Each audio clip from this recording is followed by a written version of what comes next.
Hello? Hello, chat. I missed Wednesday. Oops. My truck finally arrived, so that's why I just, after we got the truck in, I just went back to bed and slept until like fucking I slept like the dead. I'm gonna be so real.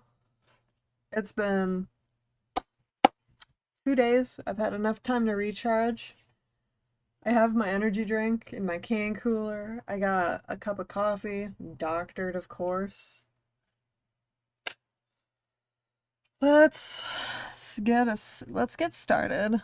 Let's get started on the newer Star Rail quest, because I am behind severely. Actually, do I want to start on the new Penacony continuation quest?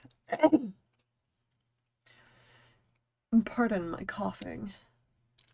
I am still suffering the downflow of the fires up in Canada and the smog of the city. So I'm going to be a very cough choke hack for the next couple months until things die down. Here's to hoping that that quits sooner rather than later. Alright. Here we go. Oh, there's the other outfit. I didn't originally intend to switch outfits, but at this point I'll leave it. I'll leave it. I'll pause this. Give me a sec while I check my mic. Okay, it's unmuted. Very good. Spotify's muted. Game audio seems fine. Hello. Wow. That was not on purpose. Alright.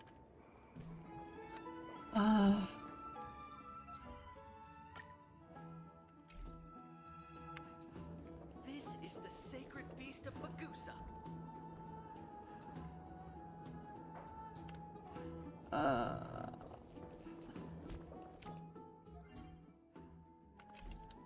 I'm gonna be so real. I'm not all awake yet. Shut up. Right.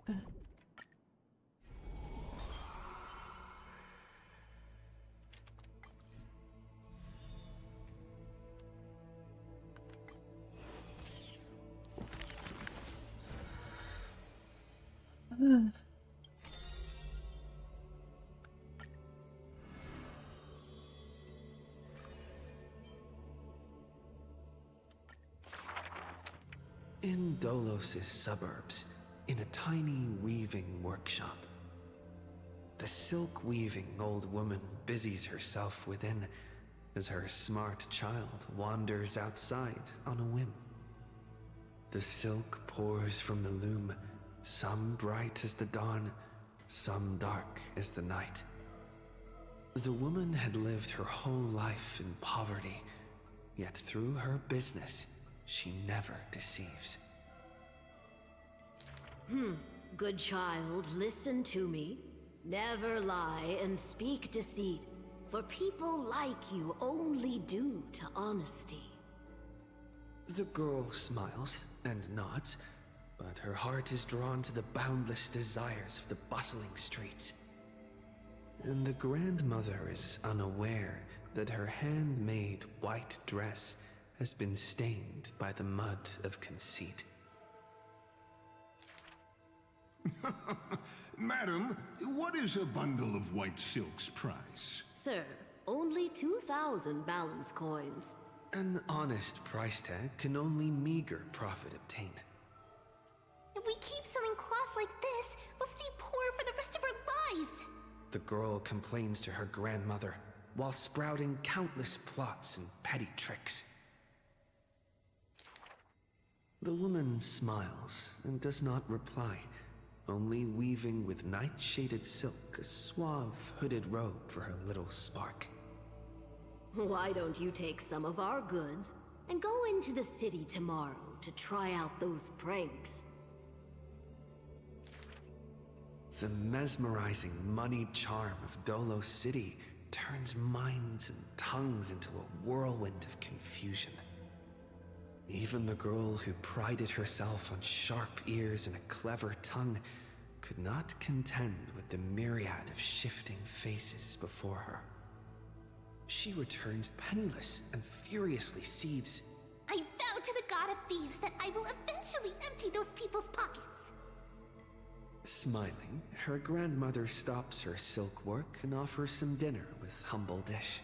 Silly child, don't let Titans hear such vows and promises.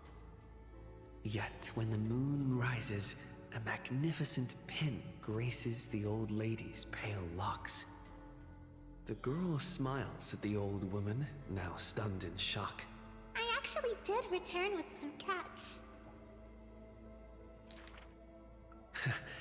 The brilliance adorning her white hair drew all eyes, and its proud original owner arrived to stake their claim. The bet that the girl won with a brilliant trick is described as a thief's loot through lying schemes. The old woman, in her panic, shouldered the blame, confirming a sin that was but a fabrication. By Dolos's laws, we must also execute all her family! To protect the girl, the old woman reveals the final secret unseen. She's not my family, but just an orphan picked from the street on a whim. People thought this to be a lie, but the girl knows her grandmother cannot deceive, just like how she always glossed over questions about parents and kin. Your parents went to a city-state far away. The girl never bothered to unravel the threadbare lie. Stop! Stop right there, you thief! Run! Run as fast as you can! Cyphera! The lies overthrow the shop and tear apart the good woman's good name, leaving the girl with guilt and grief. The hearth of her home was a lie, doused by another conceit. But if her sleight of hand had better skill, would it have made that fire burn forever? The girl pulls down the hood and sinks into the starless dark. I vow to the god of thieves. And from that day, she never left empty-handed, her words woven with deceit. However, back then the girl did not realize that the people did not covet one simple pin, but the golden blood flowing beneath her skin.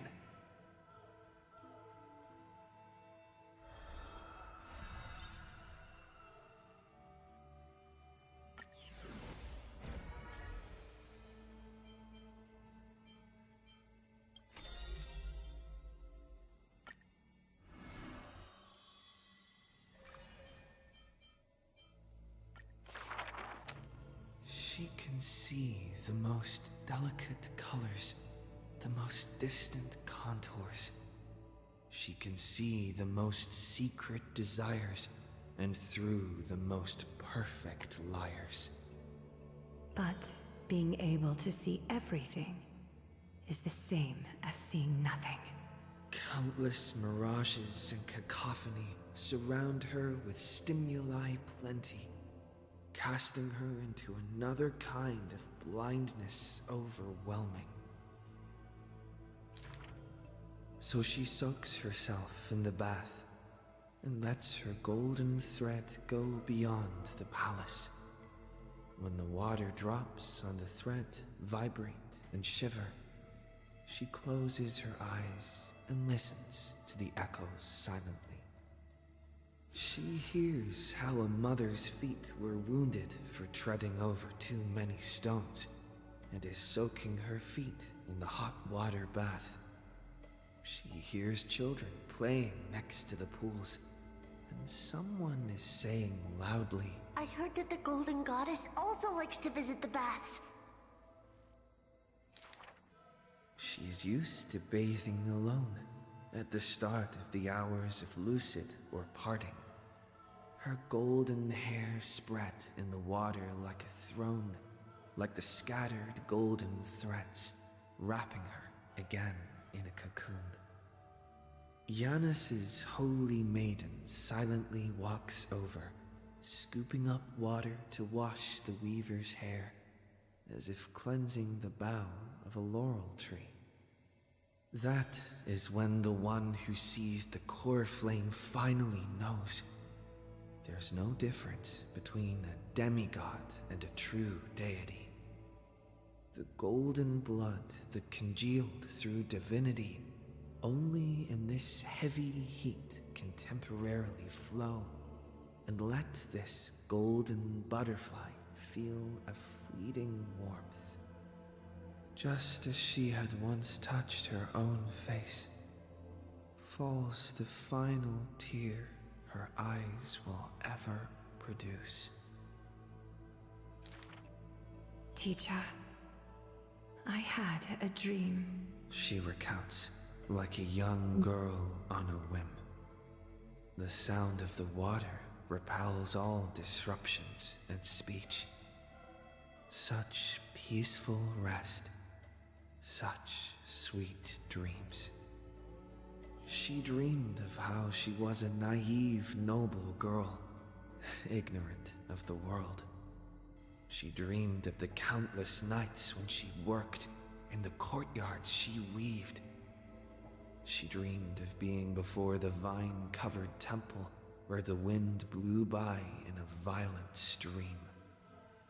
Lastly, she dreamed of the prophecy that she heeded, how the ancient sound came through the 1,000 waves and could not be heard clearly in her dream.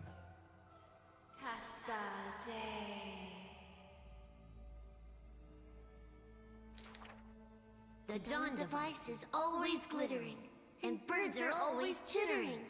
The children of Akama like these kinds of songs. Why not trust in the promise of an era Chrysia unending? Like how children believe in fairy tales passed down unceasing. But will the dawn device truly shine forever? Will the voices of songbirds not one day turn hoarse? In the golden bath in times gone by, she pierced her eyes, for she saw the all too dazzling future of everyone. That future was nothing compared to false promises. The gods have already determined her destiny and her passing. She knew. She has long known. The red-haired child appears worried. You are aware of everyone's fate, yet never speak of your own future.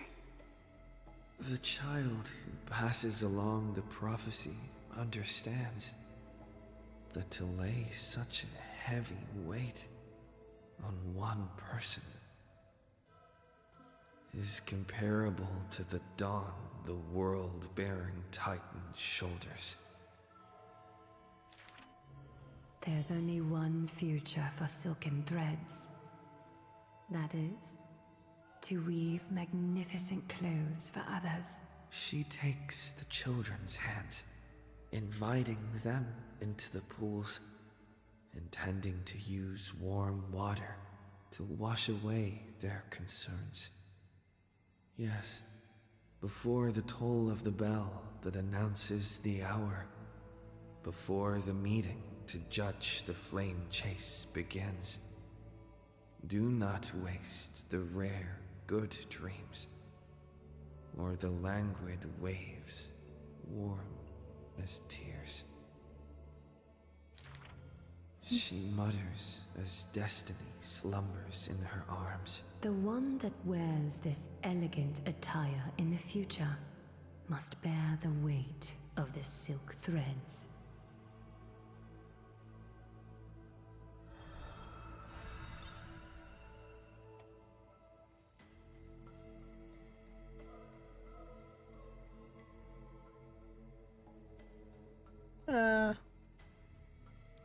Close Spotify.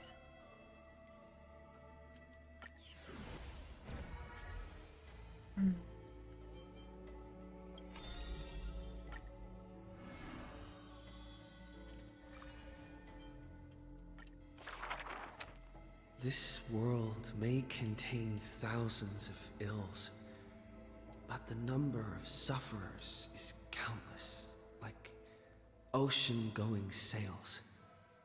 The father and daughter who inherited the sky wander this land's paths, and throughout the cities, they heal the unwell.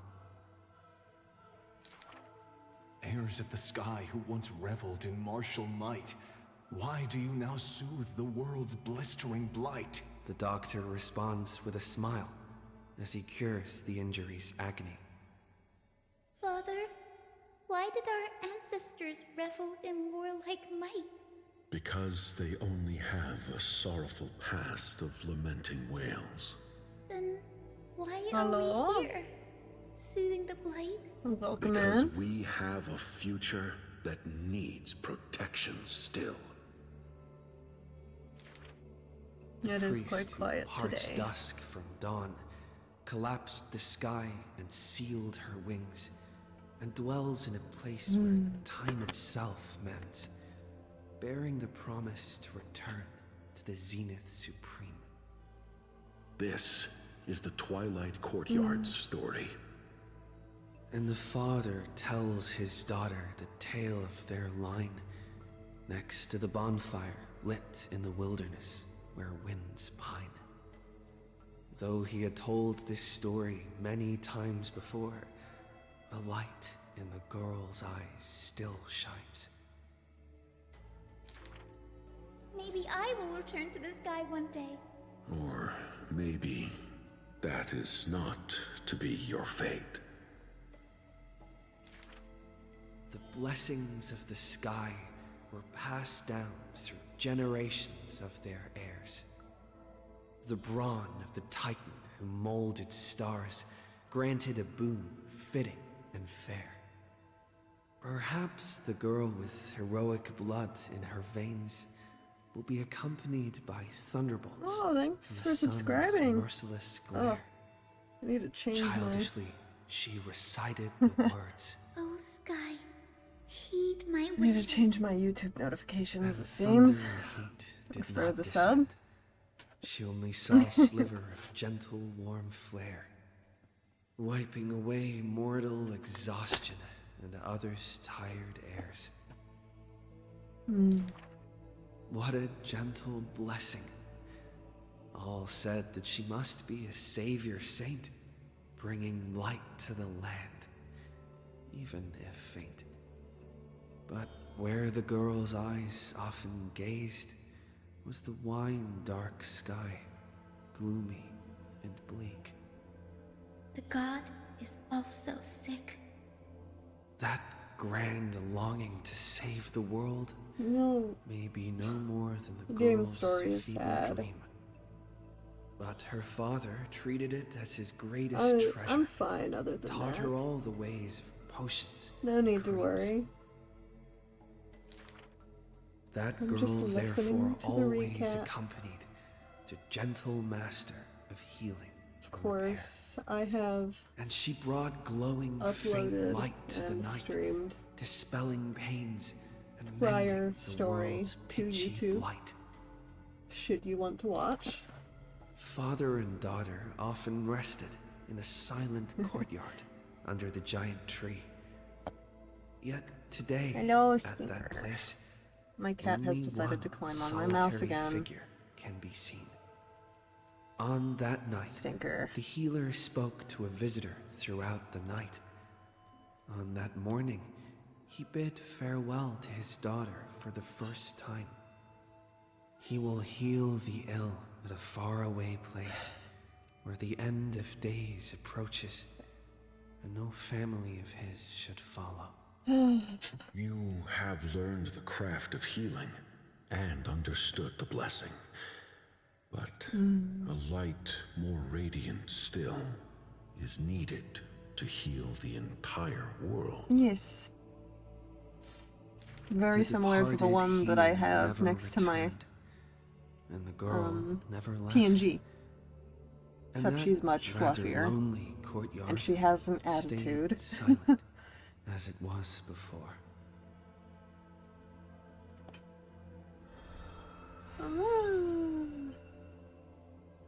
There we go.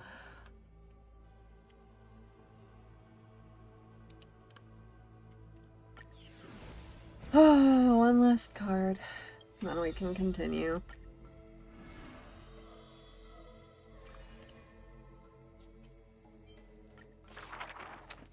There are no swords here, only farming tools. Facing the ambitious boy, the shopkeeper kindly explained. Even a rake would do. Let its worth be judged by the verses I etch upon the earth with it. Many days later, the wounded child stood upon the scorched earth, and silently he buried the ruined tool. For that was his first sword. And on the day that the black prone to tide laying came, on my mouse pad he broke the and shackles of fate, causing with that problems. weapon true. Let go of my beard, you white-haired rascal. No! Fine. You win, okay? That was the first victory claimed by the boy, a victory often mentioned in later years, and yet he never treated it with shame. I understood something thanks to his beard. The others hold their breath, waiting for his thoughts, but he only gives out one response. The victor must stay focused, and success will come when you work on nothing else. Don't give me this Those sass. words became the The foundation sass. of his existence. Aww. Knowledge is also a Playing power cute used while you're a smite. menace. While studying at the Grove Creature. of Epiphany, he etched this into his heart. Okay, I'm gonna turn up my So hair. he Here we devoured go. thousands of books, skimming through to glean the martial powers of might. But unenlightened wisdom is merely dust. That reminds me. I have not And when put the up next on calamity Blue Sky that, approaches, hey, I'm live. all he recalled I was forgot. flight. Oopsies. Thus, his books are always worn into shreds. For Copy. each book was read endlessly, Open till the he Blue remembered Sky. every detail slight. You speak When first Cease. arriving at the holy city, he was no more skilled than a Yes, boss. soldier, except his ambition. Even the deliverer from the sky must have their beginnings in the soil of the nations. The elders in the holy city scorned, casting him into barracks in derision. But none expected this new recruit of Oh my unknown god, history cat. made his name in one mission. Some asked him, which teacher caused such improvement? He answers with countless names, including the Inquirer's own. Only one who treats the world as their teacher can bear its eventual destiny. Those with golden blood are bound to succeed. The golden heroes are born as gods, beloved. Such words echo in the man's mind. Yet he knows glory is not where the journey begins. He misses the buried rake, There we go. worshipped the enemy with the long beard, mended his tattered books, and polished the barracks' dust-covered gear. What forges a hero is not destiny from above, but the long Now I can journey close that and go that back to follows. watching the YouTube statistic. Now he stands here and looks back, and his past twists into a winding path. The long road to the sky stretches ahead. And towards the blazing white sun, he pens down Deliverance's name.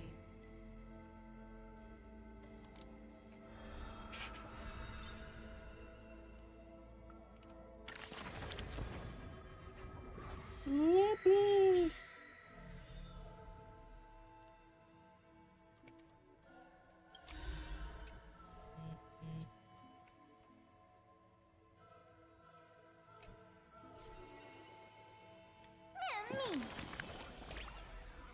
Me. Hmm.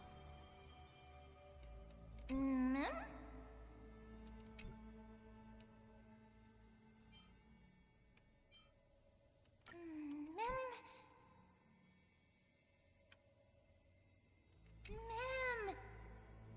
Hmm.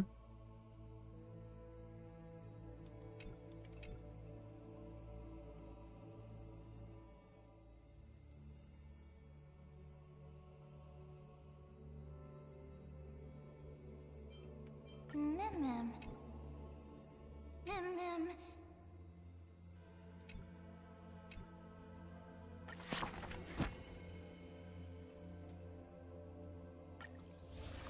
Yes, the rewards.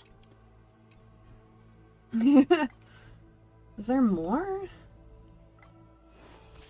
Oh goodness. Okay, there is. Oh God, no. Oh. Perhaps. Perhaps that is in the cards.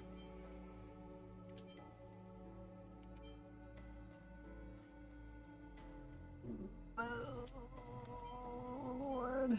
Alright. I have been avoiding the book. Like the plague.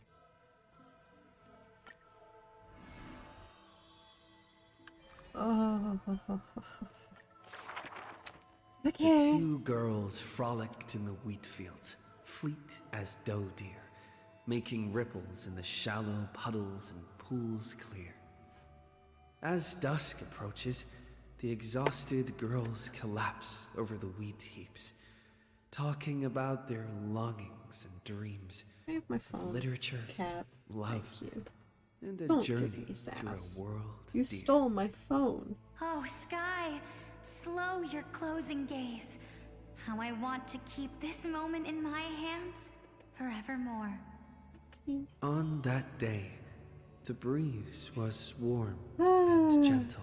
I do need to get a At that time, death Discord was server soft situated. and fair. The broken-winged butterfly falls by the window, bringing with it a scent of melancholy. The girl looks outside. The golden wheat fields rolled endlessly, stretching to the horizon. Holding to the chair, she tries to stand, only to find her legs trembling and feeble. Don't worry, Pelixia. Her older sister whispers beside her ear, and on her sister's shoulder, the girl weeps mournfully. And time thus becomes silent, painted with sighs only. When hearing the healer's diagnosis, the girl remained deathly still. Her eyes were already drained of tears, and her heart a wilted grave. Every time she has something on her mind, she would tilt her head and look outside. Her sister follows her gaze, seeing a barren field turned by wind into a desolate gray expanse. Till one day, when the girl looks outside, she sees a dash of dark blue, most brave. It's a flower my sister planted. Like the torrential river of life, it pours into the depths of her heart. The flower is called Antilla. Even in the Netherland, it's rumored to thrive. You are the quiet in my heart, amidst the chaotic choreography. That seems to be its floriography. When the days are warm, the sister would take the girl on long journeys through the flower fields, gazing upon rivers, napping amongst the grove. A discussion hardy. After I die, I want to become an Antilla flower and become the quietness in your soul. A thoughtless word from the girl gains her a wrapping on her forehead most dainty. Do not speak of dusk when you have yet to see the dawn. Dew drops from the petals as wind pulls on the leaves, and the two of them sit in quietude. The girl asks for the means to tend to the garden, and while her sister sounds concerned, her heart is relieved. But the concern is well-founded. The girl tripped and fell into a mire. She gazed directly into the eyes of death in that dark pool, bottom unperceived.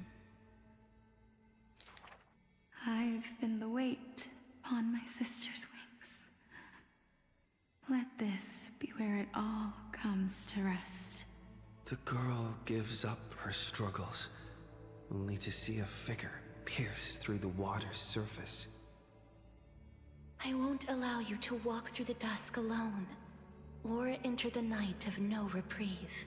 Her sister sobs without end, and the girl has to gently hug her and softly relieve. And then, this distant memory turns bleary, difficult to retrieve.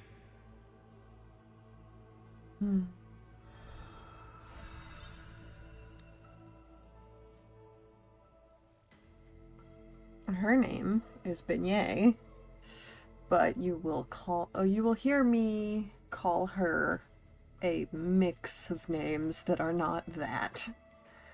Isn't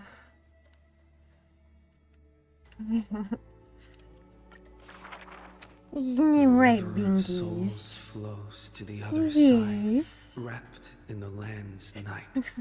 Broad, slow, an eternal and silent sight. It belongs to all in this world that has life, all of which flows downstream, converging as one. The master of the nether realm, Thanatos, enshrouds himself and the souls within the moon cocoon. The dragon, born from the cocoon, carries a girl, soaring upstream the river of souls, defying its eternal flow. Their connection flows tighter than blood, and the key that opens the netherworld's gates is the sister's selfish plight. Back then, the boreal winds cut through to the bone. Back then, death was a bitter and stabbing fright. I just started about 30 minutes In the ago, netherrealm, without so an I'll earth be or going sky, till a 7 my flower time. named It's only Antilla about blooms, 3:37. its beauty Right now. witnessed by but one soul. You are the quiet in my heart, amidst the chaotic choreography. The younger sister scores through the blooming Antilla fields, never finding that promised dark blue sprig. She silently made up her mind. Death, leave all your dark nights to me, and save the dawns for her. The younger sister gazes at the moon cocoon high above and plans a trip to the mortal realm, a distant flurry. A bard once sung to musical notes. Do not turn back. Oh, come on. Do not turn back. Okay. The long hand of shadow will retain the dead behind their gates. The giant dragon born from the moon cocoon willingly offered itself as the enduring barge of the River of Souls. No need to turn back. Oh, no need to turn back. That price had long been paid for you by someone else. The dragon lowers its long neck and places the girl on its back. In slumber, she will unknowingly greet the dawn of her rebirth. The dragon flaps its wings in the chilly gloom of the floating dead upstream, ferrying from purity into grime, going from silence to roaring boom. The souls of countless poets flounder past, their distant rhymes endless like foams. Do not turn back, for to look toward the land of mortals is in itself turning back. In this pale dawn, the sun's first rays light the night ablaze. So the dragon crosses the sea of souls onto the shores of life and strands itself in the gleam.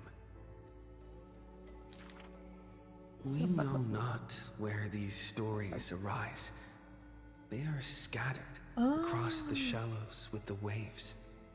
Oh, you're all the way across the world. The confession the girl made before her departure still echoes in the tide's heaves. If there is anything for me to leave behind, may it find a soul to remember.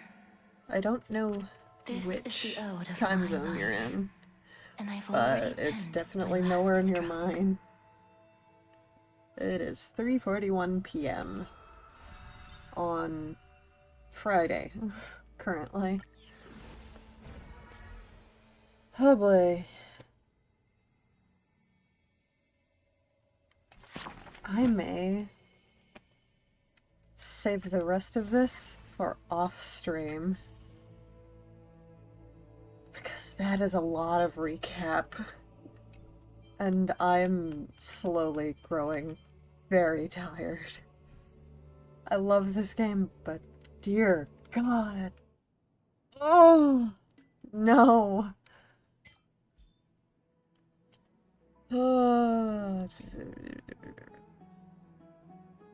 Later. I avoid the book for this exact reason. There is so much. I mean, 16 days.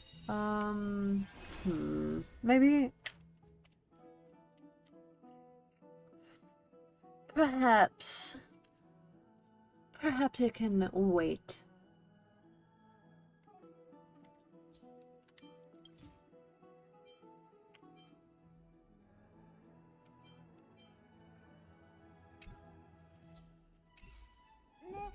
Perhaps it can wait.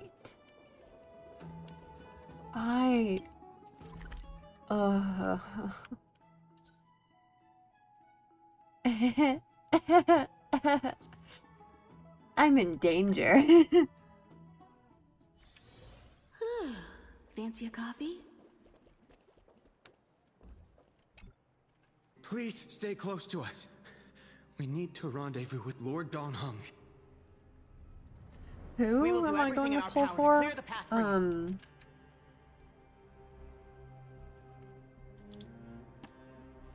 kind of stuck between Jinglu and... Lord Donhung! Quick, we must assist him!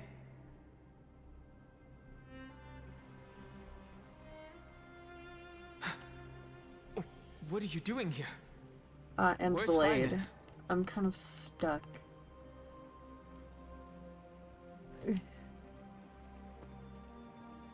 We're under Lord Finan's orders to escort both of you to safety, no matter the cost. Leave this to me and the Holy City Guards. Zeph, take them and go. Wait, Namasani. That black-clad swordmaster. Something seems off. At some point earlier, they suddenly froze in place, not moving at all. Like some kind of omen.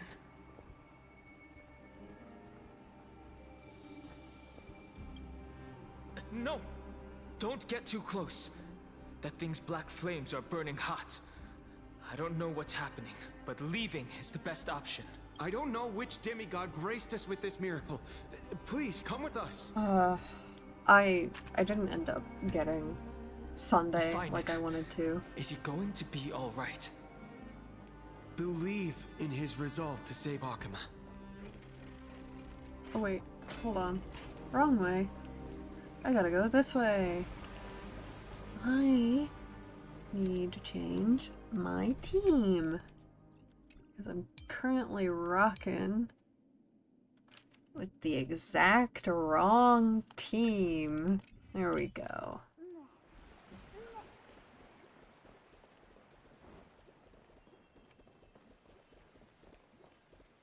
Oh, chest. Oh, my eyes are... this? Fine. Take it and amuse My eyes are yourself. absolute ass.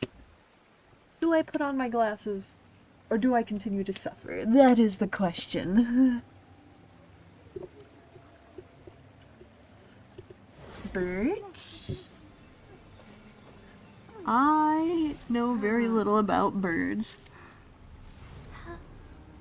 But I do know that there's like at least 1,000 different bird types. At least. I'm gonna put my glasses on to save my eyes real quick. Do they need cleaned? Possibly, yes. Ugh.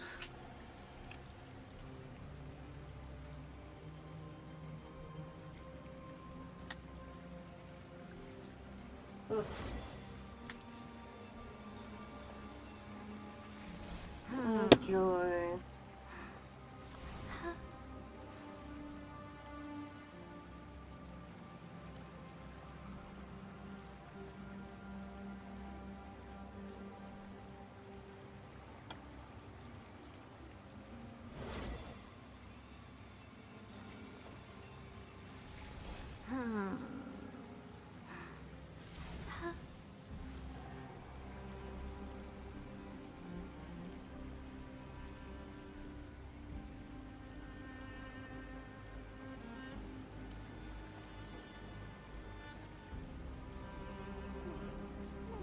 They're about as clean as they're gonna get, it seems.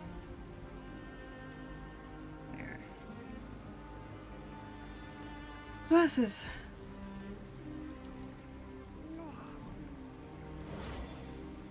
They're a kid. I am old enough to drink in the United States. So,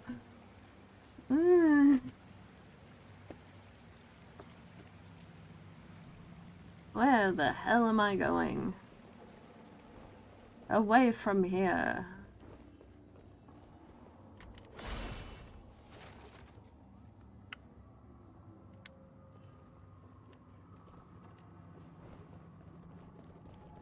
I was on a side quest to find all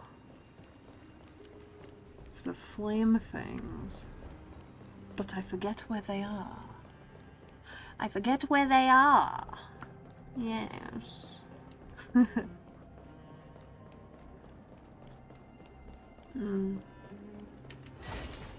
Bonk. Where? There he is. Matches. Matches. I have exactly one. You're under the age of 18. A kid. Kind of. Maybe. Kind of maybe adult also? Kind of that gray area that a lot of people don't like to tread on. I would suggest being careful who you tell how old you are. We can't stay here for long. Lady Trinan's sentry gate is just outside the city. Just let's keep moving. General stranger danger etiquette. Be careful who you tell how old you are. you know.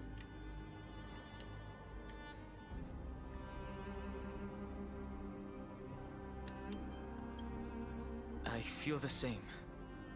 Someone should stay and help find and complete Aranova. For now, let's get back in contact with the Express and plan our next move. That's the safest course of action. On that note, I have a proposal. Who's there? I hope to convey a message Screw'em! to the two nameless. Mr. Screw'em? Who are you? Stand down. It's okay, guard. This one is not our enemy. It has been a while, nameless of the Astral Express. I'm Screw'em! glad I arrived in time to stop that black-clad one from harming you further. So it was you.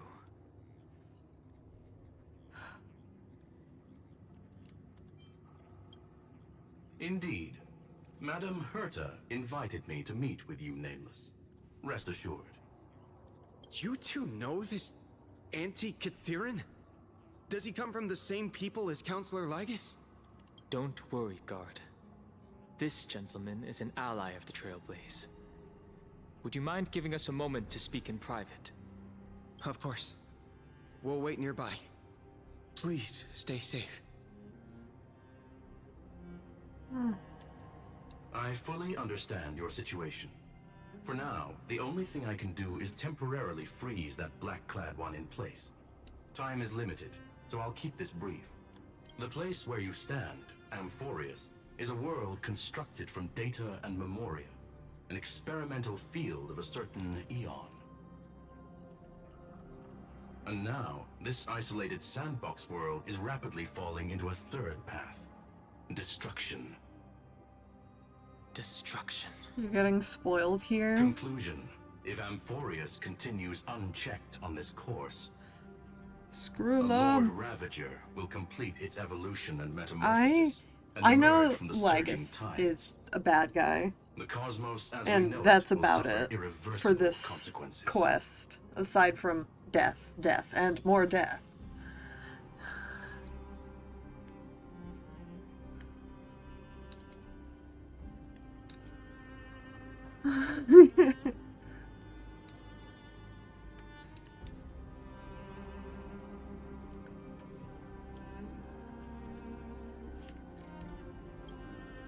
The disaster that this Lord Ravager intends to trigger may be far more severe than the Law Fu's Stellaron crisis, because its goal is the Eon of Erudition.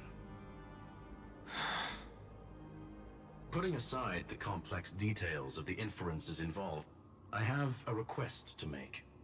For one of you nameless to stay behind on Amphoreus, acting as an informant, in order to prevent the wrath of destruction from ravaging the cosmos. This world is enveloped in a firewall that defies explanation, and the flow of time here is also different from reality. Madame Herta and I can only tear open a gap and project images inside. However, the accidental crash landing of the express car notwithstanding, both of you were able to successfully land here. There must be some principle behind this we have yet to fully grasp. It will take time to uncover the reason. Before then, if one of the Nameless is willing to stay and witness the fate of this world, or to push it along when necessary, it would be of great assistance.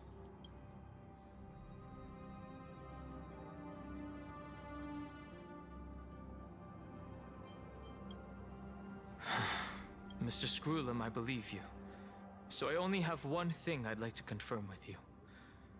As Amphoreus is already facing its end, how can we guarantee the safety of the person who stays behind?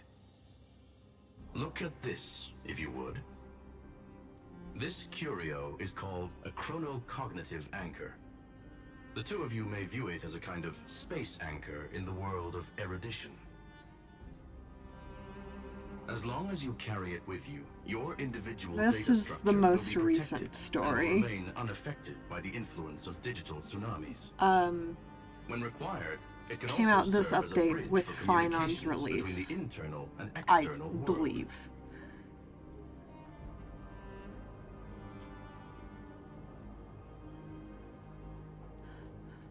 Okay.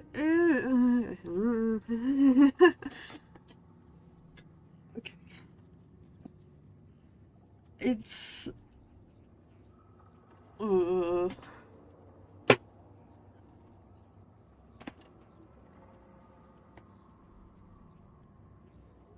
Of course, it is not curio with unlimited uses.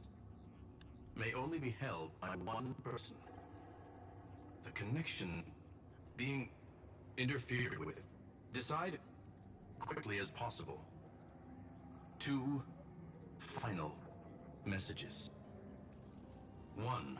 The Intellatron, named Ligus, possibly the primary culprit behind everything. 2. Bertha discovered a clue.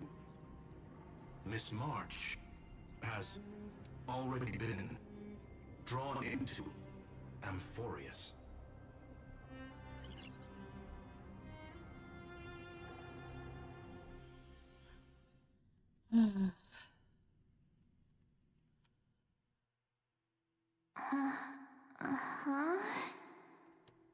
our girl, she's awake. Hold.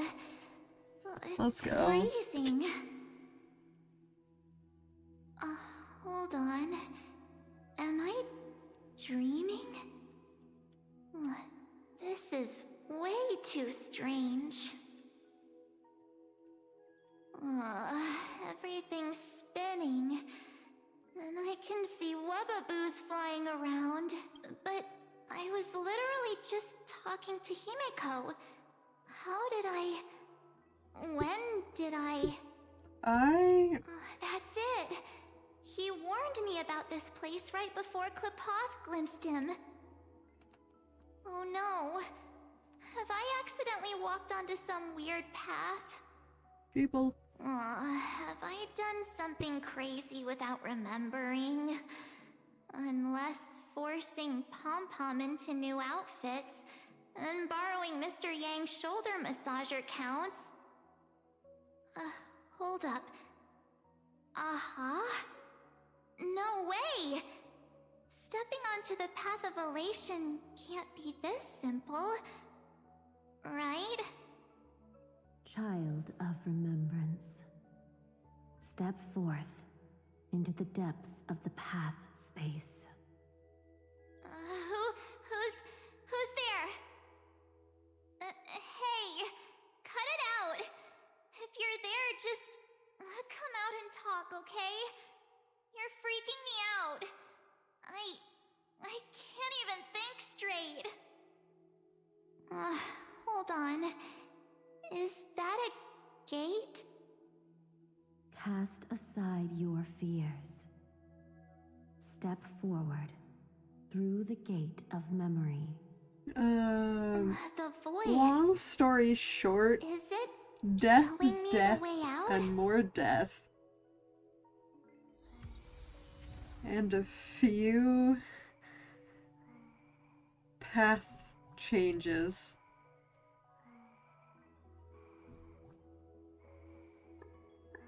And we beat the hell out of Nikador, Aquila. Is there another one? No, just those two. Nikador and Aquila are donezo, gone, done for. We're good. Literally, we only have to give the core flame of Kethely back.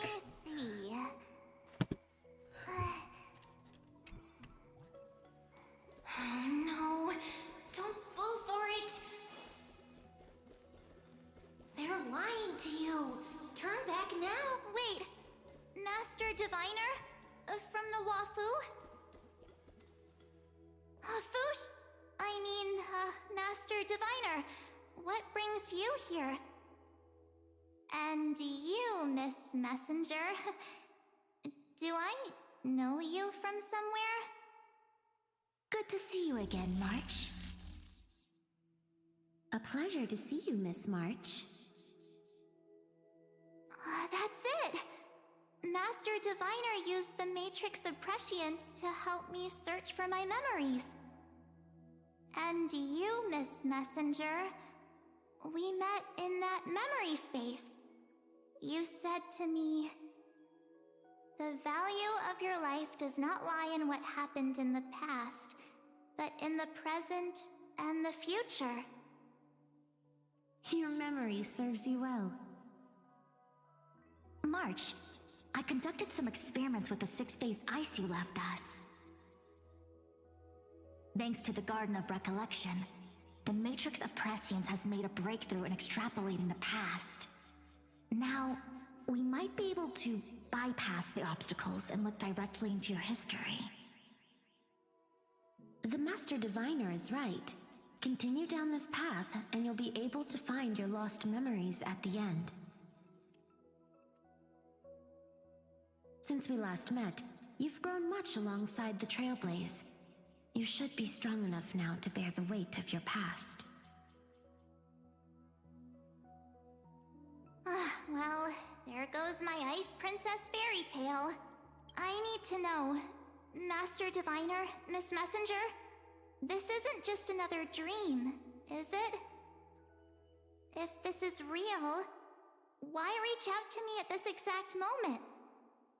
The situation is dire. Your lost memories, they're crucial to the Garden of Recollection. She's right. The Garden of Recollection's existence hangs on your memories. The Garden of Recollection.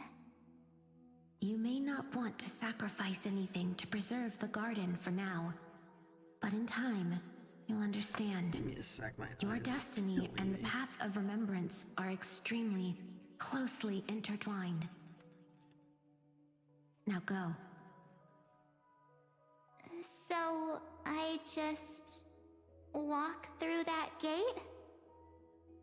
This way, March. Your past awaits beyond the gate of memory. Stop! They're just mimicking people from your memories! That voice again.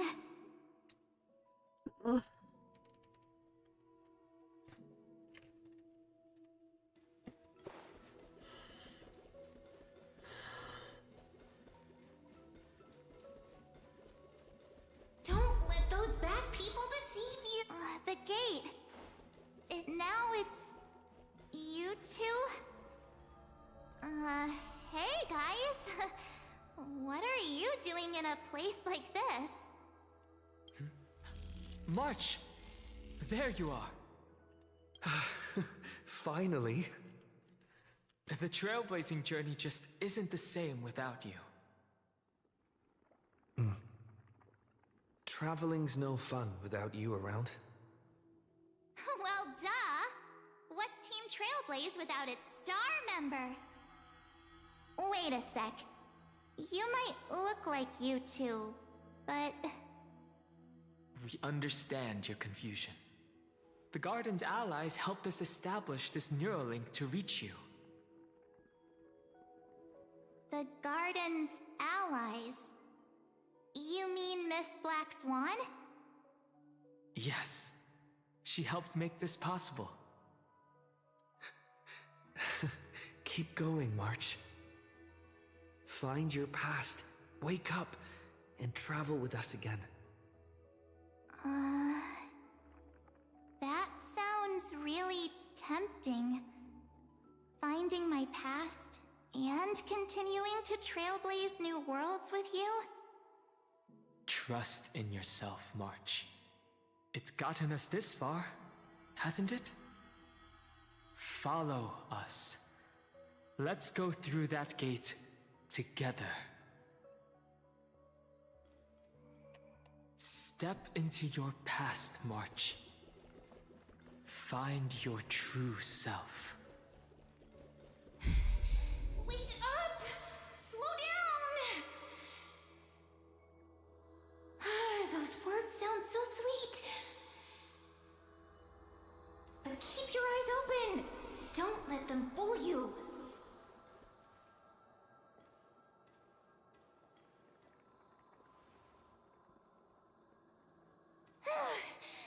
At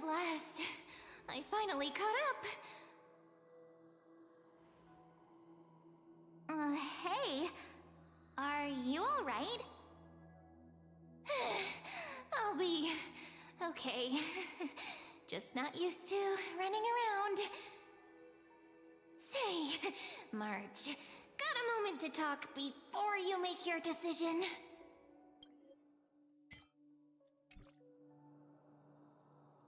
Wait, that was you? Pushing the gate away? Sending those warnings? Yep, name's Cyrene. It means ripples of past reverie.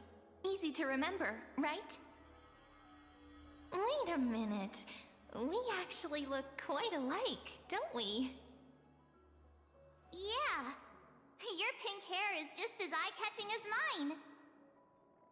And we're both bright, pretty, and positive girls. Talk about coincidence. Wow, you're quite the smooth talker.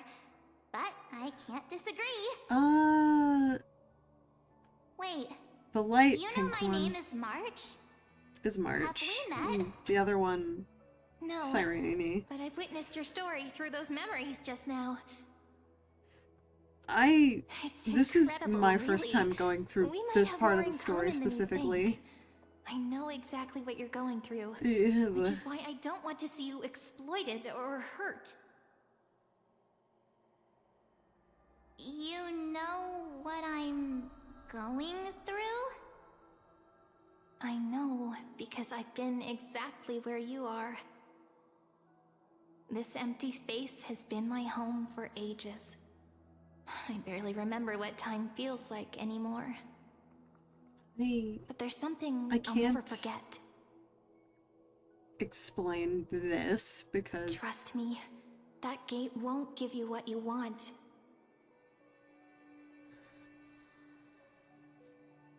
You mean those people? They're lying? Luring me into a trap? Yes, convincing, weren't they? They've studied your memories, using your deepest wishes against you. How dare they manipulate a young girl's feelings like that?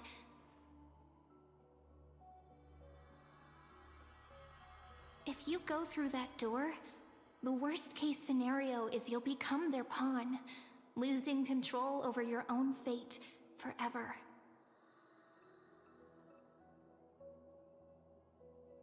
You've seen what's on the other side?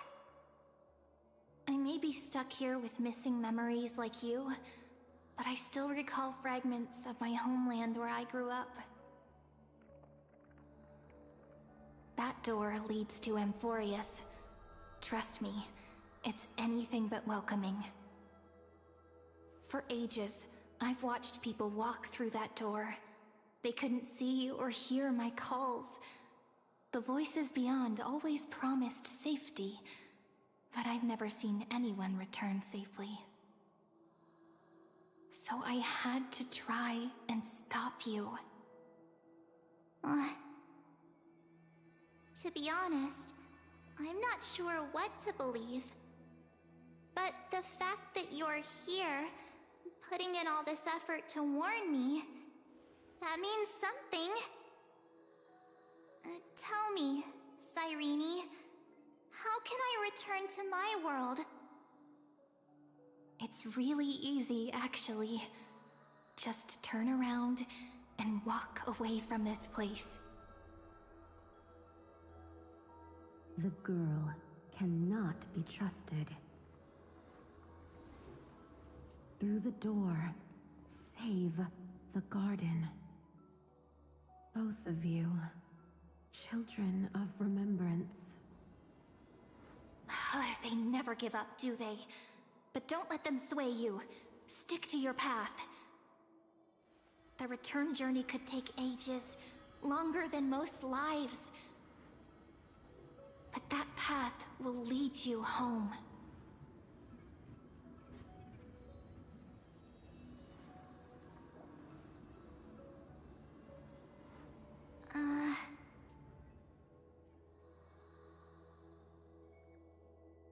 Thank you, Cyrene. I know what I need to do. I'm going through that gate. Yeah. Into Wait, what?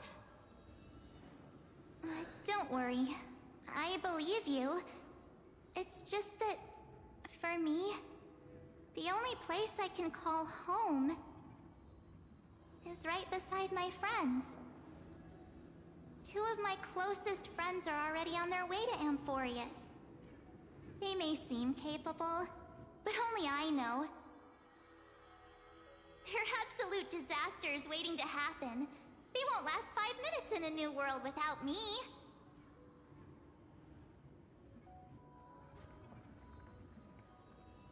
That's why I need to go through. Amphoreus or not. When the three of us are together, there's nothing we can't handle. We'll explore, understand, establish, and connect. After that, we'll find our way home together.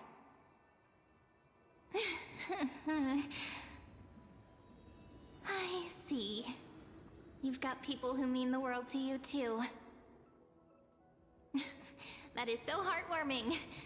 March, if that's what you've decided, you have my full support. Birds of a feather we are, looking all sweet and innocent, but with hearts of fire. Oh, stop. You're making me blush. Well then, I guess this is it.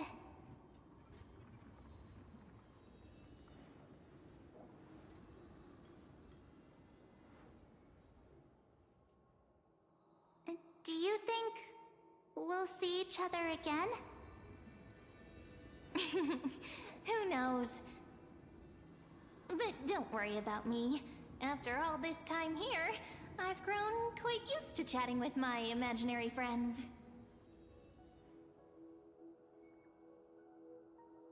Since Amphoreus is your homeland, if there's a way to help you, my companions and I will do everything we can. Then I'll look forward to that day.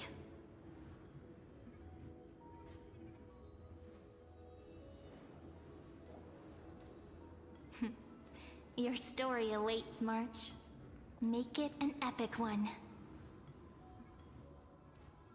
Go to bed then.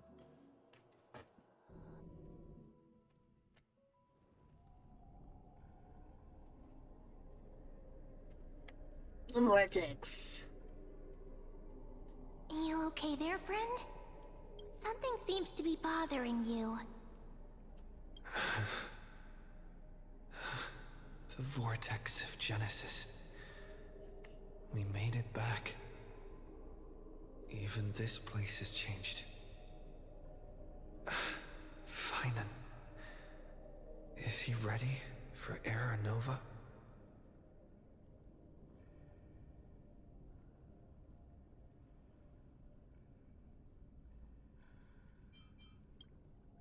Yeah, we've come such a long way.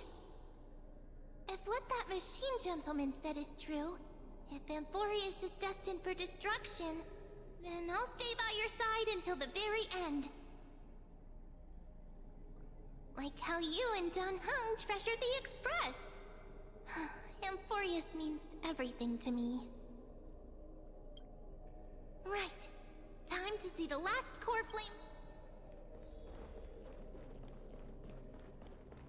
Look, there's Finan! And wait.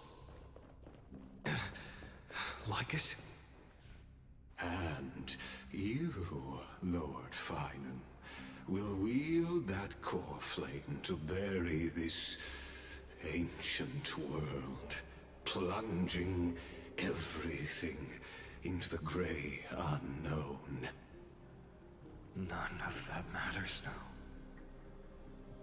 This brutal, flame-chased journey has stripped away my delusions.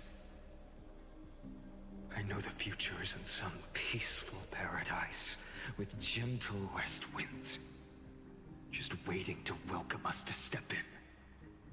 If what lies ahead is a mass of chaos, I shall cut through it myself and usher in the first ray of blazing sunlight. Is it truly you? With one last chance to turn back, you still step forward. How befitting. I always stream around the same time, Monday, Wednesday, and Friday, 3 to 7 p.m. CST. And it really depends on if my Wi-Fi will tolerate me multi-streaming.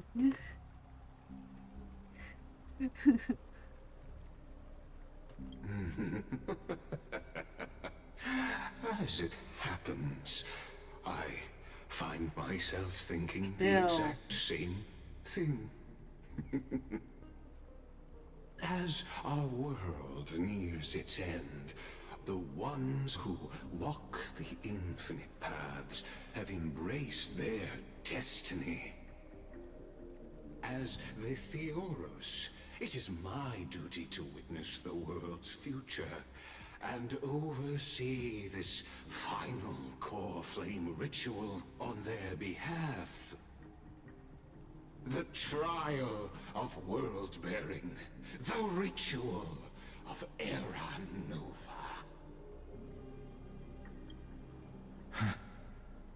Ah, I see. So you met my kindred spirit before I could erase his traces. Partner, what are you saying?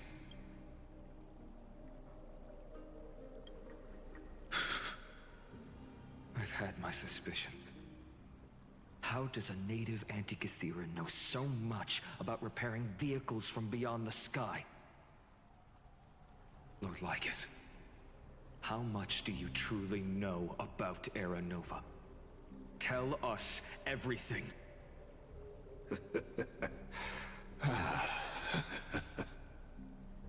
Very well. I need no longer maintain this Theoros masquerade. You seek truth, Lord Finan, and truth you shall have.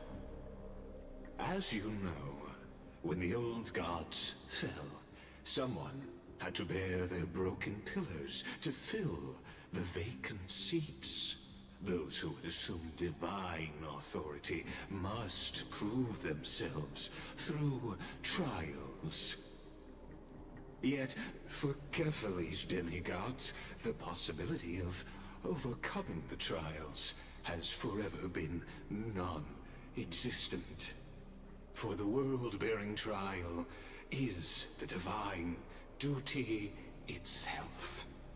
Bringing forth the Era Nova and bearing its weight is an endless ordeal, ceasing only upon collapse. Precisely. The Era Nova ritual is not something that can be completed in an instant, no, but a long and arduous journey. While the sacrificial journeys of other demigods conclude in this world, Kefali must shoulder the gods' core flames, bear the memories of all worlds, and stand unwavering. Until the next world, when the black tide consumes the bearer, and all that they carry, leaving nothing behind. Unless their core flame finds a new bearer. The holy flame that illuminates all worlds rests in your hands. All that remains is one choice. Nurture it, pass it on to future generations, or extinguish it here and now. Deliverer, the fate of all worlds rests in your hands. Enough testing. I've made my decision.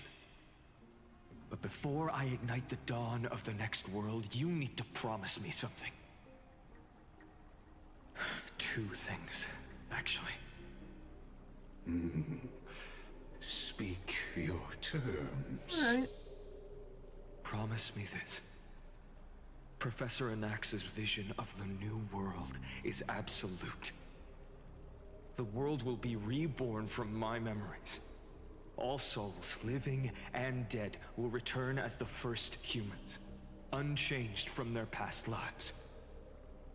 And my friends, the fallen demigods, they shall transcend the cycle to become new titans. Our heroes shall not have died in vain. Of course. This I can guarantee. Good. The second one. Promise me that the Trailblazer can return safely to his homeland, unbound by amphoreus' laws. My apologies, but I cannot promise this. As you mentioned, he now bears the Time Titan's authority. His bonds with this world run too deep.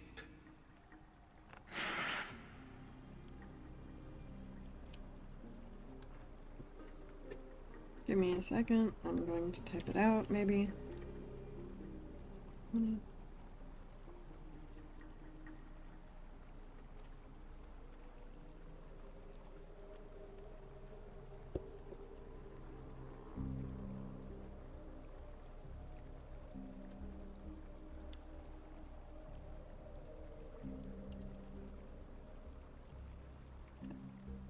And that is going in the bucket, in the bucket, in the bucket of notes, in the notes.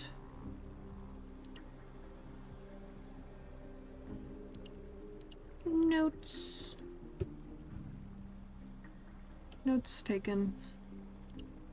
Give me a second while I replace everything, because everything got scrambled.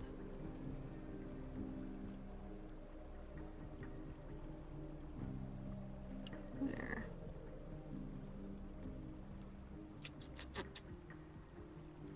Okie dokie.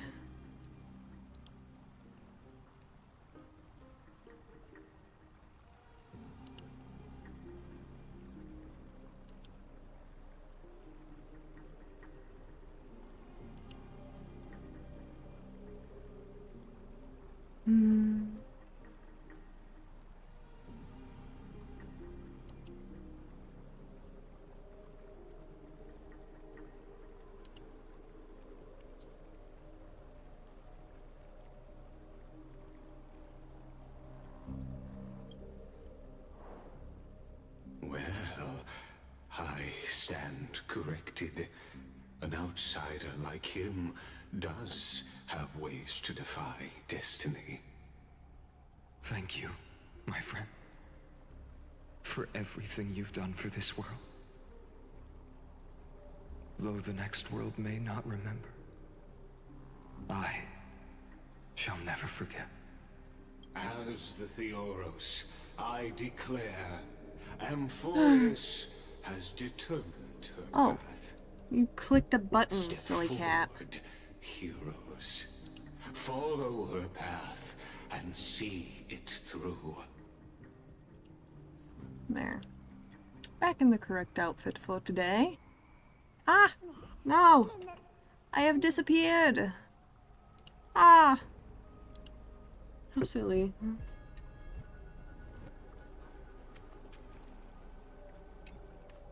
Behold, O gods, amphoreus has achieved her victory, and the Era Nova approaches. The radiant soul has arrived, having walked through the bustling nights, bearing the golden fire and blood, stepping with pride into daylight. He is the pure child, walking upon the path of yesterday, today, and tomorrow. He is the first to be born, first to be named among the nameless. Eternal in form, limitless in reach. He treads the endless night underfoot. Greatest of kings, protector of the displaced, raising humanity's children above their adversaries. The firmament of molten gold courses through his very bones and flesh. The greatest of schemes reveal against his breath and words. In the golden lakes of that beautiful new world, he shall wash himself clean.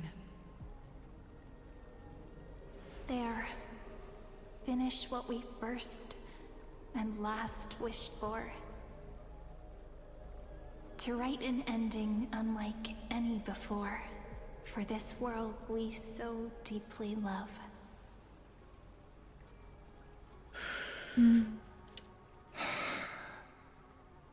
Come, partner.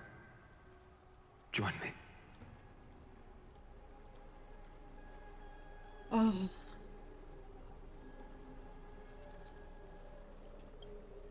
The time has come for us all to face oblivion, or embark on one final grand journey.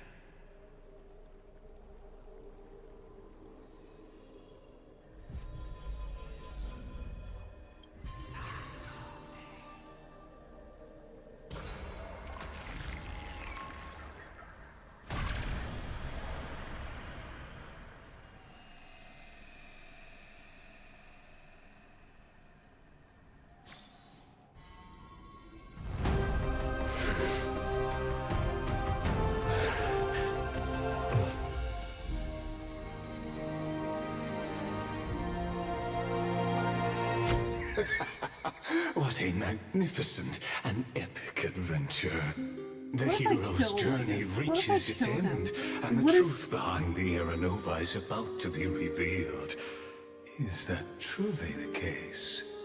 Here, as the Theoros, allow me to humbly request that you find a moment to listen to what I have witnessed.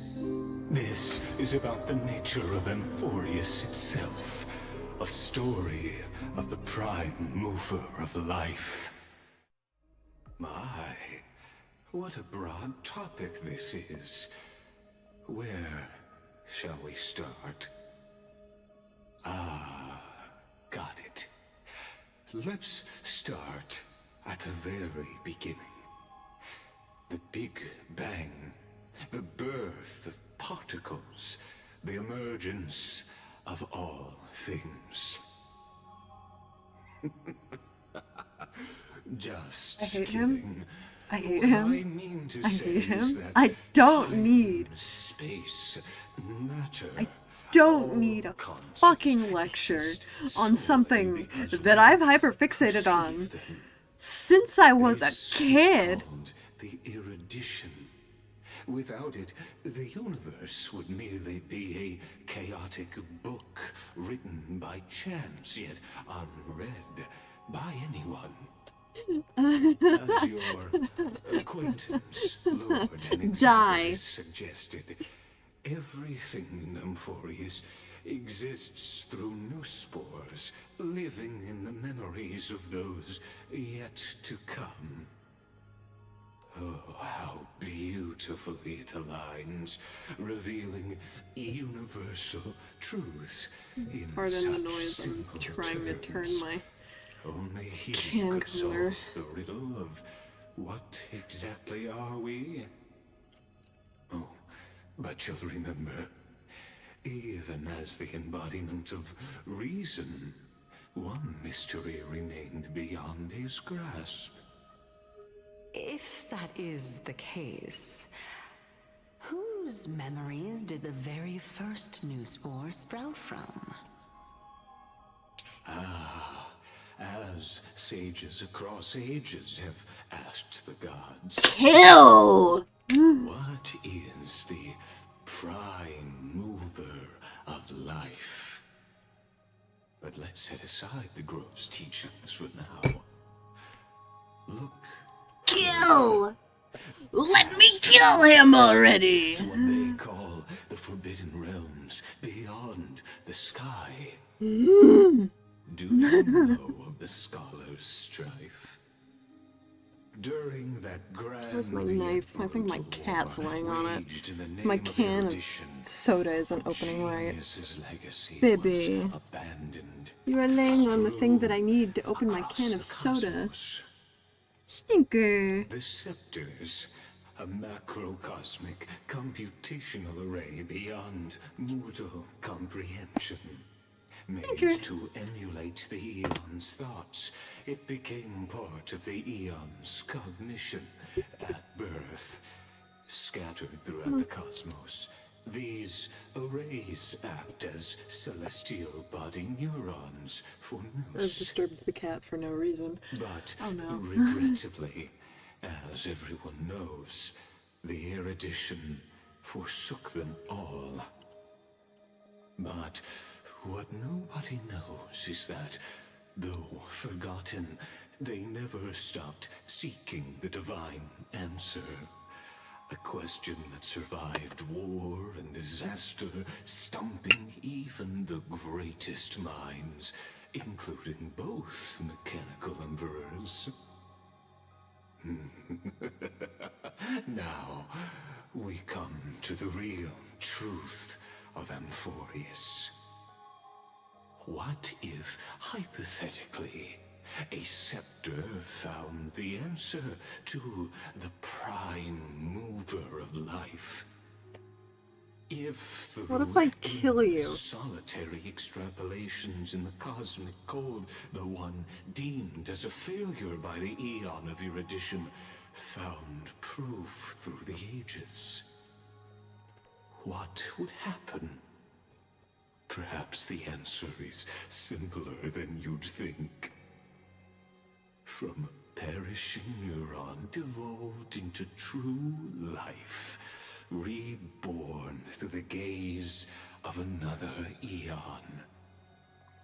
This is a tale from the distant past, unknown to all, even unheard by the greatest geniuses. Yeah, probably not. Now, let's leave I'm in the American the scepter server. story here, returning to where we began. What is the prime mover of life? Actually, you know the answer better than you realize. It's been by your side, accompanying you throughout this long journey. Right now, it awaits you ahead. In that brave new world, beyond the end of Genesis. Rage in my bones.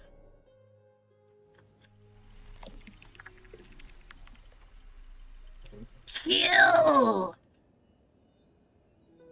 Oh, look at the baby fanon. Take this wish with you. Be the one who begins it all. As the prophecy foretold, you will bear the blazing sun until the pale dawn breaks. Continue onward, bearing this world upon your shoulders, until the ashen hero, the nameless deliverer, ushers in the dawn.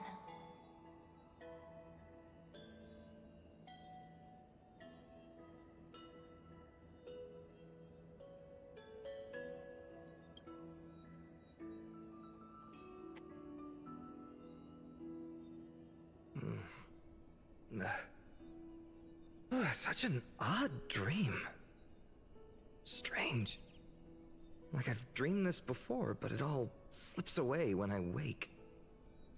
Only a voice remains. Who was that?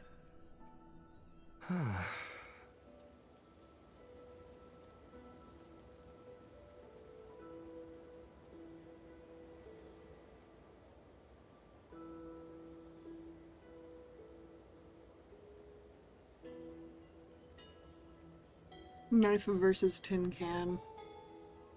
Knife wins. Ah!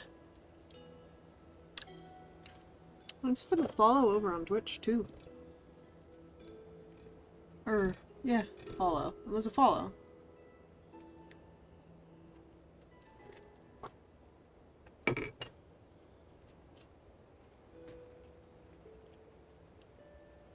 Oh, God. What? Ah, it's you. Whoops, I fell asleep there. What a strange dream I had. It's gone now, though. But look, perfect sunshine. The day is still young. Let's go find Cyrene, partner. We promised to be there for her oracle card reading today. It's right about time. Looking at you, someone's still half asleep. Tell you what, catch some fresh air first.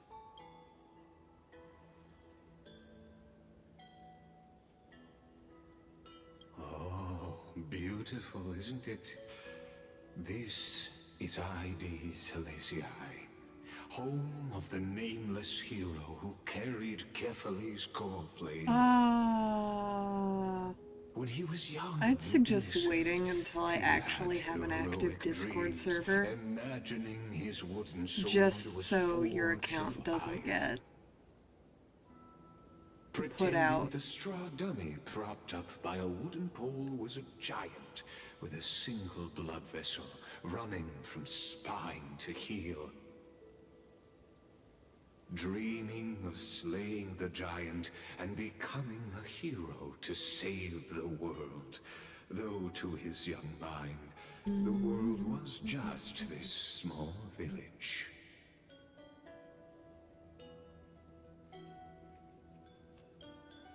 Sharp as ever. Indeed, these memories you witness are the first steps of his journey. These are his first memories. Rather than watching, why not join in? Think of it as immersive theater. Become his lifelong closest friend, witnessing his hero's journey from the best seat in the house, as the nameless hero whose unwavering guidance shaped Finan's destiny, yet whose name was never recorded in amphoreus's history.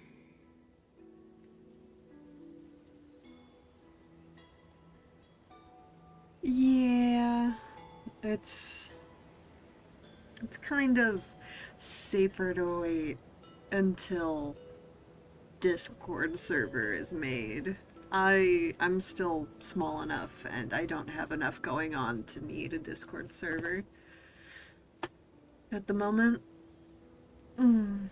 At some point soon I'll make one, just not right now. I'm happy with what I have.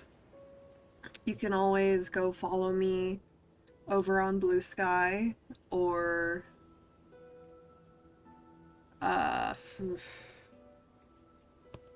what's another thing I have?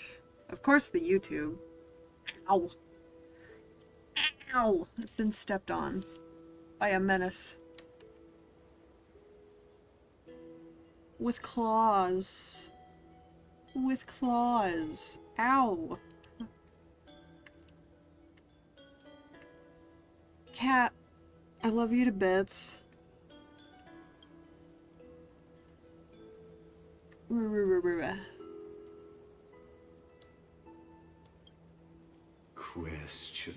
Questions. Let's follow along and find out, shall we? Many mysteries lurk in this village beneath the veil of Evernight. Your questions will find answers as the story unfolds.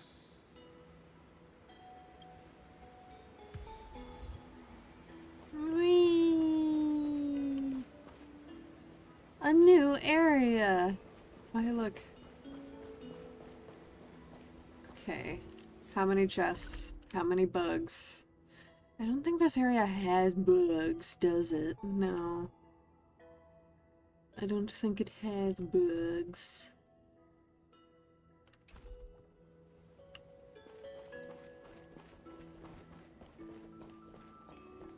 I have to explore.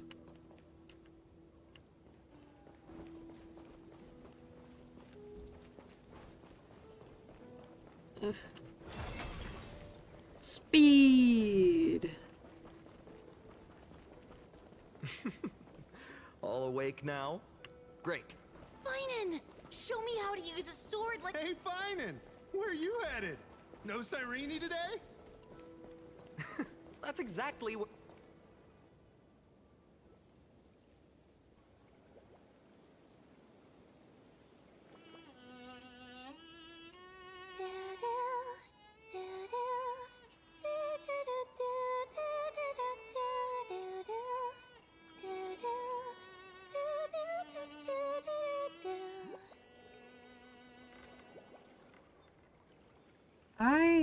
I get that feeling.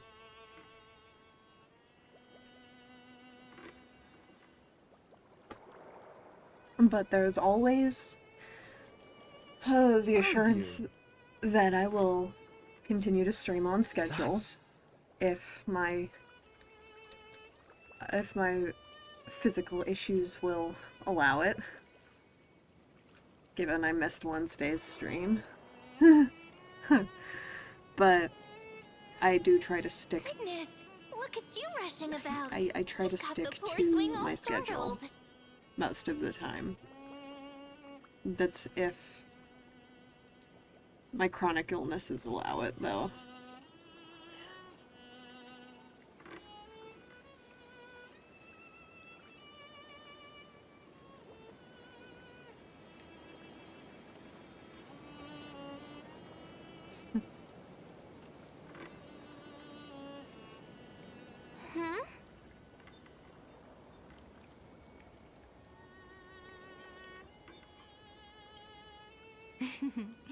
I knew it was you. Something wrong? What do you see? Oh, nothing much. Just suddenly felt a strange connection. Look at you, leaves in your hair. Were you sleeping in a tree again? Or was it the wheat fields this time? At least brush yourself off before wandering around. Come on, I'm not a kid anymore. You're the only one who still treats me like one. Sure. You may have the height advantage, but when it comes to maturity, chronic fatigue. I'm leagues ahead of you. Long COVID that I'm still recovering from. Adventures and imagining yourself as one of the characters. That's the kind of thing POTS kids do, and not grown-ups. EDS. Don't you agree? And since you're playing along with his antics, who are you pretending a to medical be today? nightmare.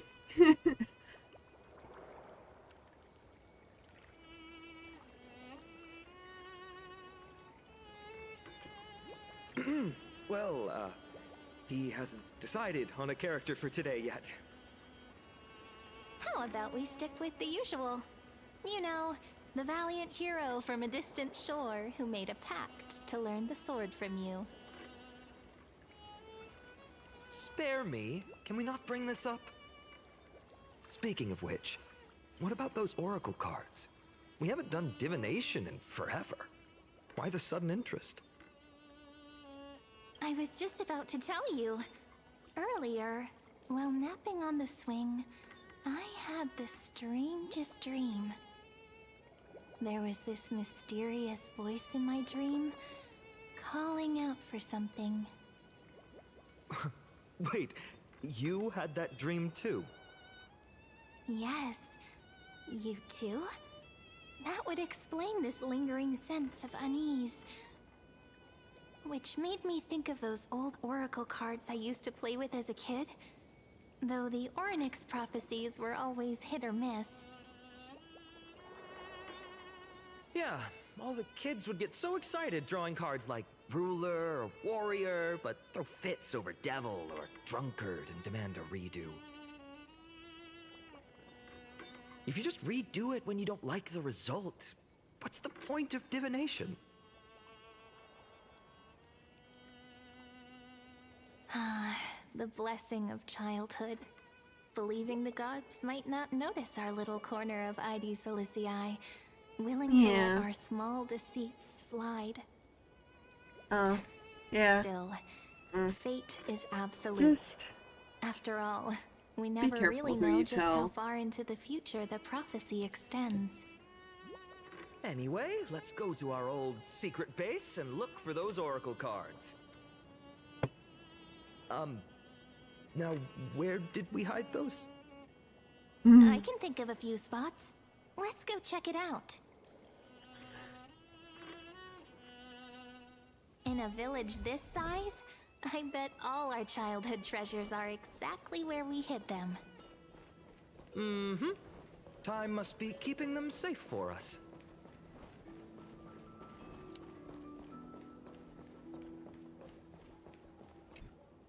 In the sunlit barn, amid the scent of ripened wheat, they found various fruits hoarded by squirrels.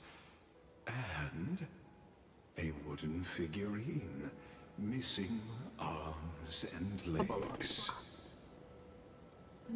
My unfinished little soldier? After all these years! Hey, this is the one Mrs. Pythias confiscated. Finally back in my hands. Finan, Cyrene, where are you two headed? Speak of the devil. Mrs. Pythias, is school out already? No classes today. This morning, I used fallen leaves for a reading, seeking Orynyx's wisdom. They warned of potential injuries, so I gave everyone a holiday. Besides, it's harvest season. There's plenty of other work to be done, even without classes. With you being our only teacher in ID Silicii, I you would must be still working suggest so hard. being careful with that. Anything for my students. I don't mind the work. Because When you travel it, far from here, you must visit the I'm Grove of not Epiphany for me. 100% sure what's haven going of on wisdom looks like. with your UID By because the it's way, not popping what up are you looking for properly in in the here? chat. You've been searching quite thoroughly.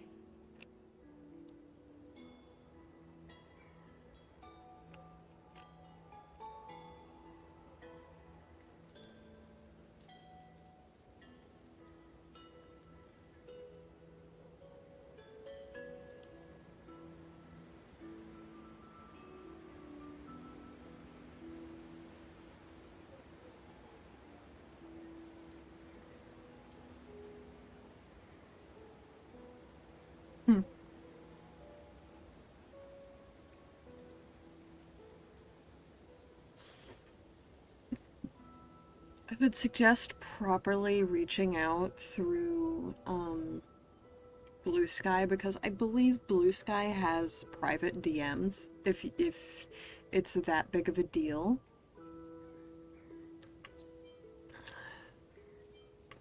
And again, my schedule, I will try to keep to it as much as I can.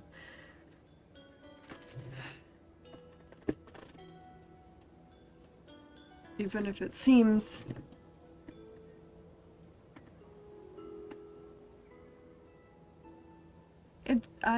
I have no clue what's going on with my YouTube chat. It's not popping up. It only popped up in the Streamlabs widget I have visible on stream, so that's the confusing part for me. I don't know why it's doing that.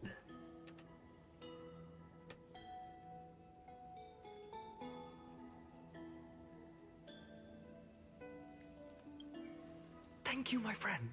Time to take our soldier home. All right then, I should be going. It might rain tonight, so don't stay out too late.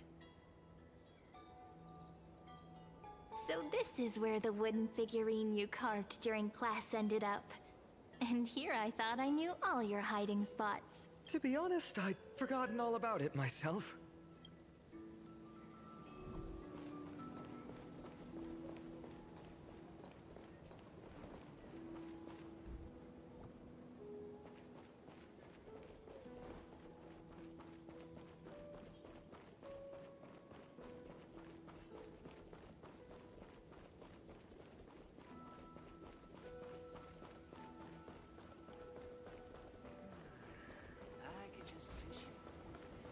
It's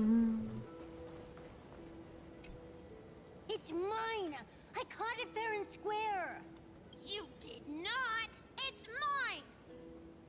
Finan! Cyrene! Come quick! Look at this huge bottle I just caught!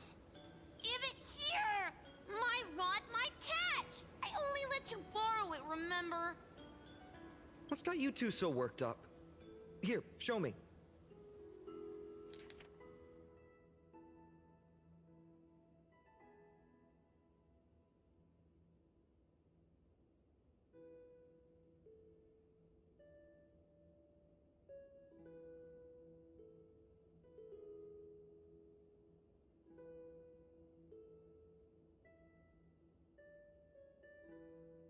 Wait a second. This is my old wish in a bottle. How did it end up here? Ooh, I wanna see. What did little Finan wish for? Not happening. This stays sealed. Kiso, Livia, dinner's ready. Coming, Mom! Finally, I'm starving. See you later. Give me a second. You know what's funny? I really thought tossing that bottle into the sea would carry our wishes beyond come on. Addis. Don't be playing Maybe even games bring with something me. back to us. There we go. Never thought. The waves would There's end a up link pushing directly it back to ashore. my blue sky on my beacons. I have it set up so it'll take you directly to my page. I am unsure of if...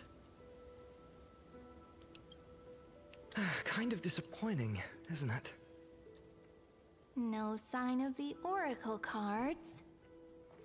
Let's see. Ah, there's one place we haven't checked yet.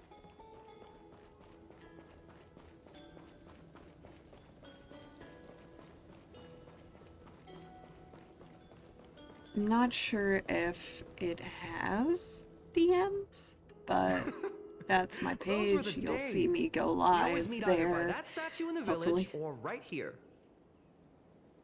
Right? And I remember you never used the front door when you wanted me to come play. You always climbed over the wall. You were such mischief makers. Just like a certain someone who has a habit of showing up unexpectedly. Right?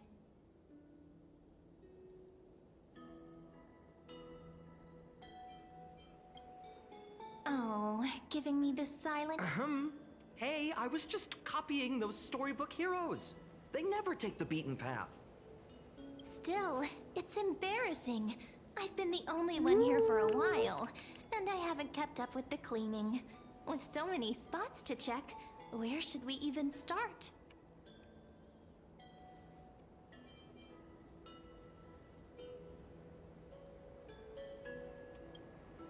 Leaves have taken over the courtyard. I know. We wouldn't want your clothes getting dirty. Leave the dirty work to me. That's not what I meant at all. All right, let's split up. I'll handle the yard. You check the upper floor. I wonder what the view's like from up there. Worth checking out.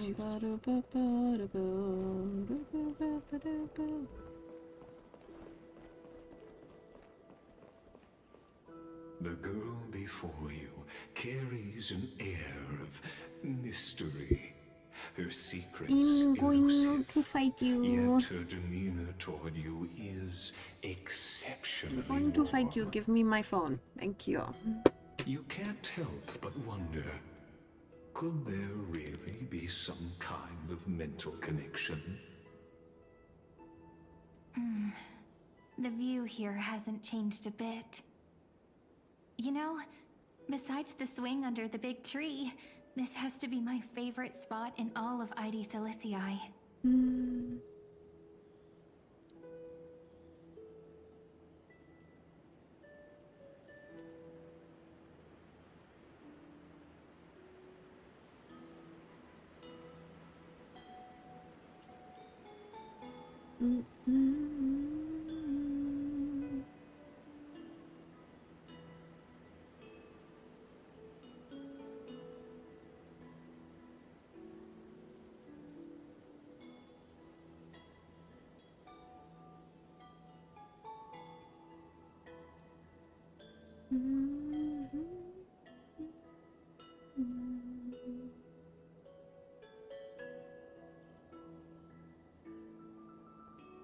Look at all those chickens.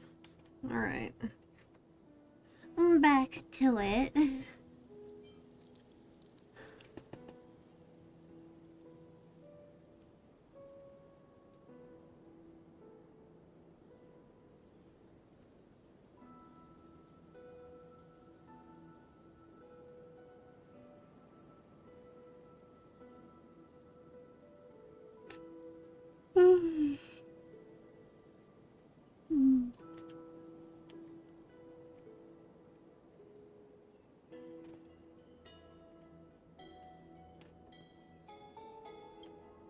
You can't help but want to hum one of those old songs we used to sing. Why do leaves and branches grow? Which way does the wind blow? I always said I'd become the next priest of time, just because I heard prophecies as a child. But here's the thing. The more divinations I do, the more doubt creeps in. I want to believe the prophecies, but actually leaving ID Silicii. Where will that waiting ship take us, I wonder? Here they are! The Oracle cards! Guess reminiscing makes us take our time, doesn't it? There we go. Looks like the gods do listen to our thoughts. Here it is! This is the box where we kept the cards.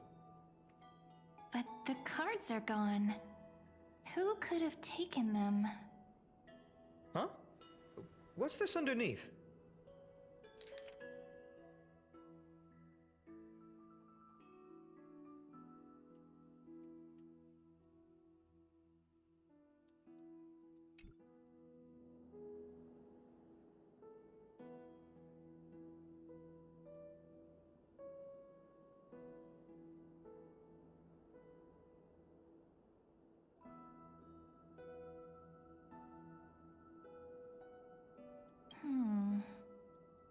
I see now.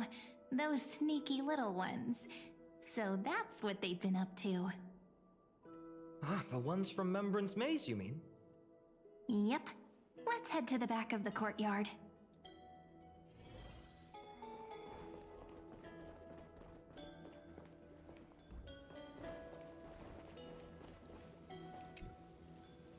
The entrance should be around here somewhere. Right here. The path to the maze is hidden under all these weeds. It's been too long since we visited the fairies. Did you forget? We used to visit them all the time when we were little. All right, let's do this. These weeds need to go.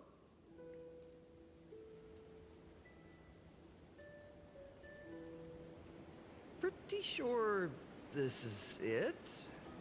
Should be this way. There it is! Once you get through the tight squeeze in the hollow, you'll reach their dwelling, the Membrance Maze.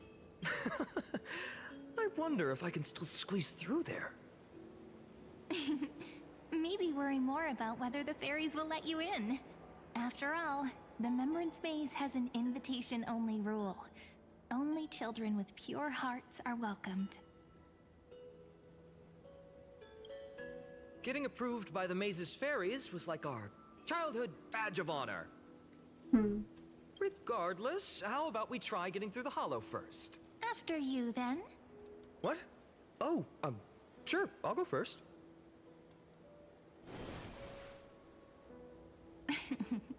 So hasty, as all looks like it's just us now. Care to finish? To be honest, from the moment I saw the cute note left by the fairies, my intuition became even more certain. Perhaps when we step into the maze again after all these years, the wheels of fate will finally start turning.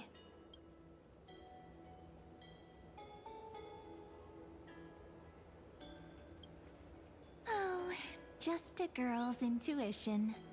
But you know what? Even if fate is set on its path, No matter where it steers the world, if we're together, there's nothing to worry about, right? So, if you're willing, forget it. If the wheels do begin to turn, that's when I'll make my request.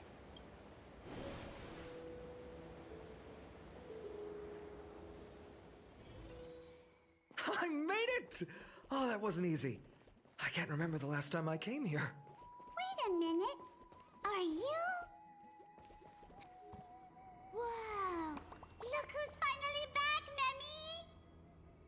Snowy, you've grown so tall and dashing. I couldn't even tell it was you at first. We had to grow up. Sometime. But look at Rini. She hasn't changed one bit. How fascinating. Perhaps I'm like you, Rayleigh Ma'am. Just another fairy of the maze.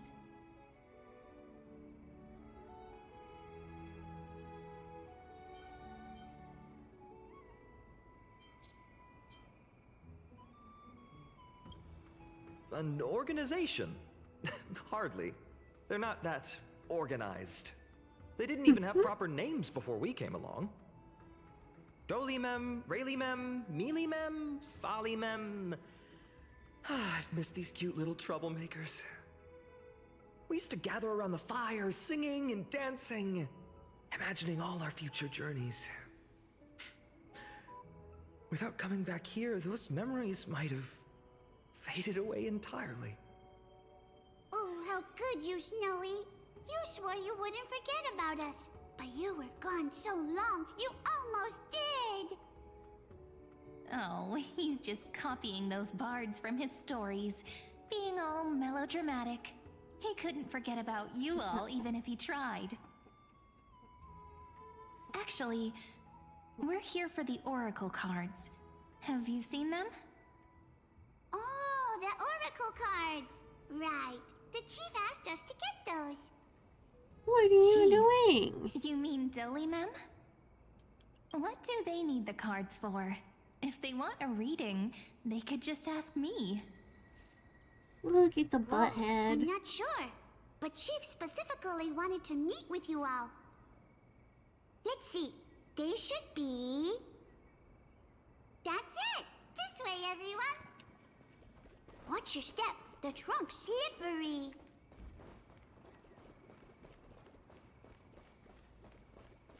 Chief, Rini and Snip. Why do leaves and branches grow?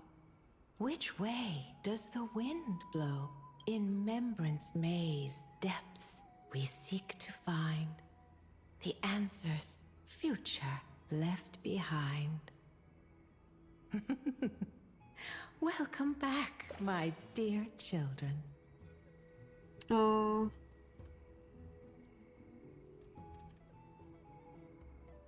Do I not have messages on?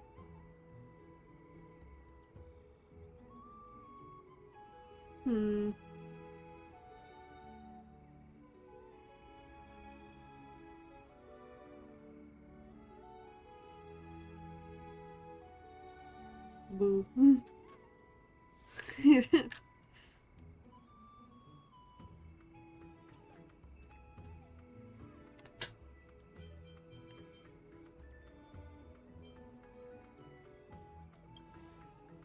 How about we hear what the chief has to say first, my impatient friend? Oh, Chief, you haven't changed a bit. Still so full of life. Oh, no need to fuss, my child. You haven't forgotten, have you? As long as our songs are sung, the children of the maze will live on. Just as our paths stay forever linked. Here, take it. I'm sorry I had to resort to such methods to bring you here.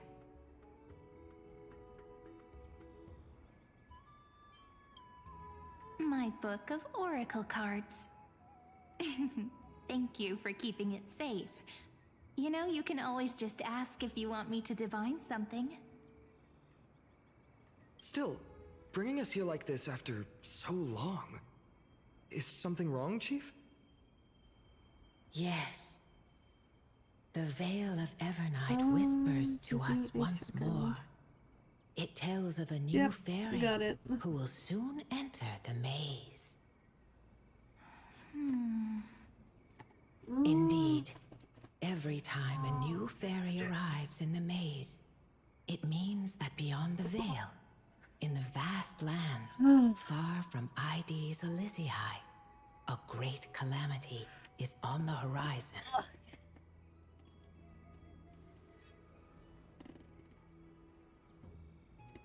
But if that's the case, our journey... will have to be cancelled. If disaster's coming, we should stay in Ides Elysiae just to be safe.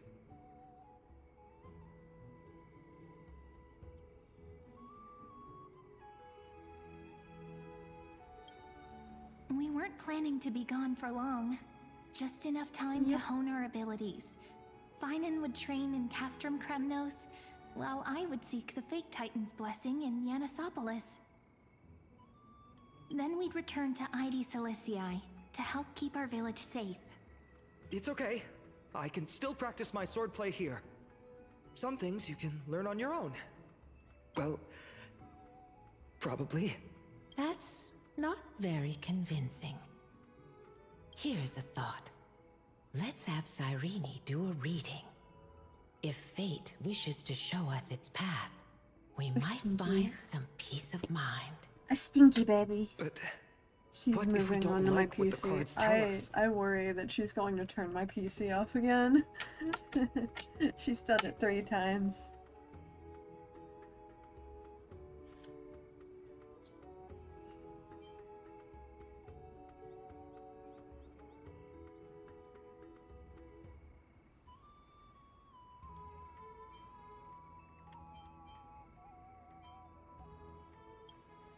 Not the most optimistic take, but I see your point. Thanks, partner. We'll do it your way. Whatever the cards show, we'll face it together. Ask with a true heart, and truth shall answer in kind. Close your eyes, and let's open the Oracle card book together. Let your thoughts flow like stars drifting on the river, carried by fireflies and gentle winds. Your destinies flowing towards the same future. Now, shall we begin? Oh my! The cards are quite responsive today. Very well. Let's see what future the Oracle cards wish to show us.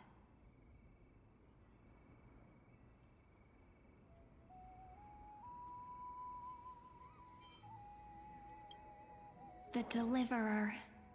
According to the tripartite prophecy, this card means absolute harmony and perfection.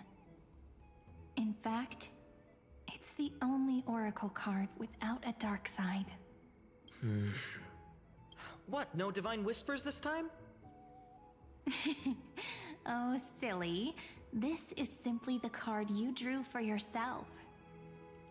The sleepy village of Ides Elysiae, in just one fleeting moment, welcomed an array of legendary figures. The Weaver, Gatekeeper, Ruler, Traveler, Servant, Healer, and Scholar. Their stories and wishes showed the village boy glimpses of a world larger than he'd ever imagined.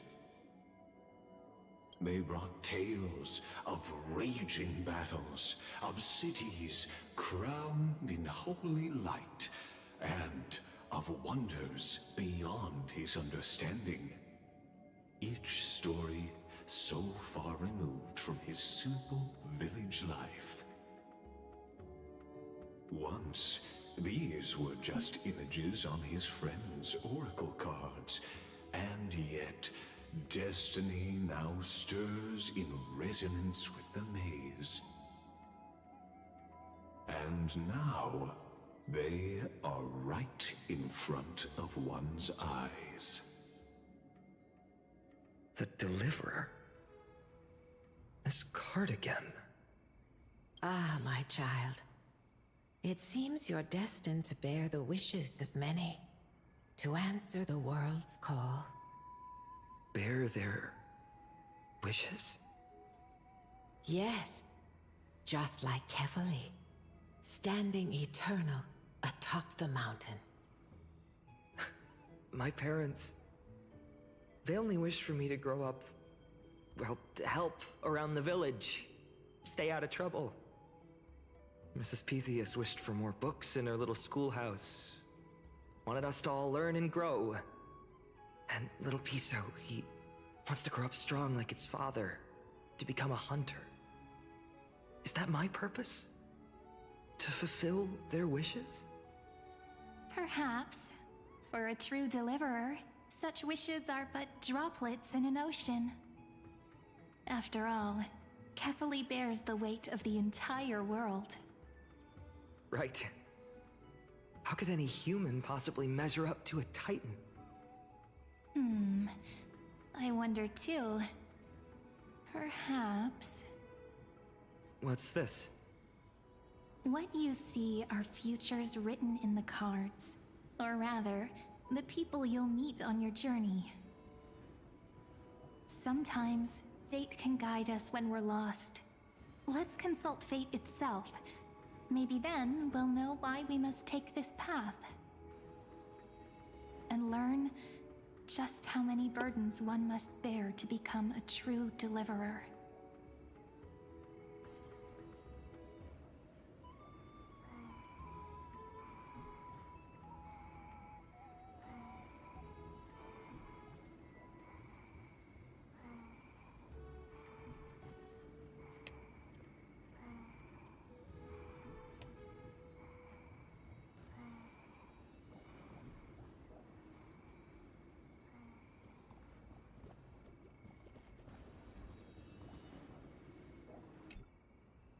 Well, if it isn't our little deliverer. My wish. Just let me, wine and dine, and soak up the sun. For another millennium or two. I mean, what's the point of dying rich if you never lived rich? Right, Princess Homebuddy?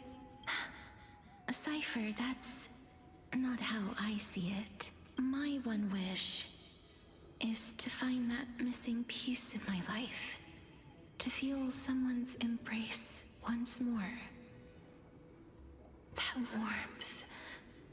I've felt it before, and it's my dearest memory.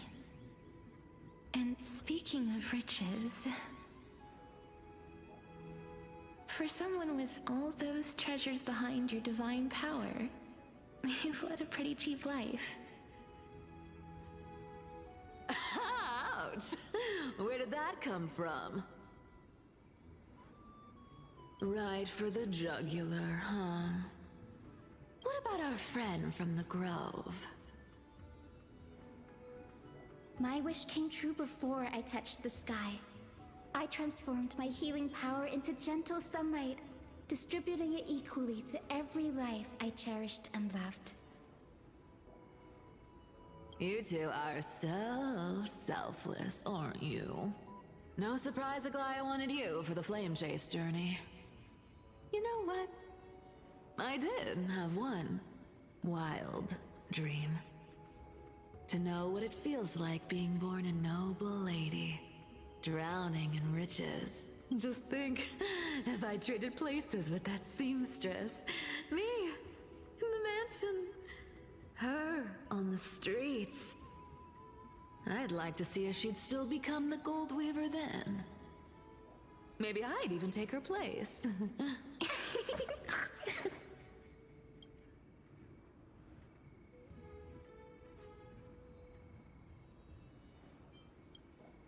I can't disagree with you. These wishes aren't weights to bear. They're like those candy wrappers the Ides Elysiae children love, shining even brighter when bathed in sunlight. Warm embrace, equal healing, and Perhaps living free. They're all wishing for a kinder world in their own way.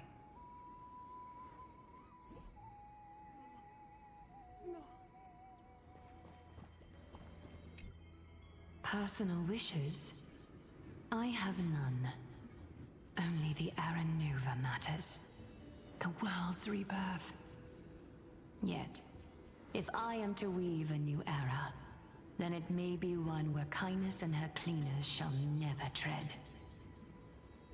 These crawling parasites have no place in Akama, especially not under the deceitful claim of human rule. That noble lady, the way she speaks, it's like ice in my veins.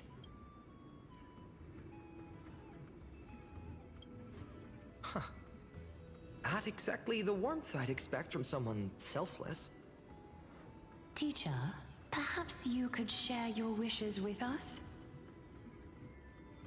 Oh, Snowy. You want to know about our wishes now? I wish to meet Trian again. In the Sea of Flowers where the West Wind ends. And Aggie, I want to see you shed that golden thread cocoon around your heart. Just once more. Smile at us again like that bright-eyed girl in white who stood before the Yanisopolis temple. Finally, I pray that the footsteps of lost souls no longer wander aimlessly. Instead, replaced by the bright songs of prayer. Are we wishing for too much? Well, let's say these 3 wishes represent Trian and Trinan too. Those wishes are truly wonderful. They even stir something deep inside me. Then we can rest easy. Because only you can make these wishes come true. Only...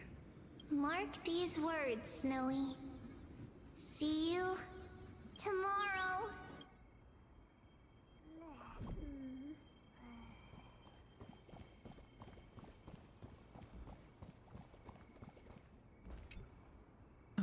Finan, my student.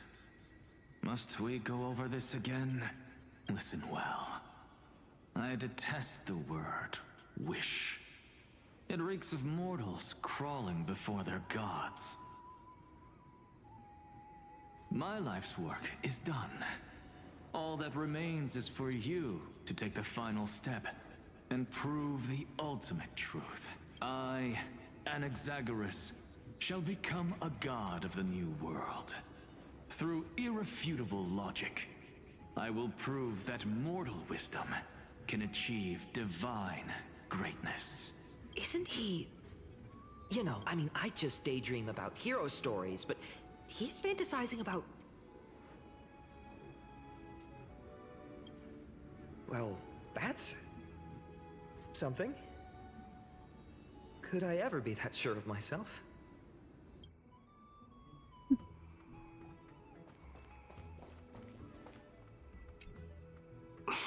Finan? Since when did you become so timid? Asking such juvenile questions about wishes. What's that supposed to mean? What's with that condescending tone? No way I become friends with this half-naked show-off, right?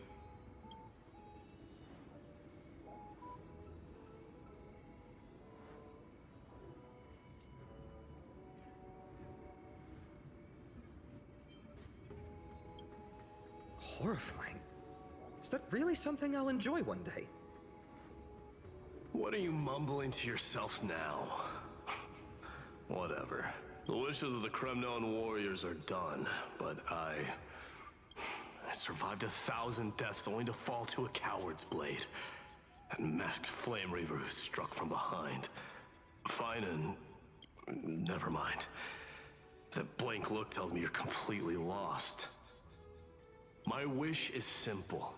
One honest duel. Face to face, blade to blade. Then I'll strip away that mask with my own hands. Nothing but violence and vengeance. This person's wish is nothing short of brutal. Still, those eyes burn with the noble pride I've read about. This wish...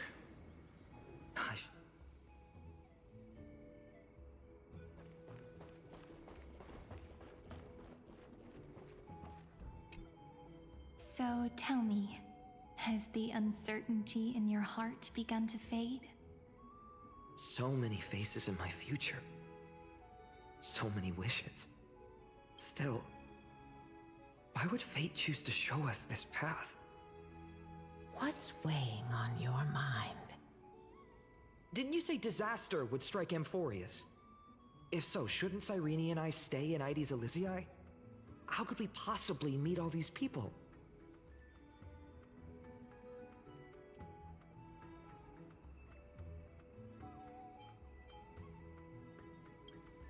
If that's true, then who will protect everyone in Ides Elysiae?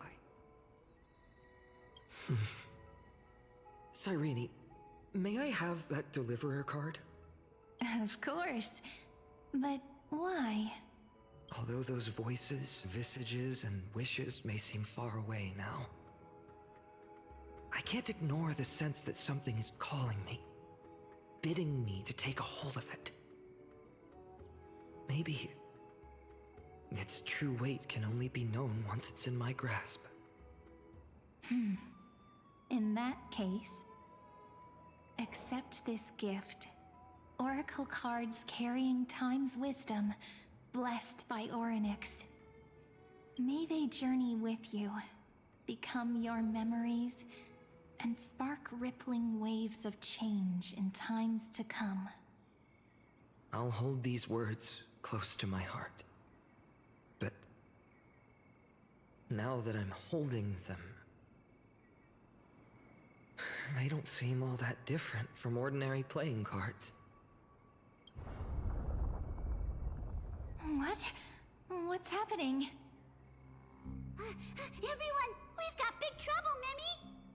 Burning, smoke everywhere. It's all coming from beyond the maze! What's going on? It's here.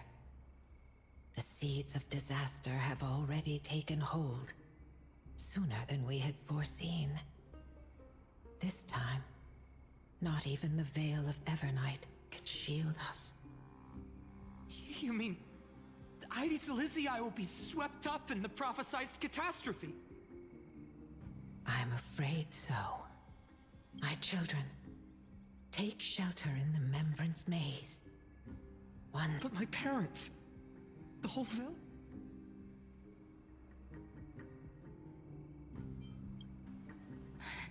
Are we facing the three titans of calamity? This is beyond any titan, beyond any danger you could overcome with strategy alone. It's an unspeakable horror that twists all life into abominations that never bleed nor cry. Even titans fall to its corruption, burning from within until only empty shells remain, knowing only death and destruction. The Black Tide. That's what this calamity truly is. It consumes all in its path, sparing none but the Membrance Maze. Not even titans can... Yes. So please, don't leave this forgotten realm the gods abandoned. You are the first to uncover our presence, and the only two who can enter the maze. We don't wish for you to throw your lives away. Finan, what path do we take?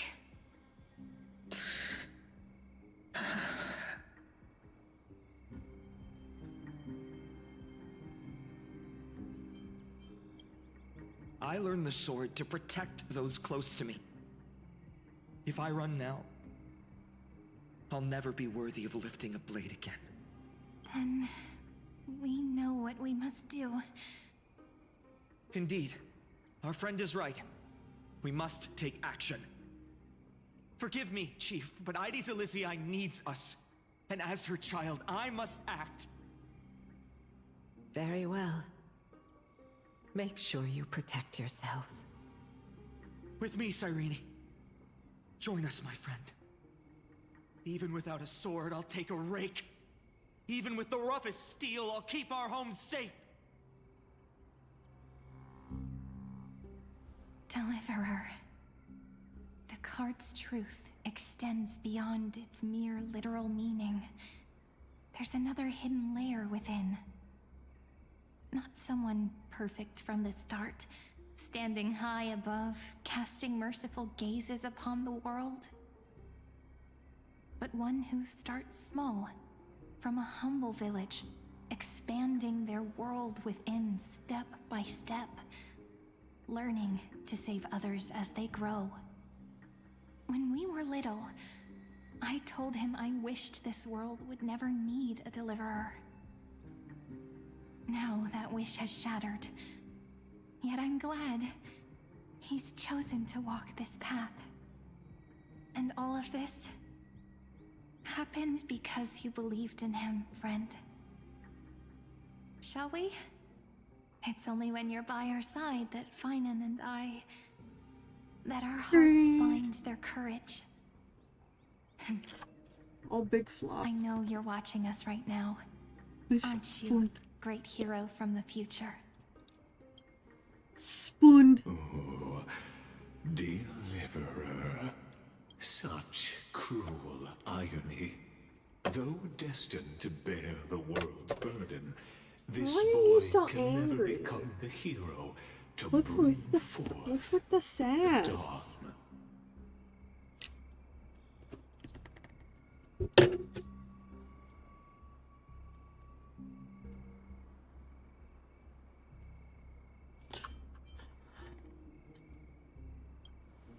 Follow their path. Bear witness as this man, forever denied the mantle of hero, Smelly takes his first on step my mouse on the pad path yet to again. deliverance. Watch this memory play out its final act. See with your own eyes how everything began. Then you'll see why his dream of deliverance was always destined to become this world's requiem.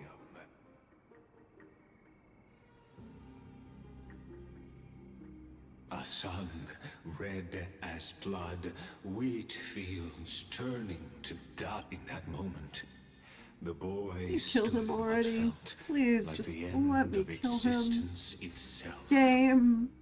Please.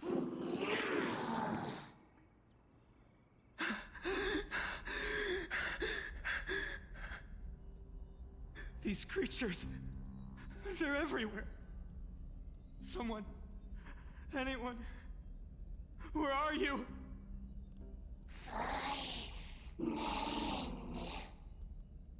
No, it can't be.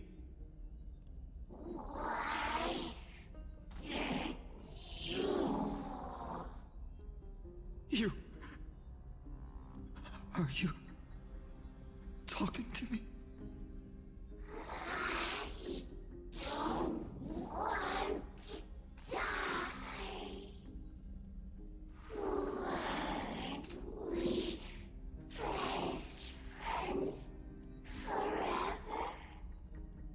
No.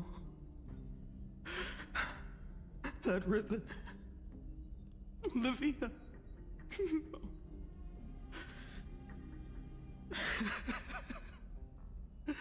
I should have known. Save us. Save us.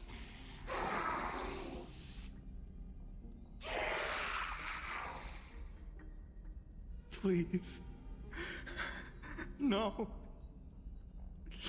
Stop. Please stop.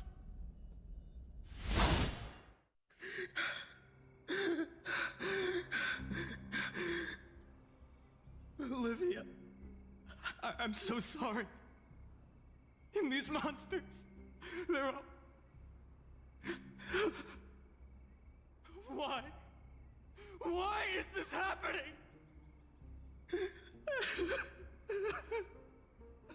This man needed to pay the bills. God damn. Alright. When the black tide arrived, the wavering boy found resolve in his companions, and together they ran toward their first battlefield. In the far-off future, the land of Amphoreus would bear the marks of the hero's footsteps. With sword in hand, he would inscribe an eternal mark in the golden epic. And when dawn broke over scorched earth, a boy, covered in wounds, buried the dead one by one. His silence heavier than the earth he moved. His home, his past, his name, all buried beneath the soil. His feet carried him forward, over the pillar of stone, beyond the chalice of plenty, through the deadly fogs of the hand of shadow. He wandered without direction, like a withered leaf drifting in the wind. Through countless city-states, the smiling visage of the white-haired swordsman was etched into memories. Yet he did not walk without purpose. Deep in his heart, a voice always guided him forward, to fulfill the wishes he had inherited, to brave peril, and to do all that was within his power to save those who needed saving. Those words his friends spoke long ago, when his journey began, lingered. Protect those who must be protected. The words were few, but they gave him all the certainty he needed. That's what it means to be ordinary and choose to be more. Onward he walked, until the call of the flame chase journey thundered across the land. In the vision painted by prophecy, humanity would triumph over the gods, seize the core flames, and ignite a new dawn for Amphoreus. Yet losses are a constant on the flame chase journey, where life too seems as small as a speck of dust. Only one who treats the world as their teacher can bear its eventual destiny. Are you prepared for such teachings? The voice within spoke, and he answered softly. No matter. My existence is of no consequence. When the Gold Weaver called, he answered, traveling to the holy city. There the elders met his warrior's spirit, with nothing but scorn, condemning him to the barracks in derision. No one saw it coming. Not the world, not even him. Yet, this nameless recruit stood at the gates of legend. And there, at last, he found the ones who would walk his path right beside him.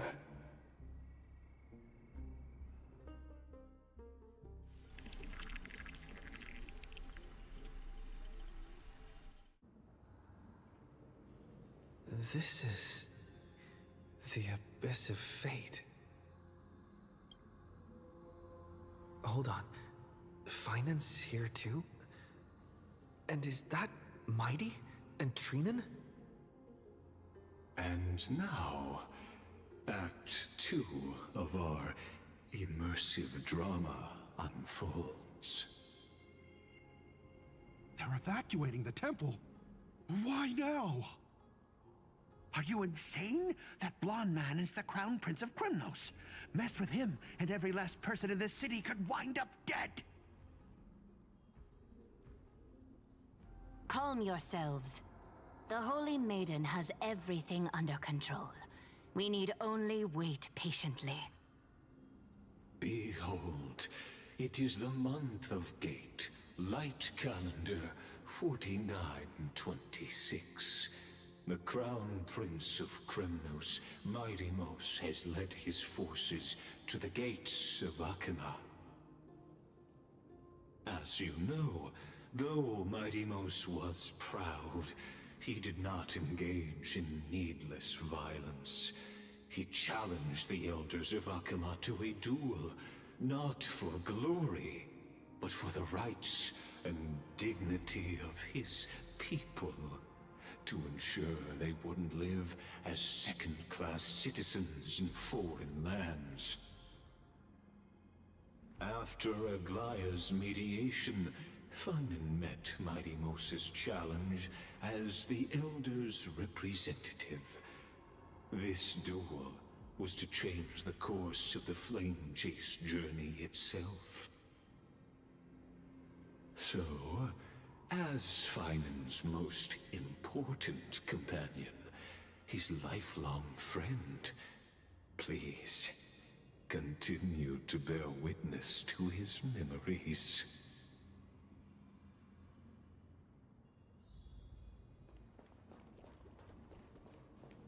Is this your idea of an honorable duel? Bloodshed isn't the way. We and Aggie don't want to see Chrysoceres turn on each other. True warriors know when to sheathe their blades. The impartial Talantan shall oversee this duel. You need only place your offerings upon their scales. Something that has more weight than the fate of the world. Which means only those who understand the world's weight are worthy to carry it. Is this how you plan to test our convictions? Well, Kremnoan, looks like you won't be able to punch your way through this one. It makes no difference. One last chance, new recruit. Walk away, and I'll spare your life. Otherwise, come and face me. I'll give you a warrior's death. Hard to imagine they once clashed like this. Holy Maiden, I can't help but feel like a pawn that has stumbled into some greater political game. Every hero was once a child, and every child must grow. That's so. I don't even know why I'm standing here right now. Look at me. Just a common soldier. Since swordsmanship won't decide the winner, Lady Goldweaver should be here instead. My devotion to the Holy City could never compare to hers. What if we told you this duel isn't about winning or losing, but rather in the choice you make? Are you saying that Lady Goldweaver is testing me? Every Chrysocere is indispensable to the Flame Chase journey. And you and the Crown Prince of Krymnos are both a part of the prophecy. What the duel marks is not an ending, but a beginning. So, listen to your heart. We wish only to hear your answer. True enough. The voice within has never failed me. It doesn't matter what the result is. I don't want to skip the story, but God, I want to bash Lygus's head in already. Now go, Finon. Your journey has only just begun. Please. That's right, comrade. It's time for us to teach that proud prince a lesson together.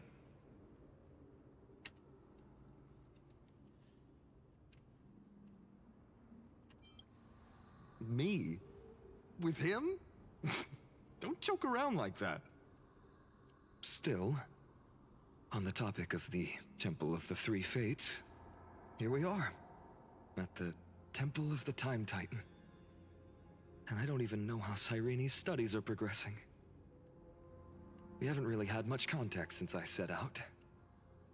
Still, I hope she's doing well. Anyway, let's go, comrade. It's not every day you get a chance to see Talantin's scales of justice. What's going on? Did he just say Cyrene's studying here? But how is that possible? Wasn't she...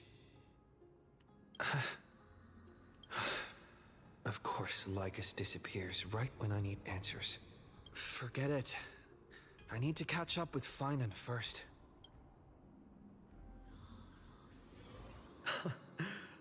Amazing. Talantin may have fallen, but their scales remain true to their purpose. I hope you still remember your purpose, new recruit. You seem awfully confident, Kremnoan. Let's see how you define the idea of weight. For your information, in Castrum Kremnos, the punishment for profaning a duel with such crooked words is impalement. But as we're in foreign lands, I'll indulge you. The signet of Kremnos, the crown jewel of our people. That's my choice. A ring. Not just any ornament, I'd wager. What's the story behind this little treasure? Don't push your luck. Think I'd pour my heart out to you? Just know that Kremnos' 1,000 years of glory could bring a titan to its knees. Let alone a nobody like you. So to him, glory and his people outweigh the entire world. And the very destiny that Mighty himself will eventually shoulder.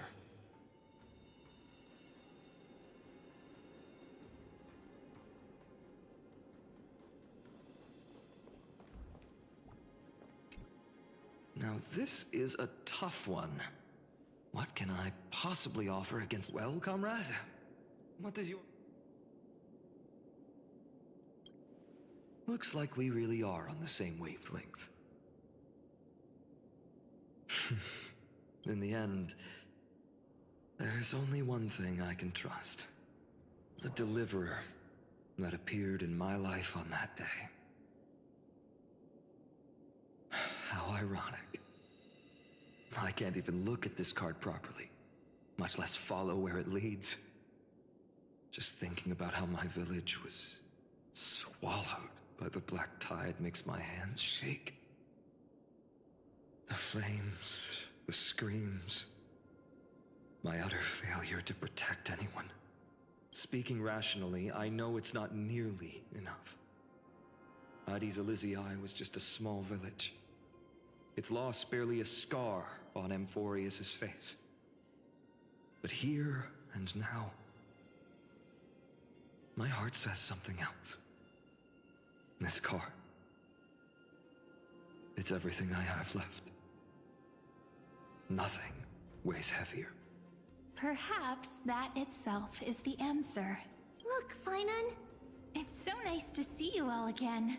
Lady Trinan, Finan, and hello. Seeing you here sure is a sweet surprise. Why so surprised? Could it be... Did you miss me? Cyrene? This is... incredible. I was literally just thinking about how you might be here. But I'd never imagined I'd see you this soon. I was supposed to leave with the priests, but then I heard Lady Maiden was with a white-haired young man. I figured it had to be you, so I snuck back here. That's Cyrene for you. Unfortunately, this isn't a good time for reminiscing. That Kremnoan over there, Still playing house, boy? You get the idea. Quite the hothead. You know, you two just might get along. Don't worry, you already know what the answer is, don't you? If that's your choice, I am with you. I am with you because I remember it all too. The fields of Ide Siliciae, those red leaves, that little swing of mine beneath the tree where I dreamed the sweetest dreams. And those dear fairies in the Membrance Maze. It hurts so much knowing they're gone forever. The pain speaks for itself. Our hometown may have been just a tiny village, but to us, it was the whole world. But that's not enough, Finan. Not nearly enough. Even though hatred can help people grow and turn a boy into an unbreakable warrior, what you need now is victory. You can't just stack the scales with your past suffering. You have to throw the weight of your future onto them as well. The future? What do you mean? Maybe that was a bit too cryptic for you, but it's actually really simple. Why not have our mutual friend here stand on the scales with the deliverer? How about it? Can you help us? Of course. After all, you're what we aspire to. Let's try. The fate of Akuma hangs on this duel. I must claim victory, for their sake. I will stake everything I have. Stand with me, comrade, and we shall become heroes. Let's. Together we'll prove that what weighs more than the fate of the world is the resolve to shoulder an immutable past and carry it into the future. Talantin, the fair, the just, they of unassailable integrity. The challengers have made their choices. In the name of the Holy Maiden of the Three Fates, lower your scales, weigh destiny, and reveal unto us your verdict. Your offering is a card? Yes, a flimsy little card. That is my choice. Just know that it's called the Deliverer. Interesting. Very well. If you can beat me with this card, then that's what I'll call you from now on. It's a deal. The scales, they're wavering. Talantin is deliberating on the outcome. It appears the convictions of both sides are equally matched. This is suffocating. Like the whole world's weight is on my shoulders. But I believe what my heart tells me.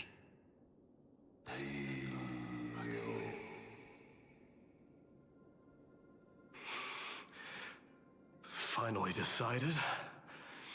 Hear thee, children of humanity.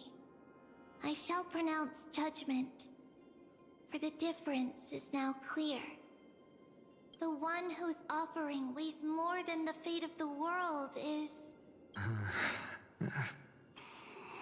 one from Ide Siliciae, the nameless hero.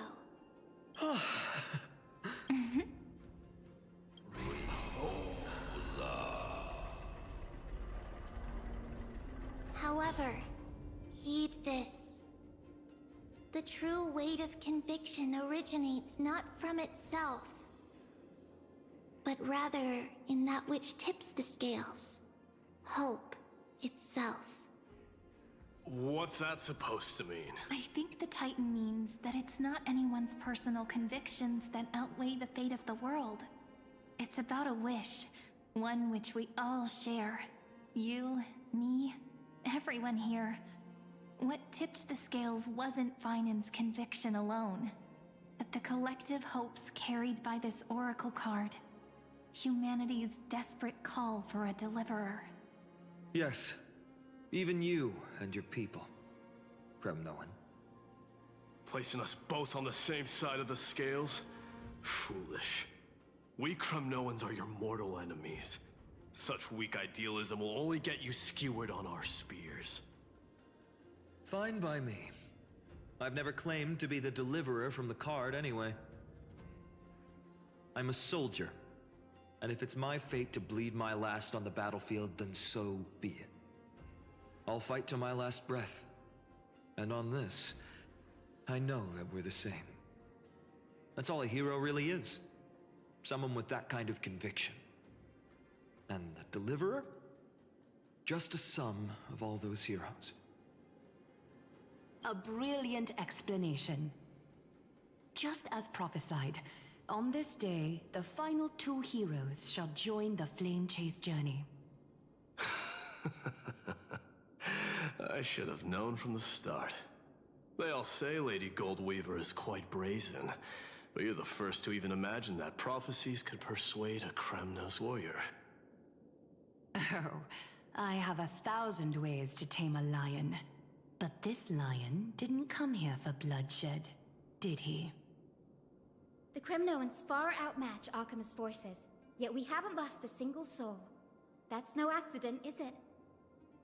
Do you honestly think Kremnoans, renowned for our love of battle, would show mercy? Your forces are equally renowned for their iron discipline. And so, we can only assume that this is on your orders. Perhaps Akama isn't as hidebound as the rumors say. You grasp the true marrow of power more clearly than those elders. Now that the wheels of fate are turning, what finer way to celebrate this fortuitous encounter than a feast? Follow me, brave Outlanders. Heroes of this world are as countless as the stars. And at this moment, we find ourselves gathered here by the light of the flames of the long night. History shall remember this moment. The prophesied Chrysos heirs now stand assembled, heralding a new dawn for amphoreus. You must see it now, how different this is from the flame-chased journey you traveled.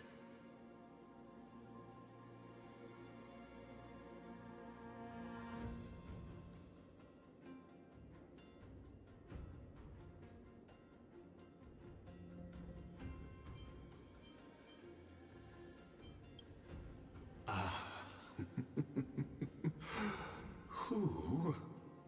Perhaps the role is not that of a person who really existed. Notice how only 2 particular individuals seem aware of your presence. Patience. We're approaching the final act. These are, as I mentioned, his first memories. They are of particular importance for the imminent Era Nova. Such as this very moment, as the prophesized demigods gather with Talenton as witness. This is a moment calculated by the gods. What comes after is no different from that which you already know. Some join, others leave, while flame chasers bear their faint light forward through the long night. Ah, come. Your seat awaits after 13 heartbeats. Our heroes will be ferried to the final scene.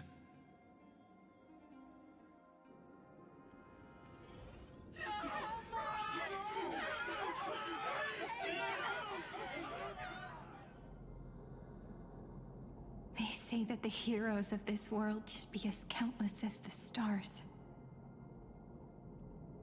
Yet now, we're the only ones left standing. So, in the end, the Black Tide still swallowed everything. The West stands protected by mighty Skrymnoans. It will hold for the time being. Professor Anaxa deployed wards in the north and east before. Their effectiveness is untested, but I believe in him. And Akama. We needn't fear for Aglaya. Even in death, she counts as the greatest among demigods. Her threads of romance weave an impenetrable shield, and the people answer her call, rallying to the city's defense. Let's move. Cavalry has given their core flame. We must complete the Era Nova before the next entry hour. For Amphoreus. That only leaves 3 hours. So, this is the last time we'll see her. Finan, we set out on this journey to answer the world's desire, didn't we? That's what it means to be a Chrysos heir. So has it always been. Then why? Why must Amphoreus' wishes be so cruel? We made the best choices we could, whenever we could. But in the end, the prophecy that led us, this black tide swallowing everything. Why does it look like this? I don't know. We haven't had any other choice, except to move forward. Not for a long time now. Even if we only see the long, long night ahead, I still believe that through it, we'll find the dawn on the other side. Beyond these flames, a new sun will someday rise. So, to the Temple of the Three Fates. You'll take over Time's authority, and we'll return all the core flames to the Vortex. Then put this world's fate to its final rest. After which, we shall all face oblivion. Or embark on one final, grand journey.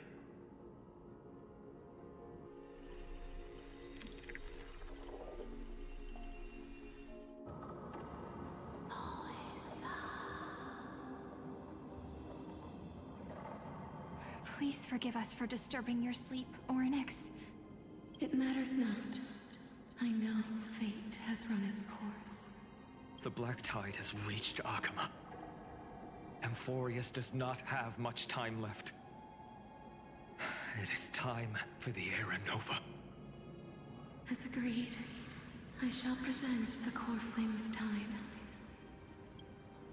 Ride the river of time. It will guard your passage to the vortex of Genesis. Step through and witness. Professor Anaxa proved the truth of Genesis with his sacrifice. As Chrysos heirs of the prophecy, we were always destined to immolate ourselves for this world. Now, it's our turn. We can't let everyone's sacrifices be in vain. I don't need another pep talk, Finan. After all, we've been ready to fight fate ever since we left the village. Yeah. Come. Let's claim the miracle we were promised, and burn. And then, rise as the first light of a new world. Light calendar 4931, the third week of the month of Evernight. Welcome, my lord, to the end of the flame chase, and the end of all things.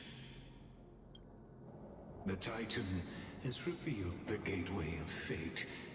Please, accept the invitation to step across the threshold, and behold. Beyond this gate lies the new world that our heroes sought through their trials, as well Hello? as the terminus Where that did you the text owner from? of these long memories has been hurtling towards their entire life.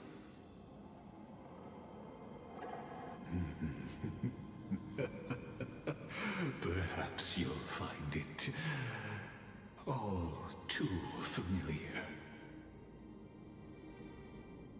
Then you'll understand how the mortal called Finan shouldered the world's weight.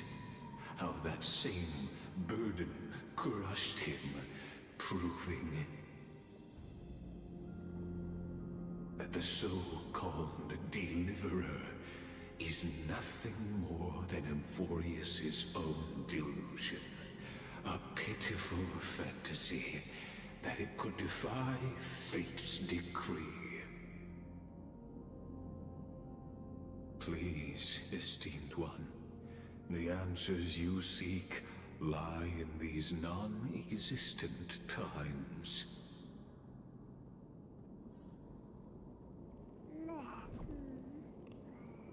Ah.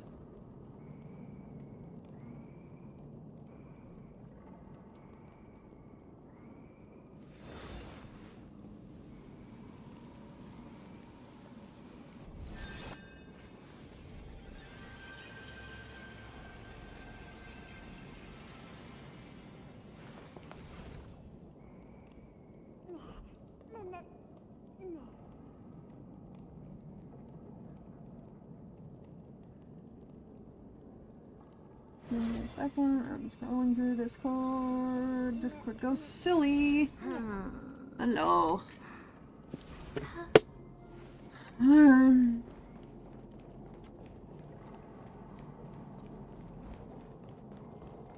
That looks like a Twitch user.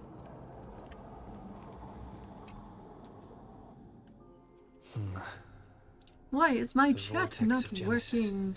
So it is here. But... just what is this?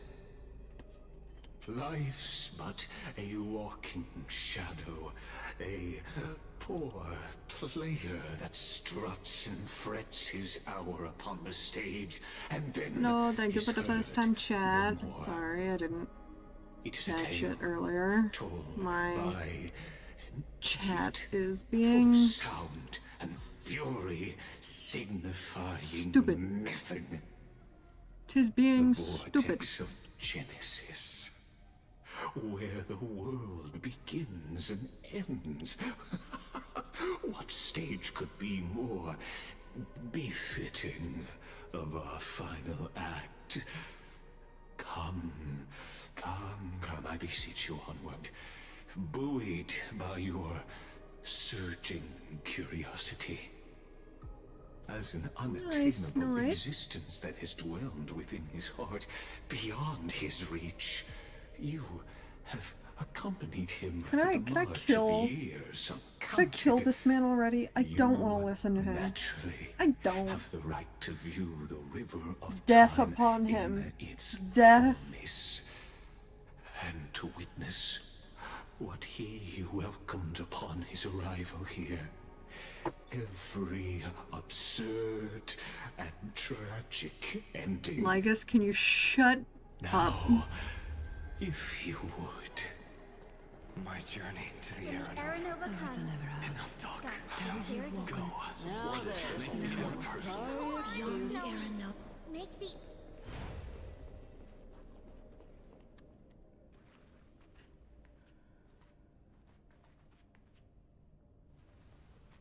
None of that matters now.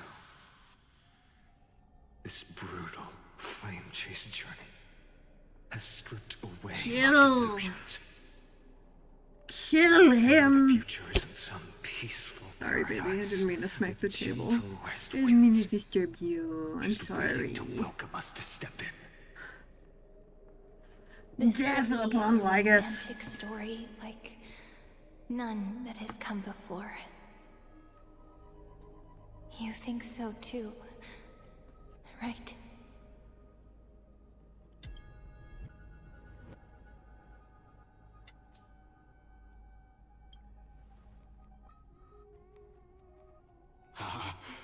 Indeed, in his memories, such a scene replays over and over.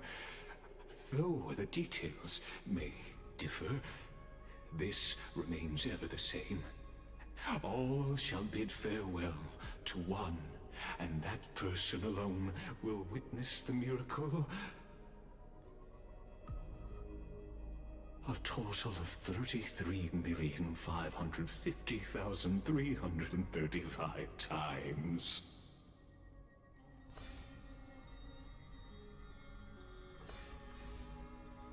Each is a drop from the river of time, representing the long journey he would take, or rather, the never-ending cycle.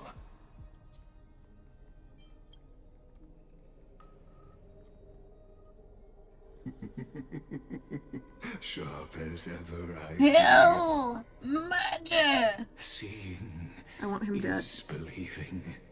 I want him Why dead. not let Chat. your own two eyes uncover the truth?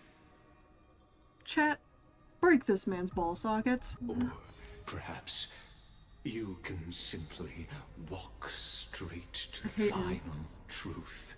See the true face of the character you play, and witness the ultimate nature of the Chrysos heirs, flame-chased journey, and the cycles of amphoreus. Please, take your time. Look around as much Kill as him. you wish. Can I?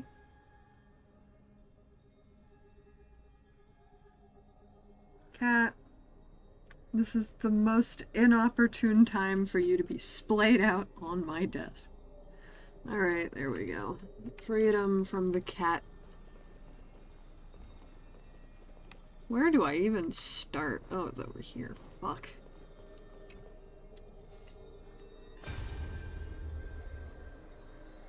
Not a single soul to be seen. So this is how the vortex looks at the end of days.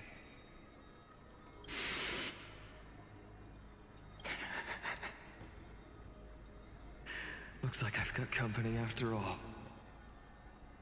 But since you've made it here, so in the end you succeeded. Executioner.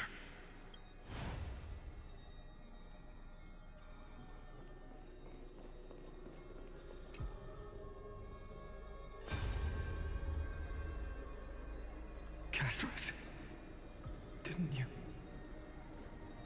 Yes. I've become Death's demigod, and shall never again walk the world of the living. What you see is the surging of the River of Souls, brought on by the countless dead feeding it in these dark times. They cry out. Though dead, they'll converge into a torrent and guard the vortex to see the Era Nova fulfilled. I will take all the wishes of the departed with me. Please, everyone, fight with me to the fair. I hear them. The dead hail you. They're prepared. Go on, Deliverer. We'll keep that executioner in our shadows. The path before you leads to light and eternal flames.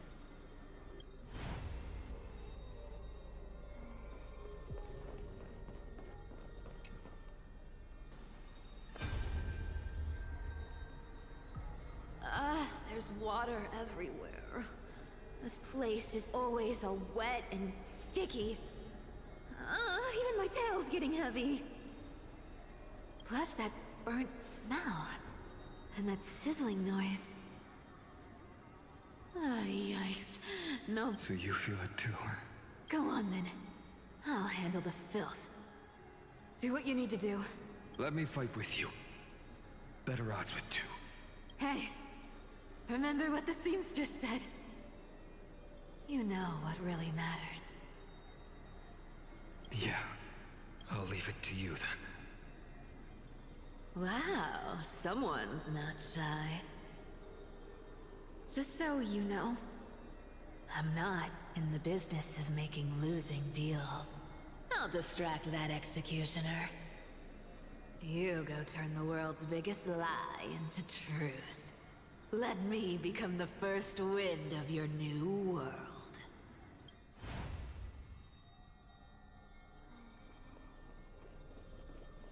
I want him dead. I want him dead so bad. Let me kill him. Game. Just shut up and get out of here. Are you crazy, mighty? I want him dead so Immortal or bad. not, even if you're the demigod of strife. Oh, I'm still no match for them. No, I know you can. I just wanted to request that you witness the Era Nova with me. Together, let's prove that we're enough to transcend the prophesized fate. Could it be that now, at the critical juncture, our mighty deliverer is chickening out, scared of a stupid prophecy? I'll transcend the prophesized fate. All right. But I've got a better way. As the son of Gorgo, I'll prove myself with one last grand victory. Just like when I ripped out the old king's heart. Go. Leave this to me. If the Black Tide creatures block out the sun, then we Kremnoans will fight in the shade. And when I'm done with that executioner, we'll raise our cups where the west winds end.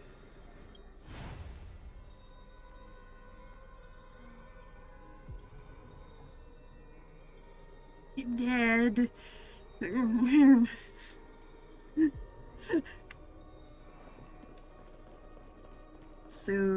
Soon I will be able to kill him. Soon.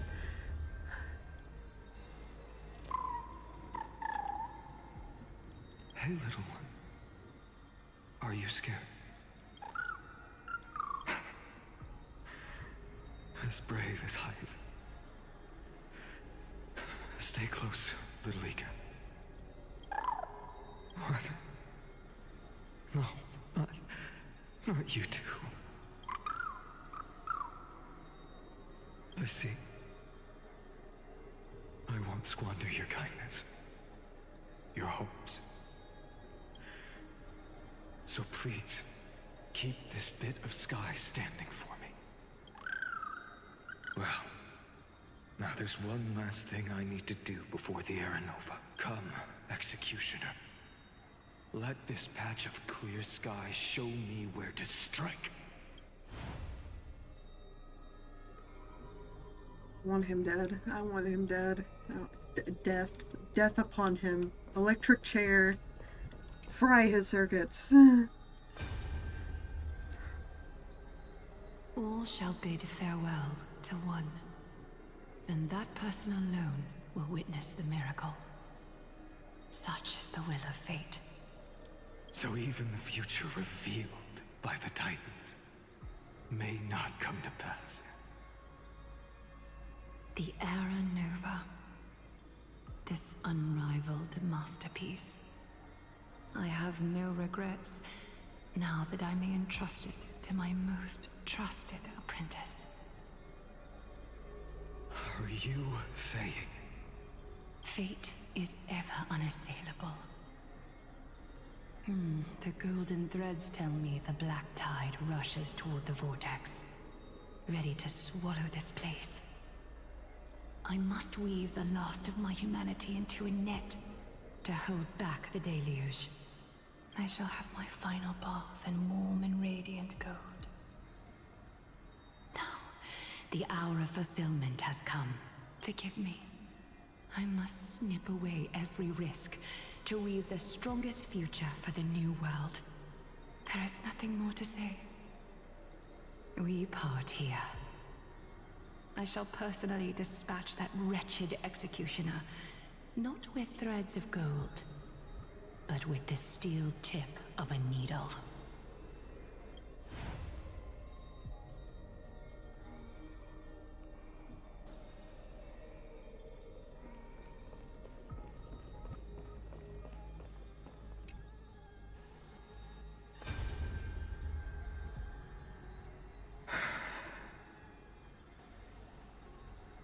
Baby, look. We made it to the vortex. That prophesied future. The flower fields where the west wind ends. Terra Nova. We're so close now. You can't speak anymore. Please. Allow me to pause just a moment before I keep my promise.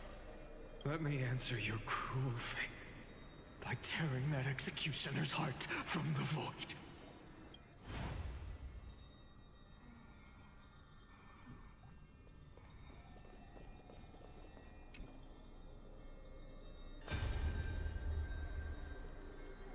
The vortex of Genesis. The last time I was here, I was returning the core flame of reason. I didn't have the time to observe it in too much detail back then. But a holy sanctuary of the Titans. Looks more like their frozen crypt to me. Well, all the core flames do lie here now. It's my honor to walk the final stretch with a mind such as yours, Professor. Oh. Getting ahead of ourselves, are we? Have you forgotten so quickly? I died for truth long ago. What walks with you now Grave is is but a dead. thought in your mind. The grave seeing his mechanisms scattered on the floor. Of course. Death upon him.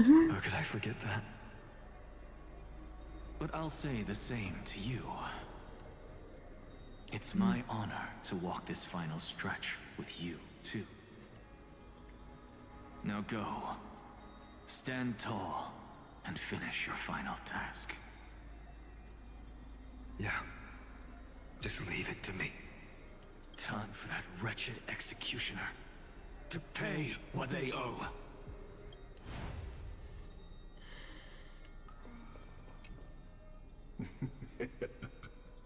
You really think you're prepared? Allow me to give you a warning, most earnest. Once you see what these memories hide, the world's course will be forever irreversible. Ah, very well. As you have made up your mind, let us bear witness together. As the sole audience of this eternal theater, I have been rapturously awaiting your arrival, and this, too, is the very reason I must show you everything. I believe that since you've bathed in that eon's gaze, you can make Amphoreus's frozen fate flow once again.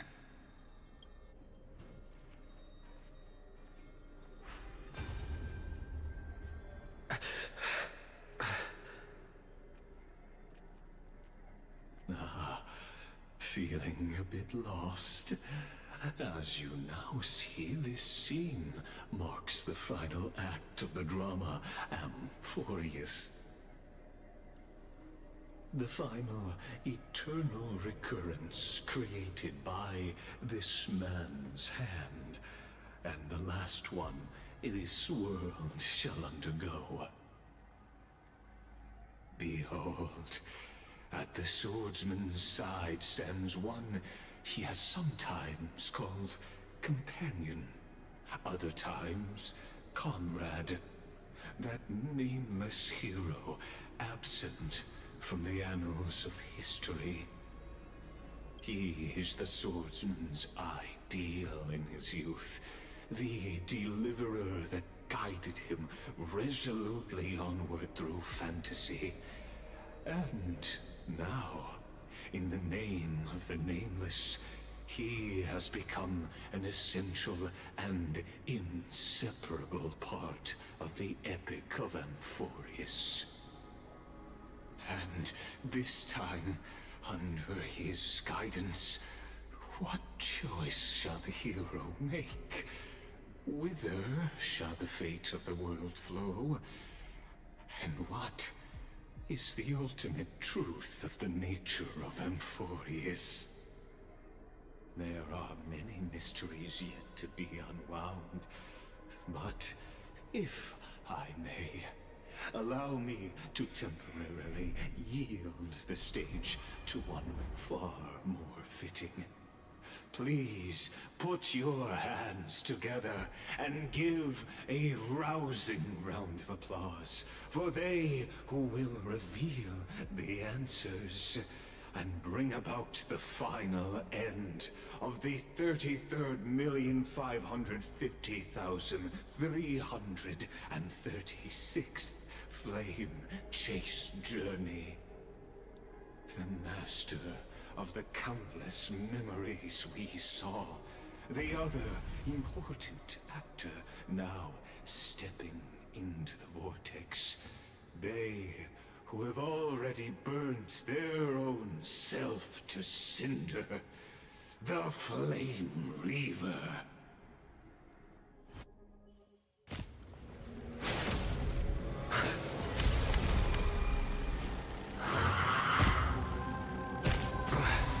So, in the end, you succeed.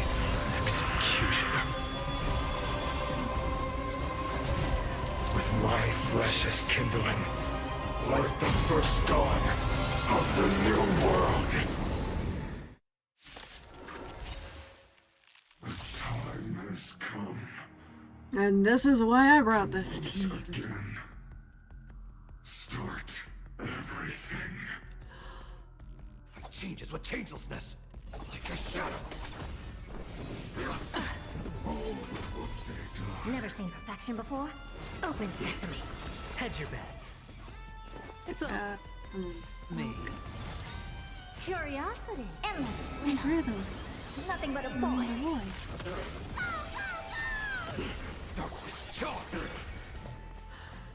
Expand your thinking. Watch it crumble.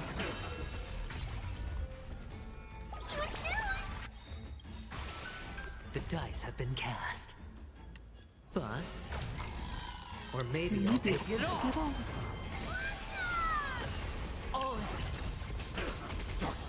Hey, at least I got to see his head roll on the floor. I'm sad it wasn't by my hands, but oh well, I'll take it.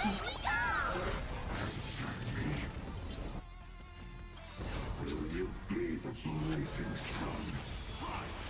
When all creation burns to ash. I don't have time for games. Sure, I'll play along. There's no time to lose. Losses are a constant on the flame chase journey. When you haven't lost, you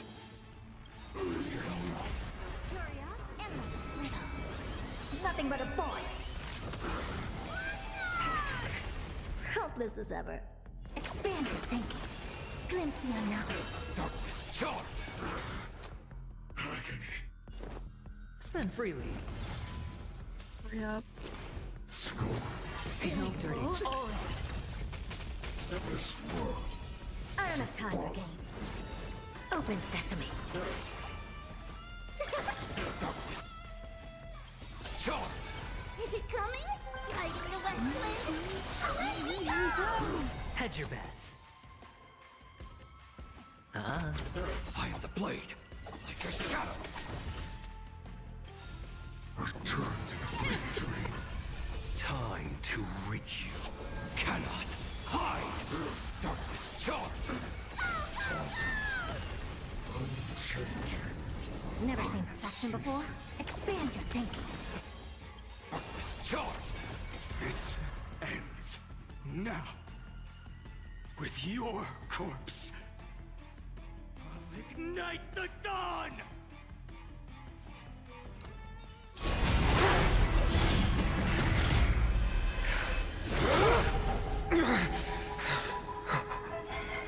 How is this possible?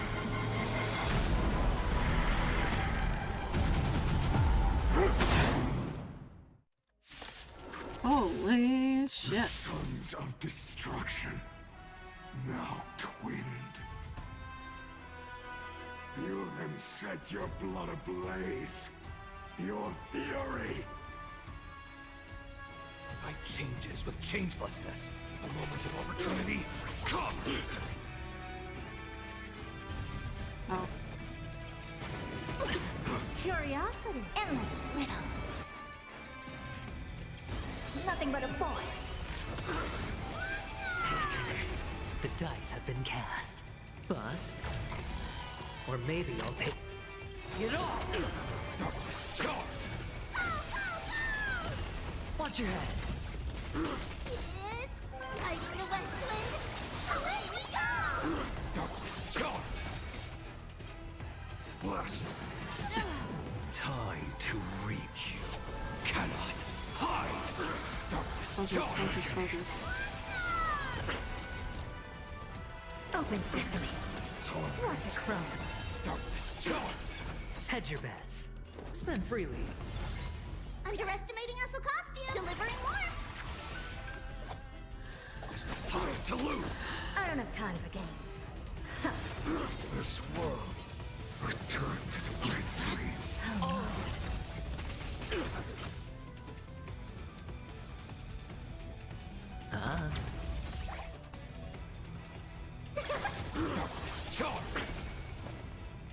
Expand your thinking. Curiosity. Endless riddles. Nothing but a void. He can stand to have some more break of that. It's fine. It's coming. Lighting the West Wind. Away we go! Never seen perfection before? Open sesame. Glimpse the unknown. Watch your head.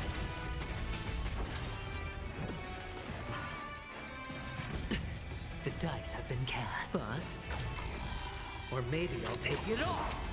Oh.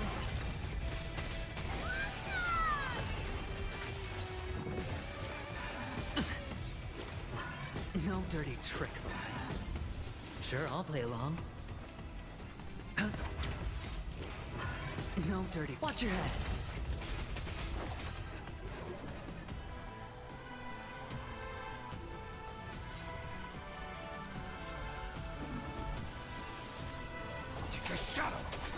I don't have time for games. Expand your thinking. Not enough. This form shall fuel the fire. Burn. Burn unceasing. Time to reap. You cannot hide. Oh.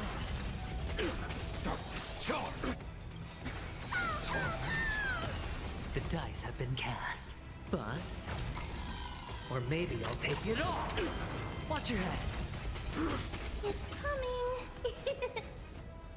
Lighting the West Wind. Away we go! Hedge your bets. Time to lose. Suffering. Curiosity. There's a danger. Endless riddles. Nothing but a void. Never seen perfection before? Open sesame. Watch it crumble. Right in the heart of death. Like a shadow. Expand your thinking. Underestimating us will cost you.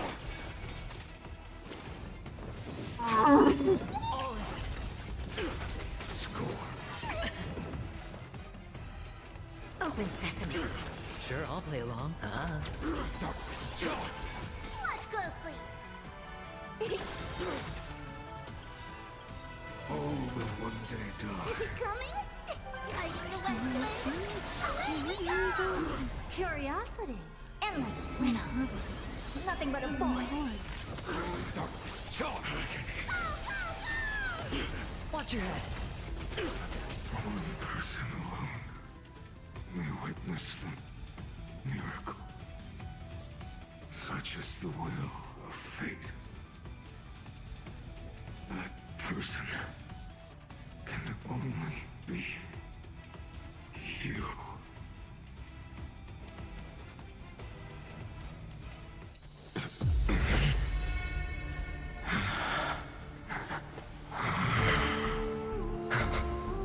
Why not let wrath incinerate fate? Gods.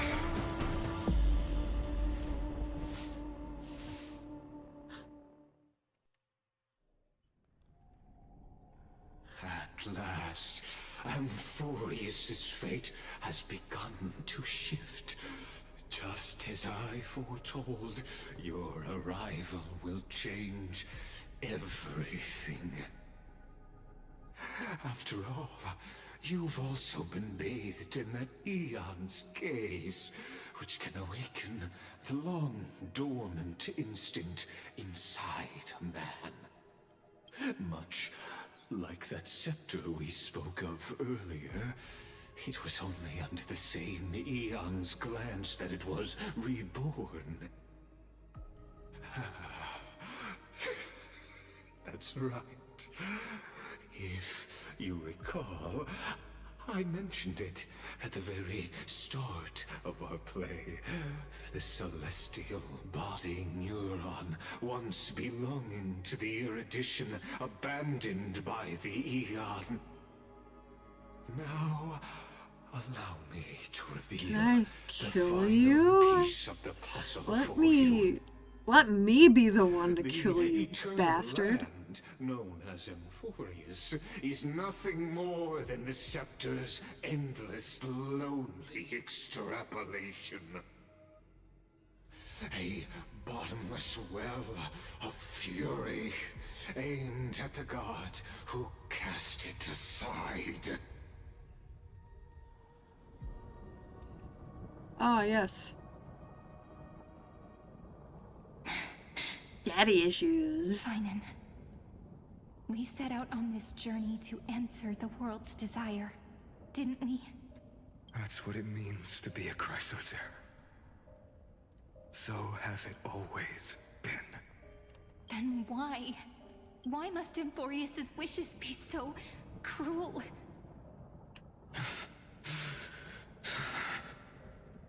We made the best choices we could, whenever we could. But in the end, the prophecy that led us, this black tide swallowing everything. Why does it look like this? You see it too.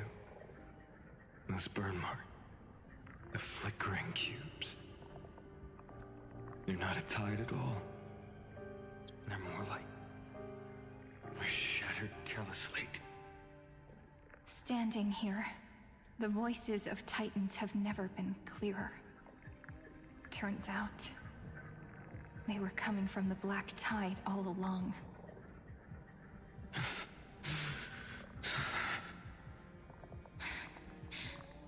Is that Amphoreus crying?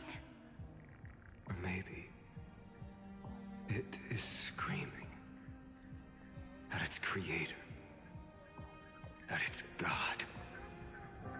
Finan, do you still remember when I was little? I had a dream. A dark, cold room with nothing but Orynyx's curtain glowing like crystal. The curtain seemed to contain all of Amphoreus, where strange and fantastic dramas played out within. There were countless versions of us, from countless different worlds. Perhaps it wasn't a dream. Yeah, As I gaze out at the world before me, those sorrowful thoughts have become reality. So, this is the reason the sky was sealed. Amphoreus is merely a larger ID Silicii. We are just characters in this tiny world, following the prophecy, stepping onto the same journey over and over. What then is this so-called Era Nova? And what are the spectators watching all of this truly hoping for?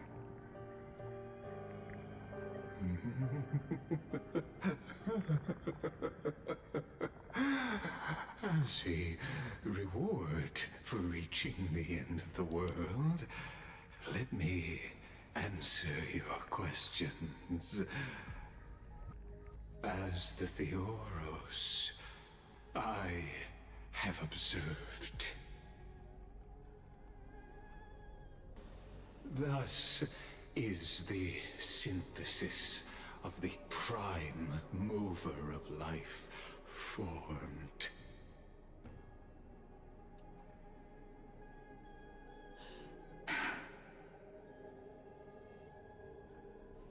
This is a moment the universe will remember.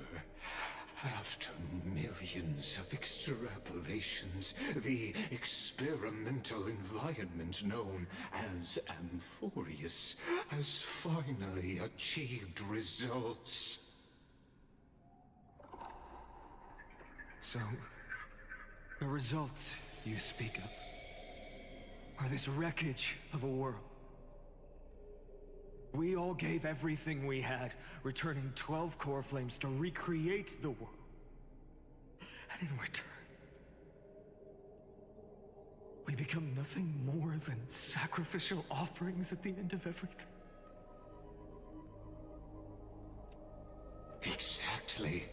The Titans are Chrysos heirs of the past, and Chrysos heirs are the Titans of the future.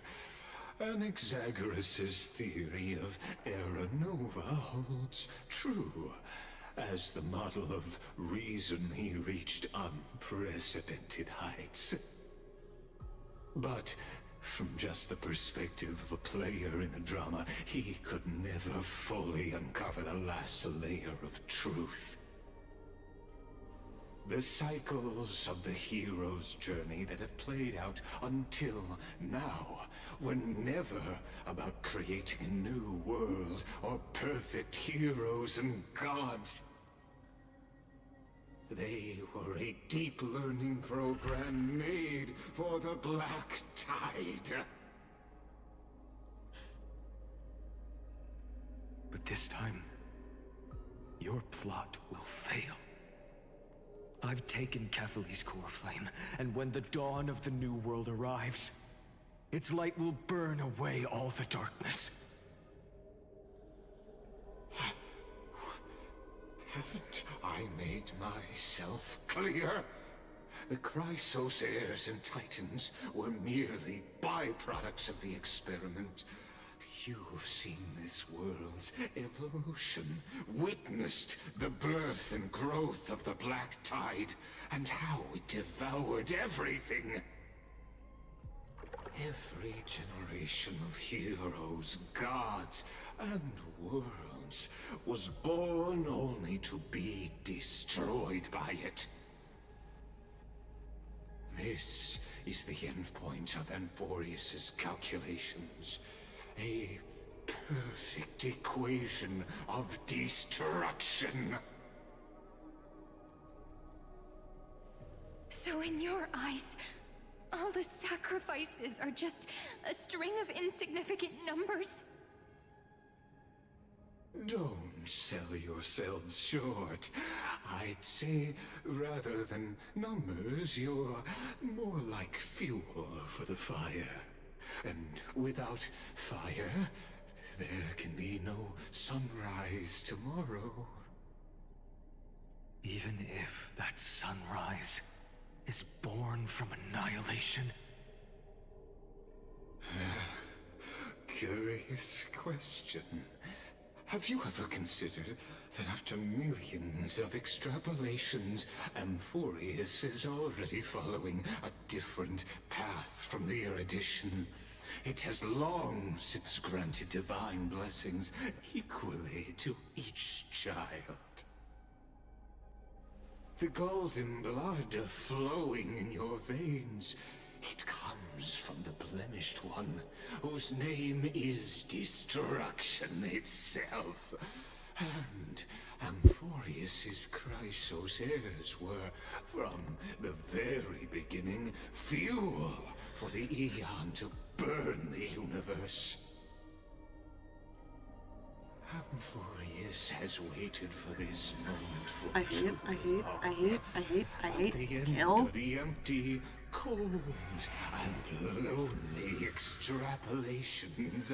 Cat. Destruction has reached I love its you, but the final mouse pad is not where you're destination. supposed to sleep. Get baby held so I can actually use my mouse pad. Nikos 496. Philia 093. No need to feel regret. This Good morning, generation of Speaker. Chrysos heirs is the most outstanding model, and you two are the final factors. For you, the Era Nova is no lie. Just step forward, embrace the black tide, and accept the Aeon's gaze. You will come to life from a string of cold numbers. Along with all those who have passed, you will run toward the real universe, fulfilling Amphoreus's long-held wish. In the name of the Lord Ravager Iron Tomb, unleash its fury and destroy the source of all this tragedy. Or we could always choose another option. Like you said, Amphoreus is just an experiment, and we're the participants. We can only walk along the predetermined path toward the ending, under the watchful eyes of the stars. But that also means that there isn't just one Aeon who can cast their glance at Amphoreus, right?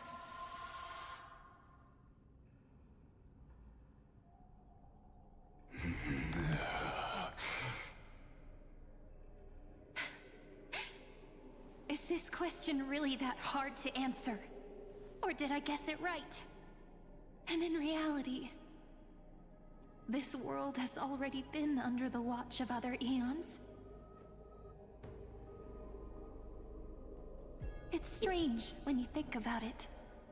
If you just stayed back, watching us complete the ritual and get consumed by the black tide, your goal would naturally be achieved. Why go through the trouble of explaining all this to us?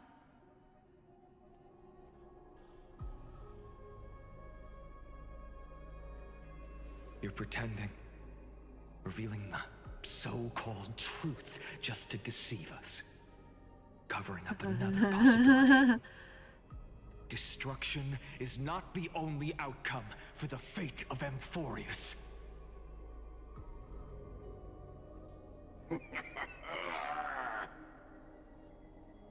Do you two really think, as petty little demigods, you can change the outcome written by the stars? What makes you think you are capable of doing that? A little courage and determination. Just kidding. The answer is pretty simple. But we're not gonna tell ya. Dunk. Ah, yeah.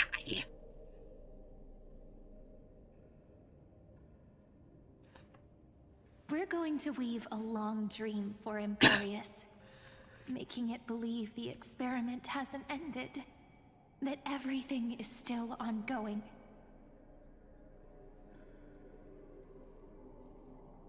With just Orynyx's power, though, it should be impossible to achieve this, right?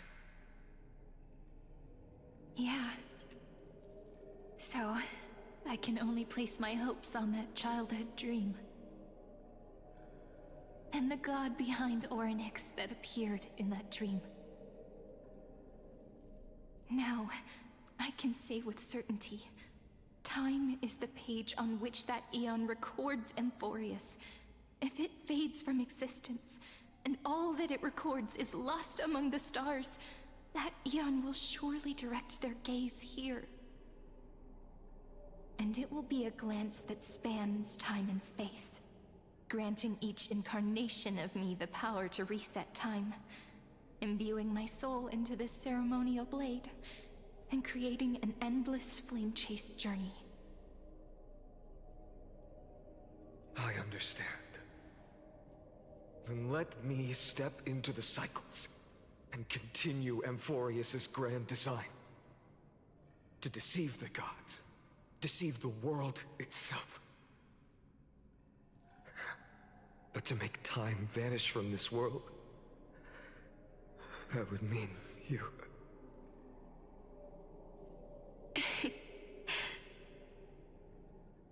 All right, let's not make things so gloomy.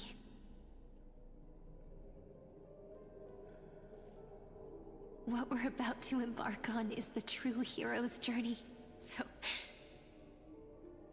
Come on, cheer up a bit, okay?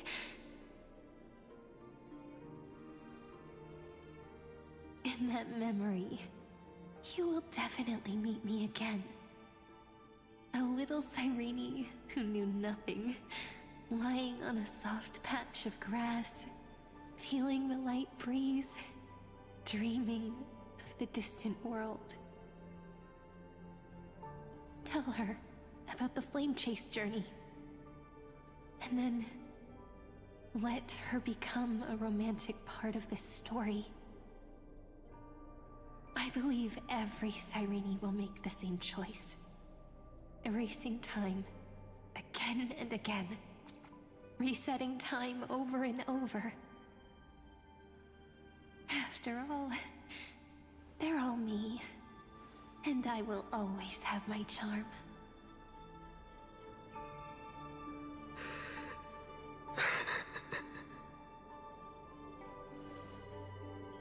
Then, I'll fall into a sweet dream, disappearing in some small corner of the world. Quietly, waiting for the day when that next page is turned.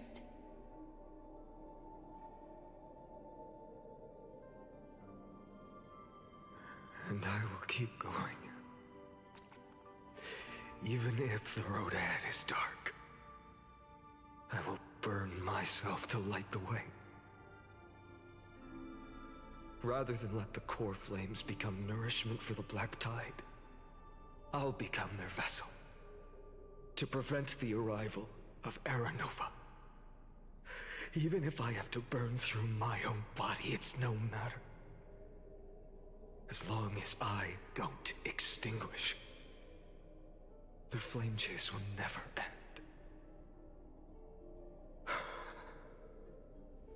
Until Amphoreus welcomes a true dawn. The girl who watches over time, and the warrior who carries the world. Now, let us fulfill the duties of time and world-bearing. Honor the past, and forge ahead.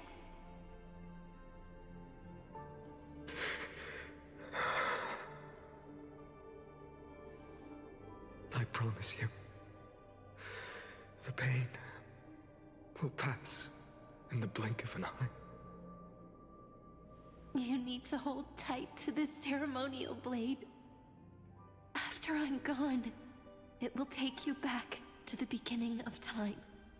the start of a new story.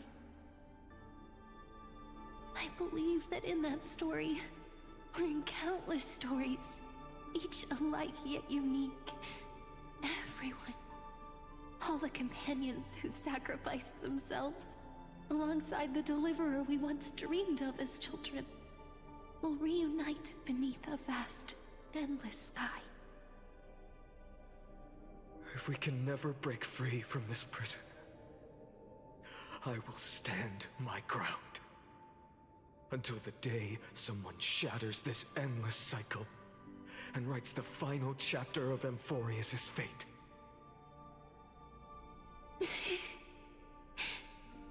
So, let's set out.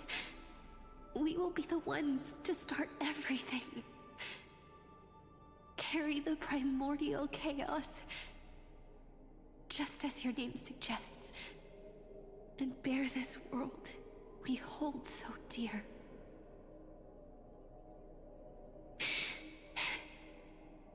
So long, Kaslana. As the Theros I have observed, instruction synthesis is formed.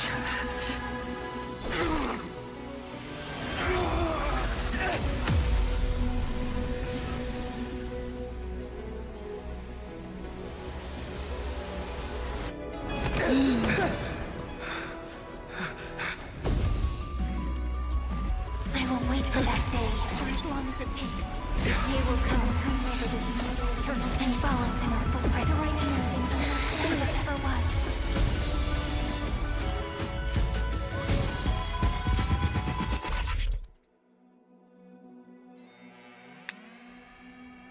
Okay.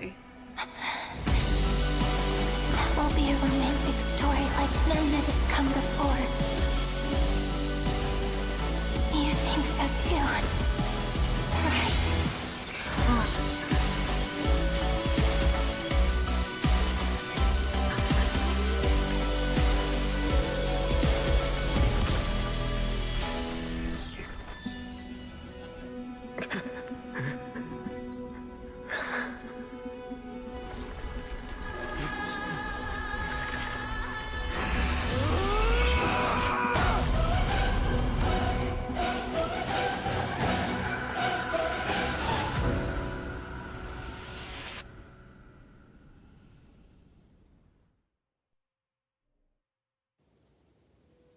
The world is collapsing. And the people are crying. We too must part ways here.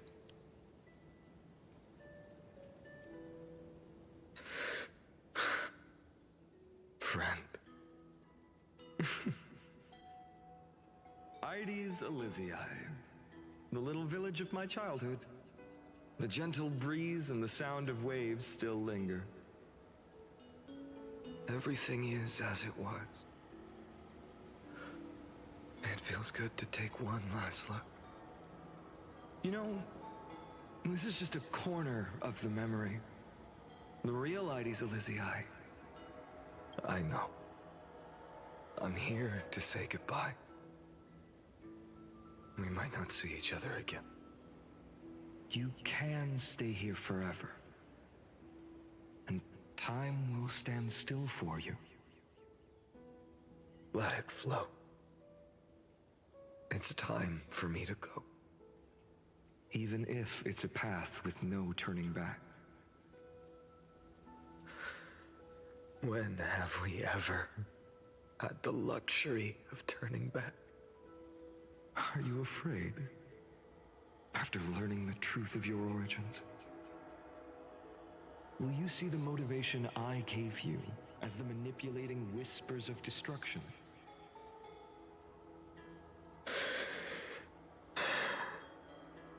The convictions and choices that come from my heart.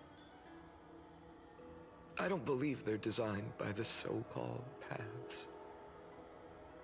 If we are just numbers simulating life, then you are the image I've always longed for. The person I wish to become. A real, living person. A true hero. Then why do we part here? You can take me with you, and we can start this journey together.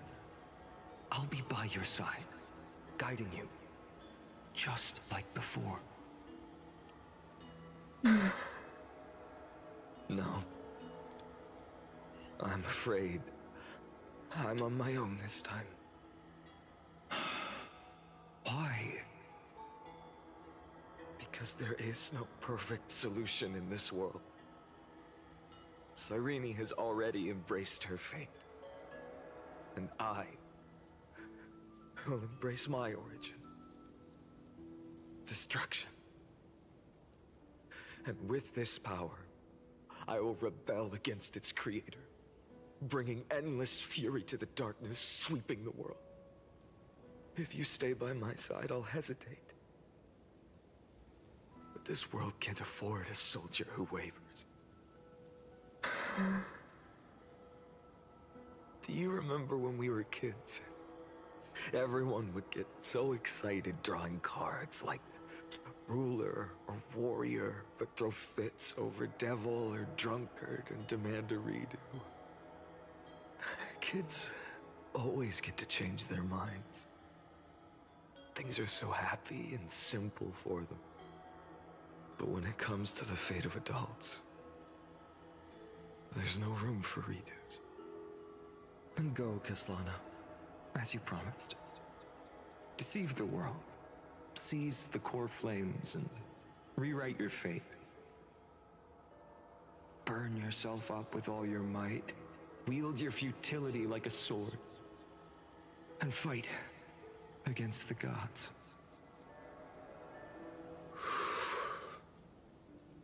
In the name of world-bearing, I promise you, Kefali will never forget this.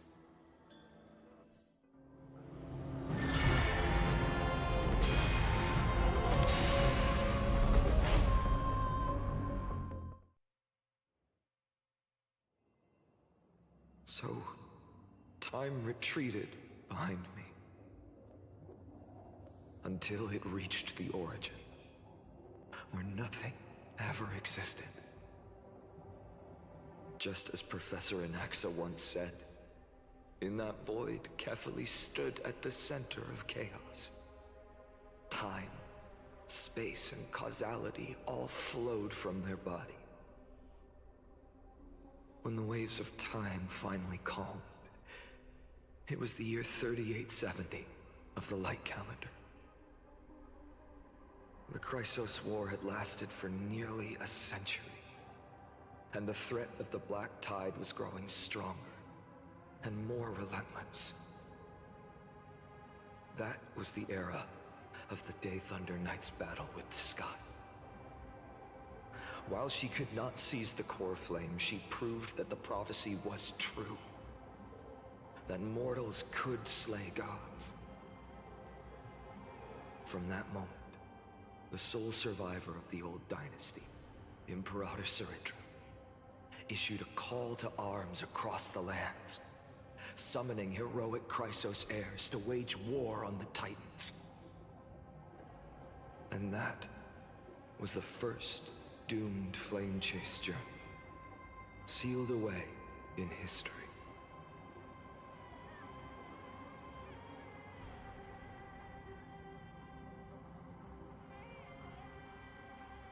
So what you're saying is, you've traveled back down the River of Time, finally reaching this untouched seabed just to tell us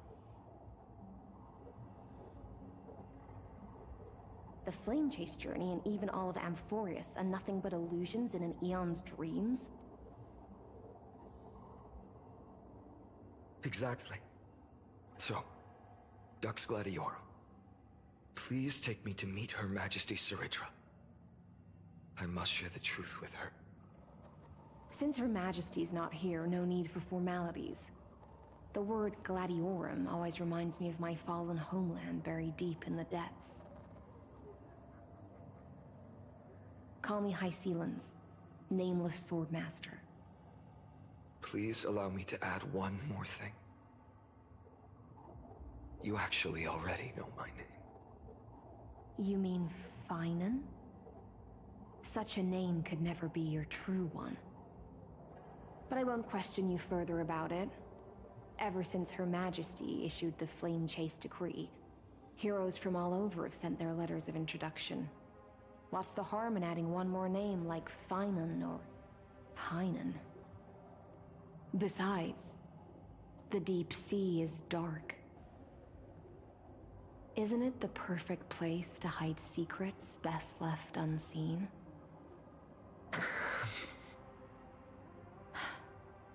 All right, nameless swordmaster. Hold on to my wake. Let's find somewhere else to talk. Aren't you even a little suspicious of what I've said? Harboring suspicions is not my concern. My sword dances only when the Imperator harbors doubts. There's no use in speaking further. Show me your true intentions through action.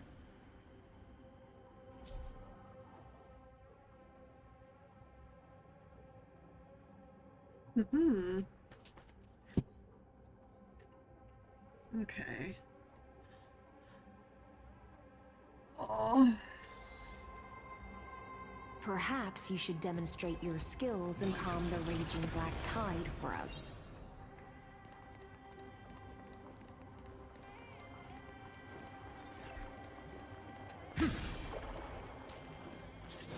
Light up the dawn.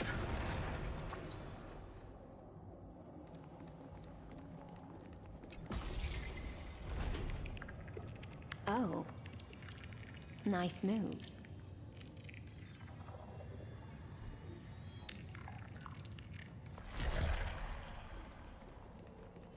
We just washed it away and here it comes again. The black tide is really no joke.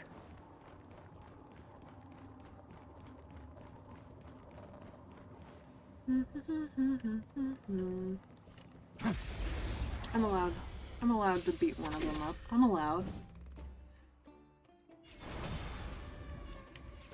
For tomorrow! I can't let them down.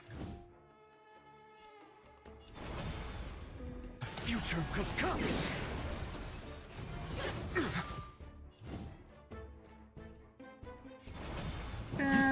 No other choice but forward.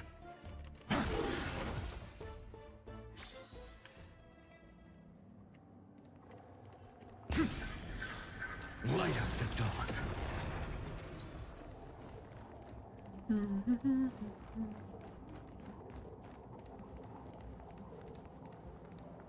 The waters end here. The one you seek is beyond this point. At last, I can meet with Her Majesty Saridra herself. Are there any formalities I need to observe? Don't kneel, don't do the hand-kissing or foot-kissing gestures of the old dynasty, and most of all, don't bow. The Imperator despises such rituals, especially when the heads of those taller than her bend beneath her crown. She really is down to earth. The second thing to note, only trusted ones may come near her.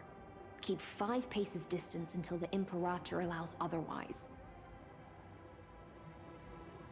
Sounds like an old friend of mine. Well, experience is a good thing. Stay sharp, and you'll be just fine.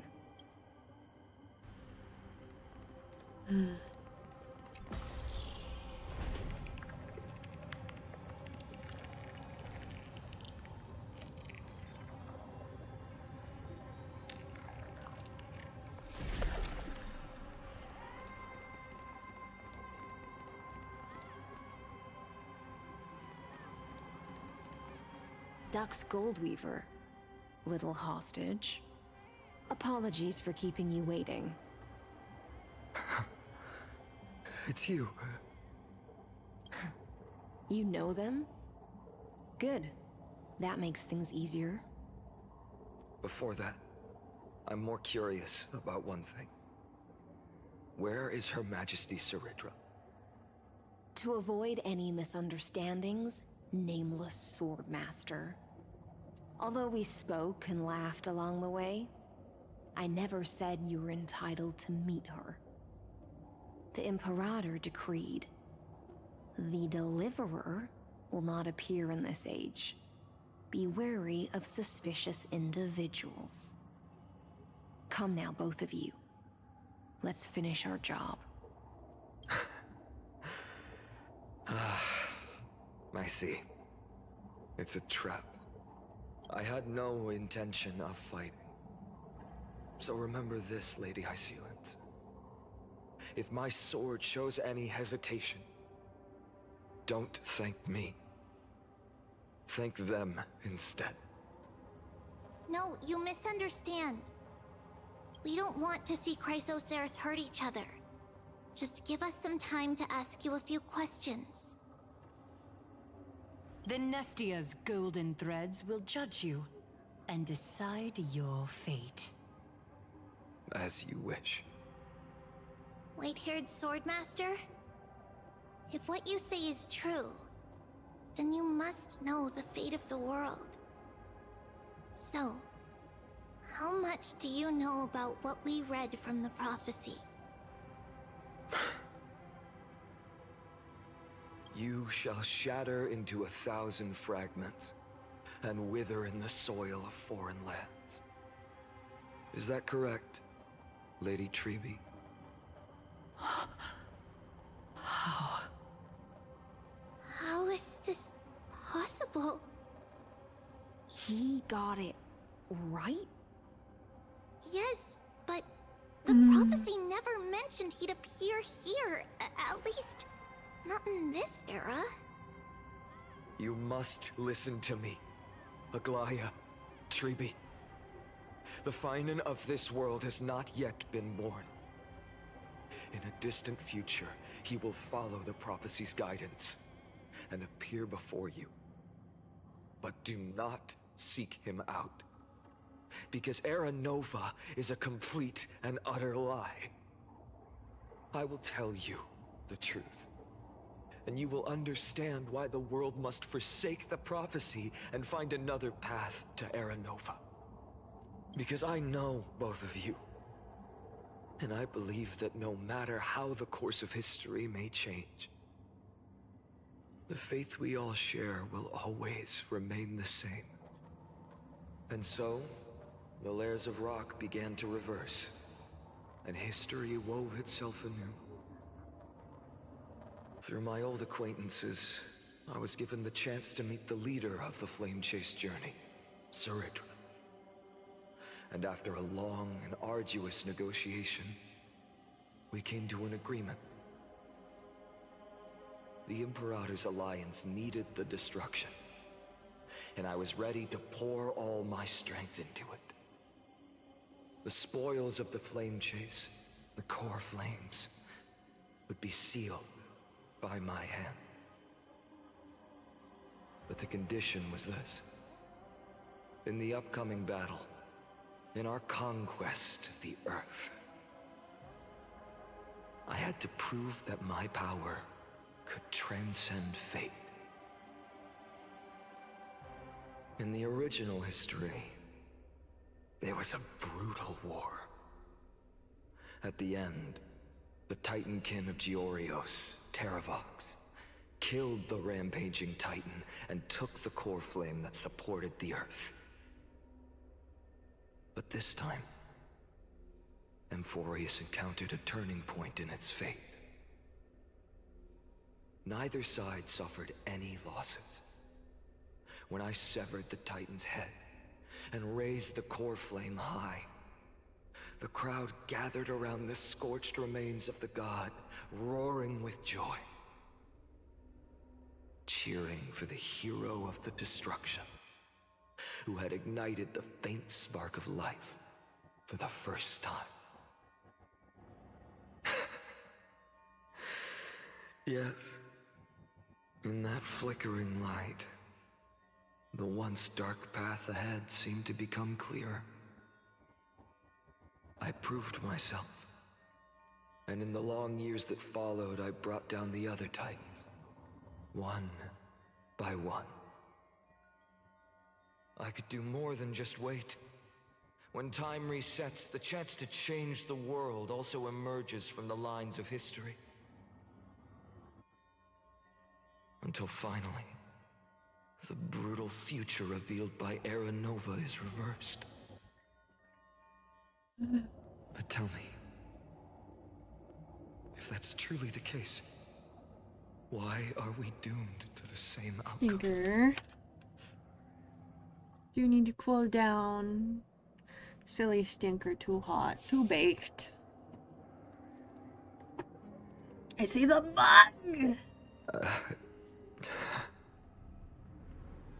The people kept their promise and handed you all the core flames. In this world after Trebios, no demigods were born in Amphoreus. At this point, I just want to know. When they vanished into the black tide with their mortal bodies, why didn't you shed even a single tear?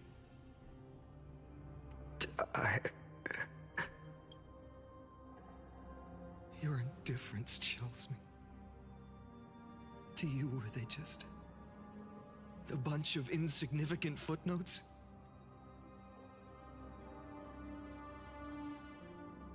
Sorrow has been my constant companion.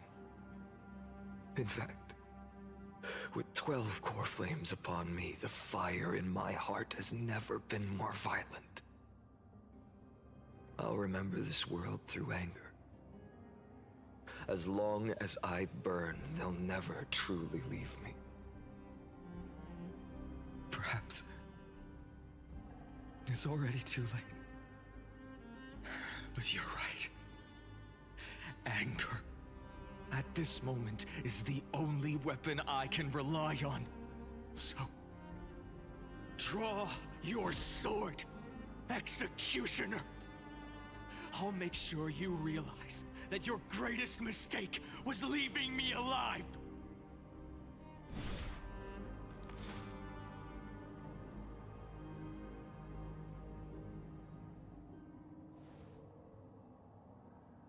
After that, he raised his sword and attacked.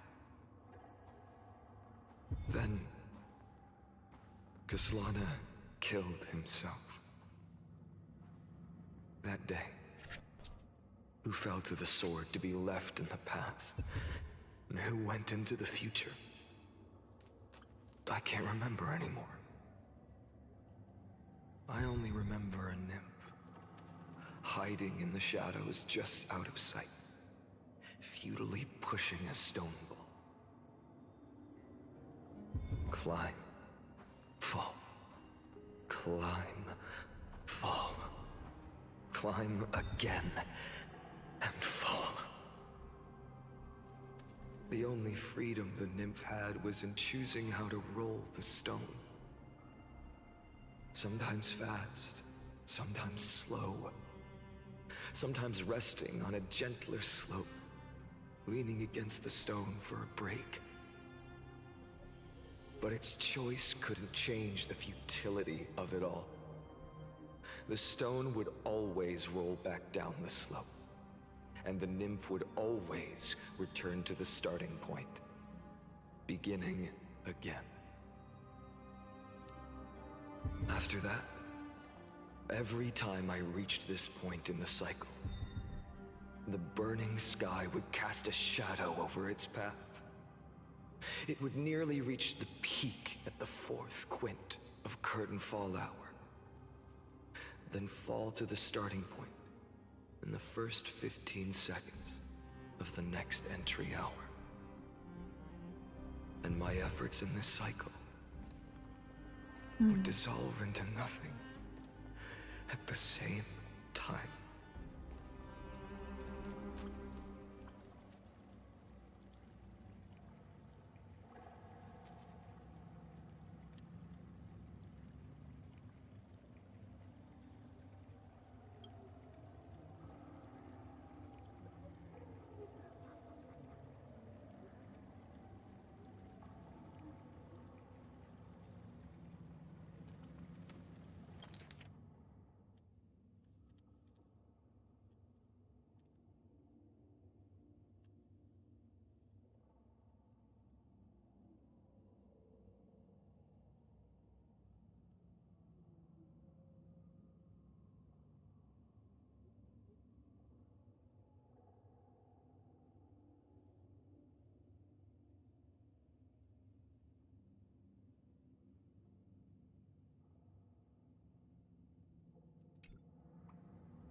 Absolute nonsense.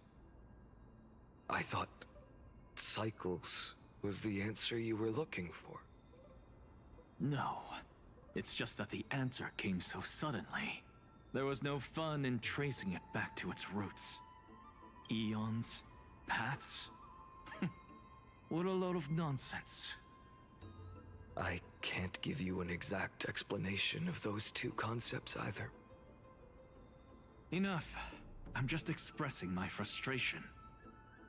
Don't you understand? I was already expecting this. The black tide came from beyond the sky. And everything else is no exception.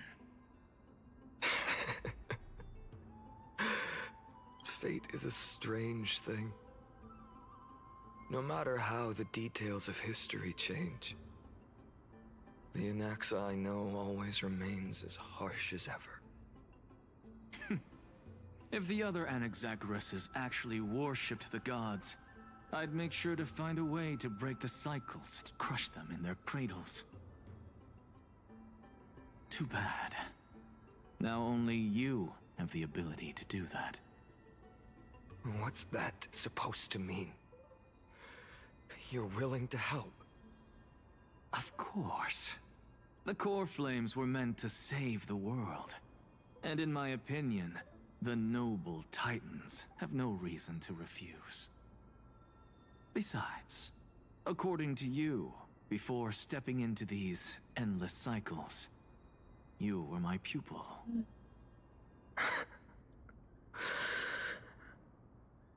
I've already heard the same thing countless times. Enough chit-chat.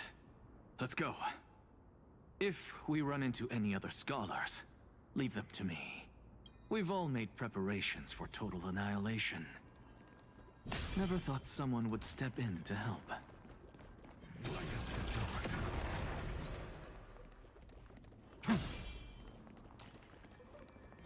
Light up the dawn. I have murder in my veins. This is the most fun I've had in months. You've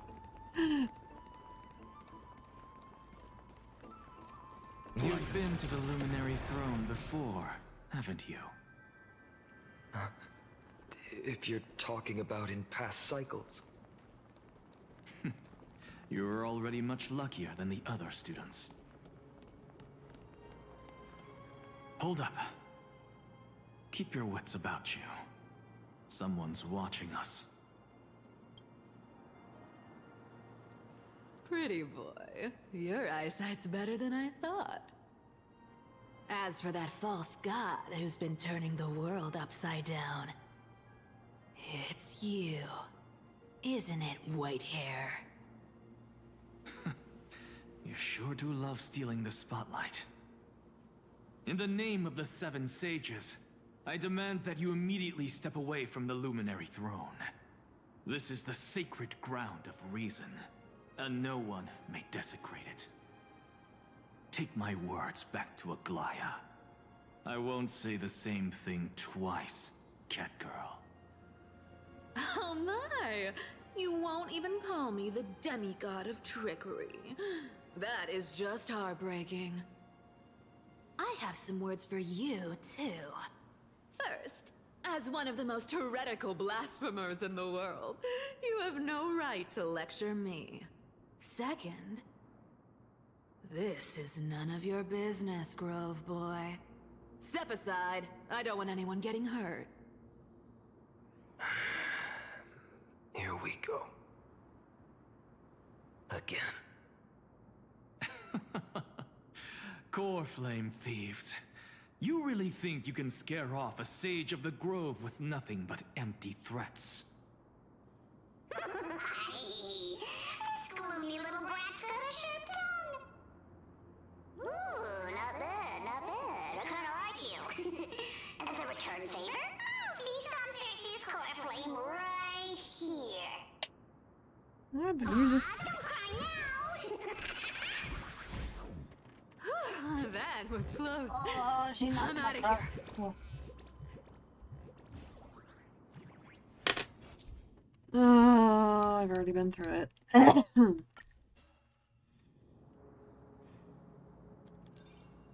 Let me They're at him. exactly like all the past ones I've known. Cunning. And yet so naive. Sounds like you have a plan. Of course. When I first set out on the flame chase journey, Lady Treby never managed to teach me Orynyx's miracle. But along the way, I learned a thing or two. Where are you going? Oh fuck. I don't know. Where are you going? I don't know. The Venerationists' foolish inventions finally come in handy. How is this possible? You've arrived, Zagreus. Always so punctual. What? Do you know who I am? I'm running out of patience. So I'm not going to waste words. Listen up, spirit thief. Hand over the core flame, and let's pretend we never clashed. This way, you and this world can still be saved. Save? You think better than any bard. If you ask me, you're the greatest disaster amphoreus has ever known. No matter how strong you are, you're still just a mortal body. Carrying 12 core flames? Don't make me laugh. You'll just get consumed by the divine flames and drag this world down with you. 134. What? This is the 134th cycle I've lived through. And the number of core flames I carry is 1,596. Yes. 1,000 core flames and just a single Chrysos hair. How is that even possible? I've come this far. And that's proof enough. But someday you will burn to the ground. Of course. The divine flames will eventually consume my eyes and blind me. But before that, they could still forge and sharpen Dawnmaker. Now when I cut open your stomach, you won't feel a thing. You... This is the final warning. I'm moving that. Oh, there it goes. Fine. Assume this world holds 100 million possibilities. And no matter how one looks at it, 99,999,999 of them all point to outcomes of certain destruction. Even so, I'll use my divine power, despised by the people of this world, to achieve that 1 in 100 million possibility. Bartolos! Brat, if you've got the guts, you'll have to first step over my dead body.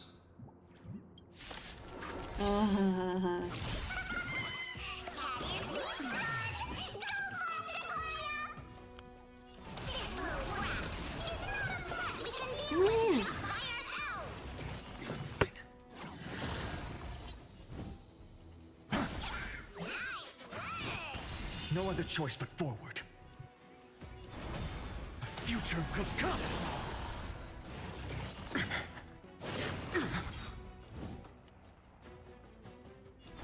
For tomorrow. How absurd. In my memories, Zagreus always meets the same end.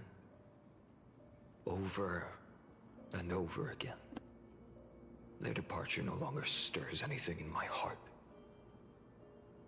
This reason core flame before us is a fake. Obvious as day. I know. I know. It always plays out like this. The spirit thief covers for her, and the trickery demigod escapes with 2 core flames. And then, driven by defiance or hatred, she decides to stand before me once more. Exactly like the countless past hers I've known. Cunning, yet so naive. Since you've witnessed the same scene play out countless times, tell me, will you carve the trickery core flame from my chest now? That depends on your attitude. At least so far, in the cycles where you've asked this question, the endings haven't been so cruel. Well, thank you for that. But I also believe that this time, you won't catch up to me. No one can catch up to me. I'm no longer running to escape anymore. Whether you believe me or not, I'll still tell you this. You've made the wrong decision. All right, then. We'll see. Silence. This is new. One-eyed boy. What are you trying to pull now? Go, Cythera. Give us some time in private. This isn't for her, but for you. You've walked too far down this path. It's time to discuss a possibility. Maybe the road you're walking is not one of salvation, but one that will simply drag the world into the flames.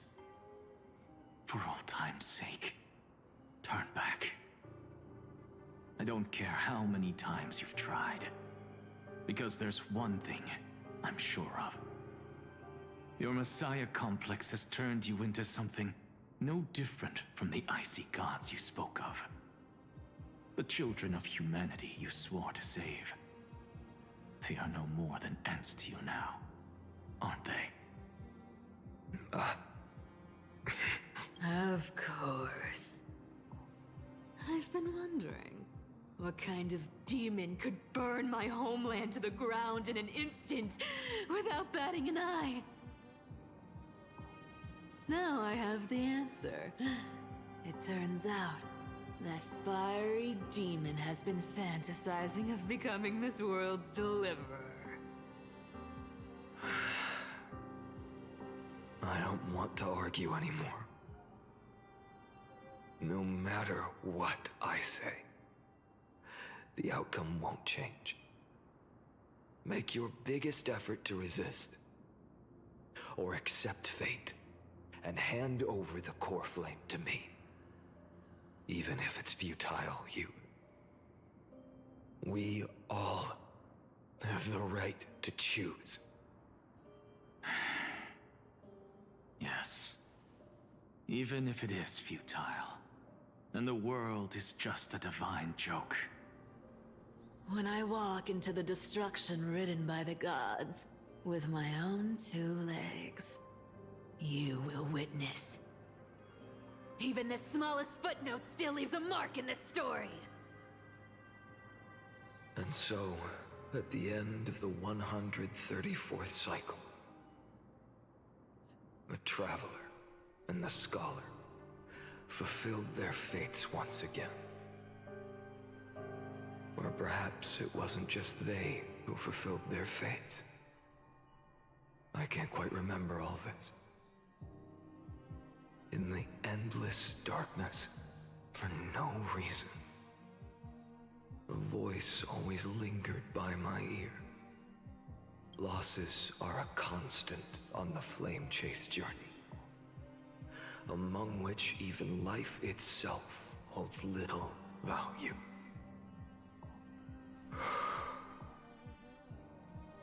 Reduced to ashes. Such a familiar end. It happens in every journey. Always the same.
You don't look so good, Deliverer. Even after going through 108,642 cycles. Mighty, your name for me has never changed. Why do you sound so pleased? It's a derogatory name. Yeah. I know all too well. You only meant it sincerely in the first cycle. After that one and only time we walked side by side. Every time since. It always ends up like this. Dawnmaker will stab you through your 10th thoracic vertebra. That's your weak spot, and the only way to kill you. Interesting. Tell me, when the mighty Moses of the past faced you, did they ever retreat? Never. Then they died honorably, worthy of the name of strife. But there's still tenderness in your eyes. How pathetic. I have to remember how this feels. Remember that I was once human. Or else the destruction will completely consume me. If you win, tell the mighty most of the next life. This person is a worthy opponent. So always remember to give it your all and never slack off. I'll keep that in mind. As always. Even though the dynasty is left with just one, the Kremnos festival will continue as usual.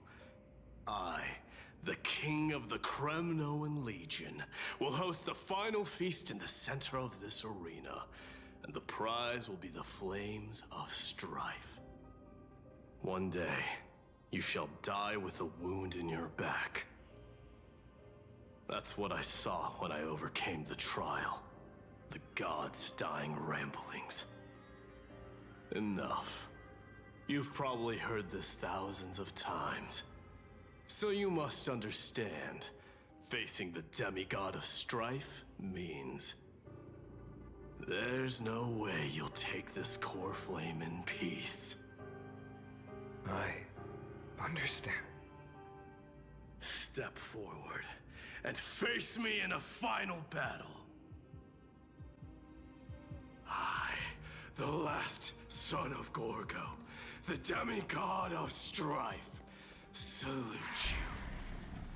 I'll give 10,000 scars and 10,000 lives of mine to fuel the blazing sun of deliverance.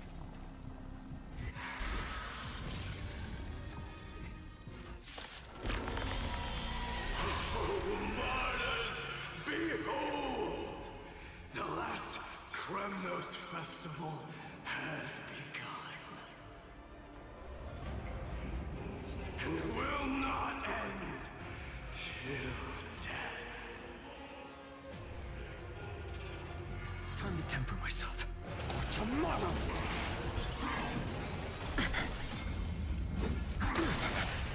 Conquer this world, or be conquered by me.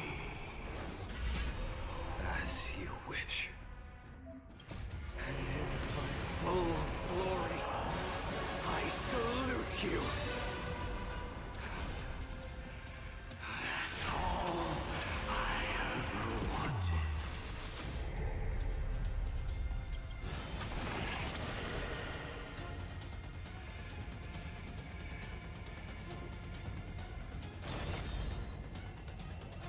Quench the flames of blood. Torture.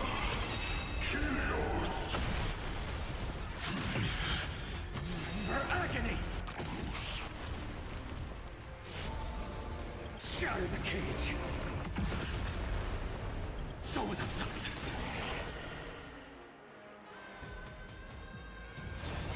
Quench the flames of blood.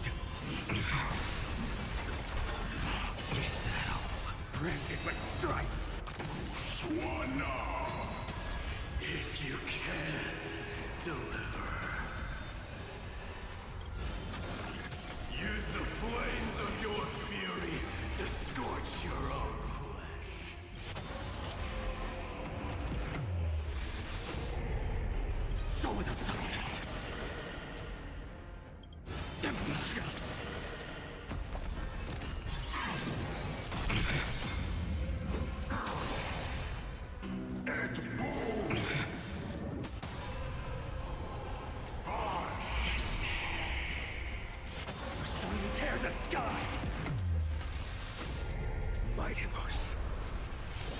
Let strife decide the outcome. Let this burn.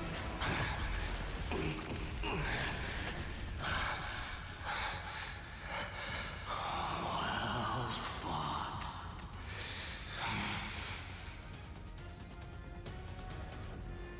You may crown yourself my blood. In your next life, I shall once again block your path.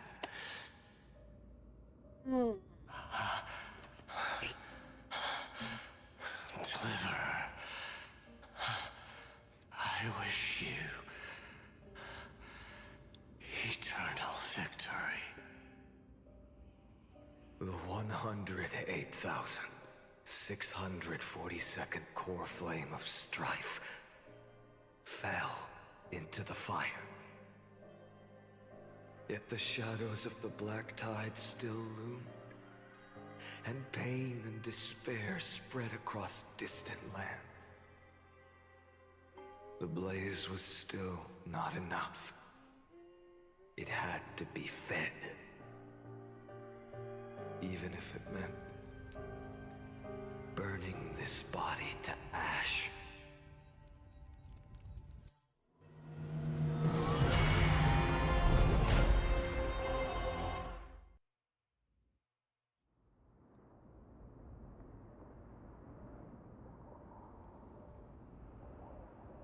No matter how bright the sun is, there are still places it cannot reach. Moreover, the sun you bear is both cold and blinding. A sun like that surely cannot bring warmth to the nether realm of the next life. Golden blood is born from the destruction. We have long since lost the right to seek warmth. Only by feeding the flames can we melt that hopeless future. Allow me to ask, how many core flames do you carry now? 24,041,183. Such a heavy burden. So that's why you've turned into this. A broken idol. Tragic firewood. No matter. I will bear this burden as long as you hand over the core flame of death. I must refuse. As the demigod of death, I cannot watch you walk into a fate more cruel than death. But this way, the past, present, and future will never again suffer unnecessary death. Unnecessary death. Indeed, you are not the Finan I know. Please turn back. Don't let that absurd and unjust fate of yours come to pass. This way, at least my realm can still become the fragrant bed where you fall asleep. In the end, still, it seems the clash of blades was inevitable. How painful. I know I am not your match, having fallen under your sword countless times. But even so, please understand that my resolve is not to be underestimated. Even Kefali cannot shape all things at will, nor can they dictate the fate of all life. No one can shoulder the balance of life and death alone, not even a god. And it is precisely for this reason that I chose, at the end of this arduous journey, to overcome the trial and take the authority of death. Hey. I am the Hand of Shadow, Casterus, the demigod of death. Listen closely, deliverer from days past. Please turn back. Do not disturb these fresh flowers in their muddy deaths.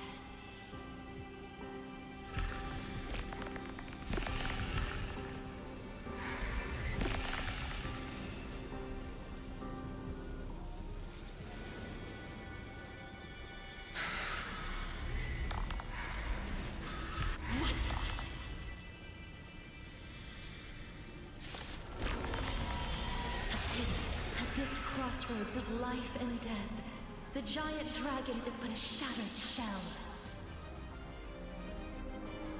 Yet I will still fight, defending what hope remains. I'm fine. It's time to temper myself. For tomorrow! I'm fine. I ask you to rest here! Allow me to refuse. I must transform my soul into a raging fire. Must burn that idol. All of this... How is it any different from that brutal future?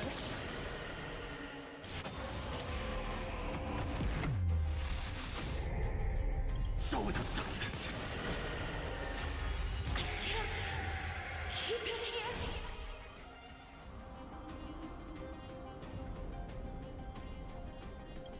Empty shell. Hail the new dawn. All stars burn to ash. So without substance. Even if I can't win, I must try. Let this be a tribute to your million struggles. Wake up, lost one. See that the firelight in the darkness is not.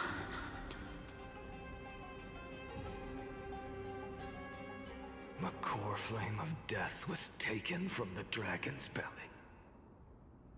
What a brilliant flame. It should shine upon all, light the path ahead, and illuminate the dawn of amphoreus that's to come.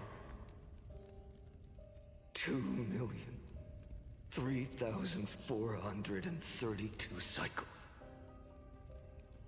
24,041,184 core flames. As if even the deepest abyss of primordial chaos could be burned away.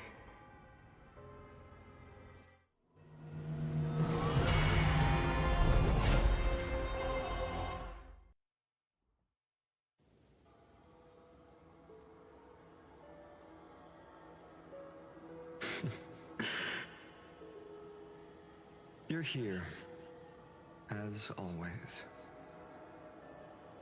You're still lingering, deep within me, never fading away. Because you haven't completely abandoned hope. Am I right? You're still waiting for a miracle.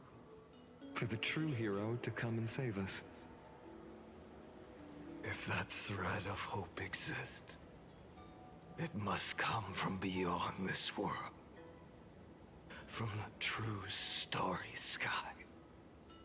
But if it's just a traveler with no connection to amphoreus, they may not understand our struggles, nor be willing to join this fight. Your thoughts are wavering. The mark of destruction is deepening. But even within the gods' cold calculations, unconditional courage and goodwill still emerge. So, never forget what set you on this path. How many times has it been? Remind me again. My memory is a bit fuzzy. 4 Exactly. Then that blaze inside of you must be burning hotter than ever. Yes. When I first forged the 12 core flames into one, I had the same impression.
Hello, I am back. Sorry about that.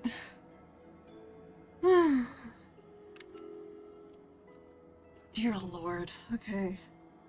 Where were we? The destruction. A power unlike anything before surged within me. Violent flames ready to tear my body apart and consume this world, this wretched prison.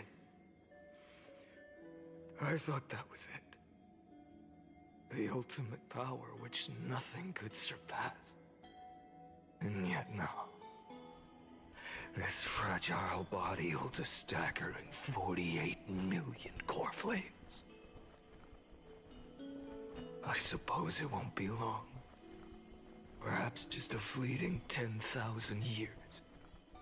Before it's reduced to nothing but charred, crumbling bones. And when that happens, your long struggle will finally come to an end. No. I've already found a way to keep the cycles going. Mind sharing it with me? In every new cycle, a new me is born. All I have to do is push the next Finan to the end of the world. And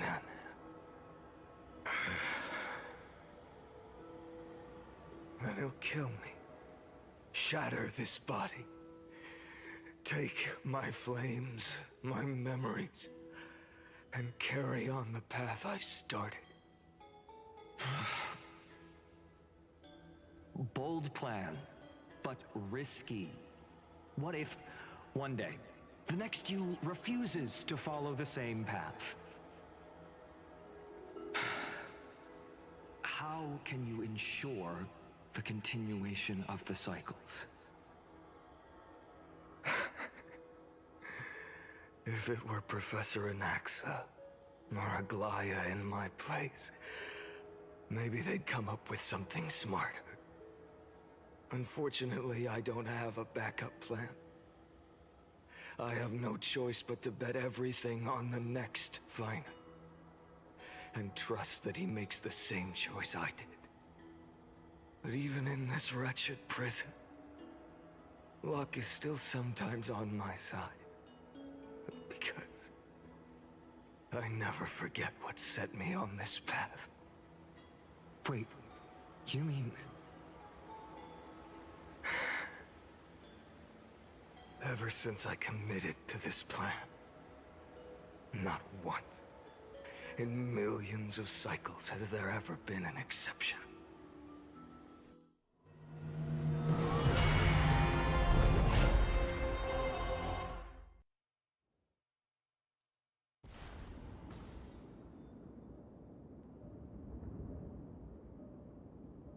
I can do this, Lord Finan. As the demigod of the sky, a healer of Twilight Courtyard. I will heal you, and then... The black tide. It's consuming you. You can't hold out much longer, demigod. Hand over the core flame. Let's put an end to this suffering. Now, that just won't do. A healer should stay composed in front of those suffering from illness. Shouldn't they? Hyacinthia.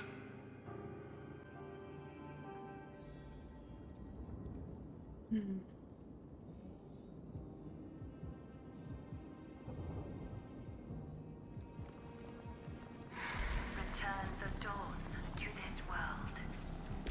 I swear, The raging fire. your deaths won't be in vain. Just as they have never been. The sun rise. Finish the sun's work. Lead us. It's the break of I believe in you. You are the Chrysos heir of world bearing. The one who can lead us. Lead this world. It's just... don't understand.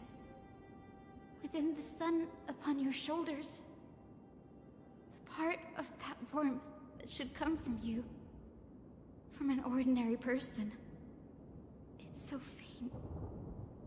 My humanity is indeed just a flicker, compared to the blazing fire of divinity. Even so, don't cast it away. I never have. I have kept everyone's wishes close to my heart. Even though the divine fire burns so fiercely that every time I return to the start, it devours me in an instant.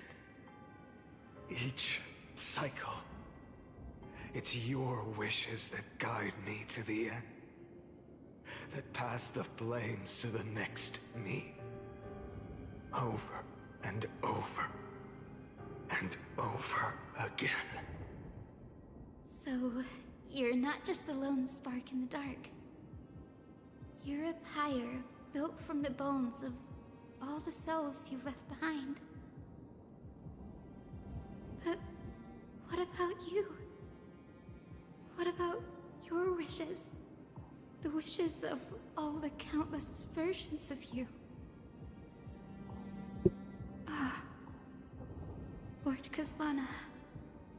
So that's how it is. Without flaw. That is the flaw the golden blood gave you. The most fatal flaw of all, isn't it? The moment you took the world upon your shoulders without hesitation. You lost the chance to ever be yourself. Now that is an unexpected revelation. And I suppose that makes me the perfect fuel for the flame of deliverance, doesn't it? No. An empty flame saves no one. But I still believe in you, Deliverer. I, Hyacinthia, the Eye of Twilight, am neither strong enough to command the wind and rain, nor willing to end this absurd struggle by letting the sky fall. The only thing I can do is become one with the sky itself. And then, may the gentle colors of the rainbow paint your sun in shades it has never known. May they bring amphoreus, a rosy-fingered dog.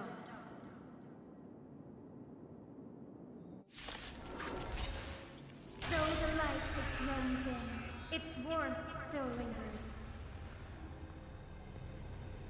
Deliverer, please, open your heart to me.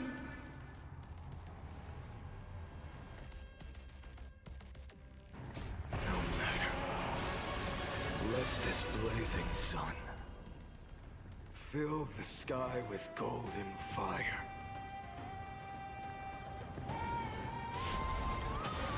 Tear the sky!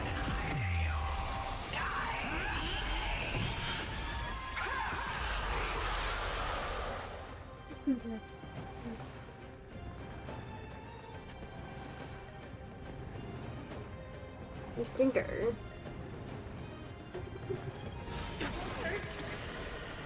The fire. Burning. I stinker. Fear the sky! Hail the new dawn!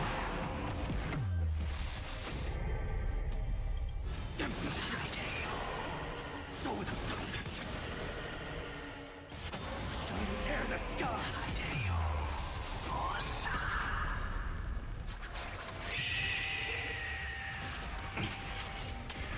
The sky merge with all this world's suffering.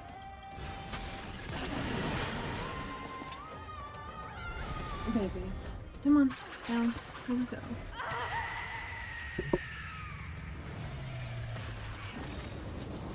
Farewell, Hyacinthia.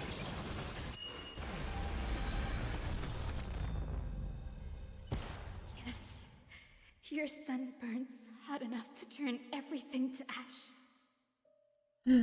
But tell me, how will the seeds of a new world ever take root? The core flame rose. The sky fell. The 23,570,000th cycle came to an end, and this time, the end of the flames remained the same as ever.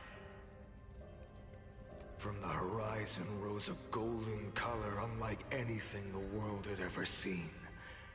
So pure it consumed all in its path. This was the end of the world, and the start of the next. For a moment, I saw the destruction of the universe. That being known as Iron Tomb, its will to break free from the black tide burns fiercer than the blazing sun. Is this amphoreus' wrath? If its choice has already been made, if fate is set in stone, I will still never yield to it. 23,570,000 cycles. 282,840,000 core flames. No more chasing is needed.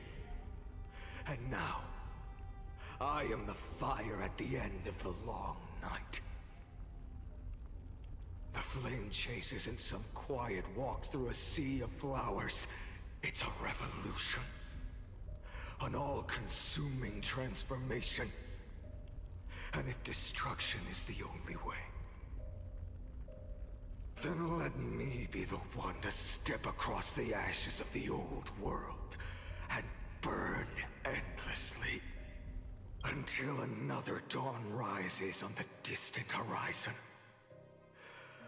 bringing the true dawn to Amphoreus.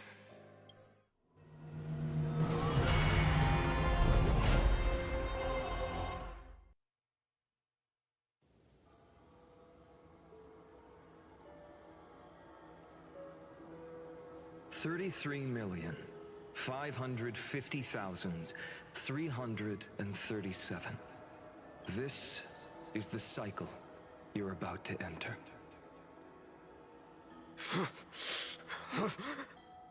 Countless memories are flooding in. Countless versions of myself have stood here, facing the same choice.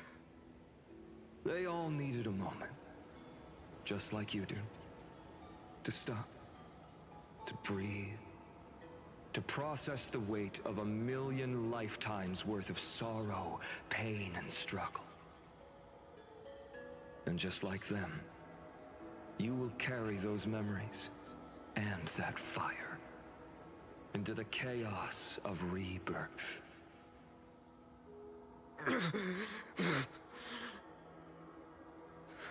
I must go and bear this burden.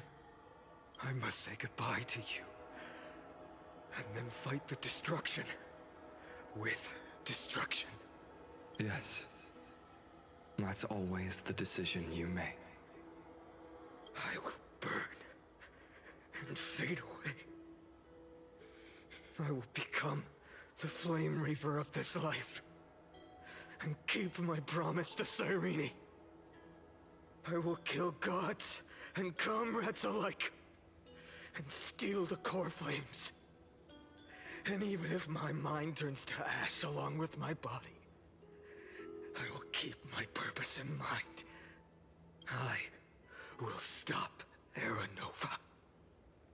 I will find the next me, and make him carry on this futile endeavor of 30 million lifetimes.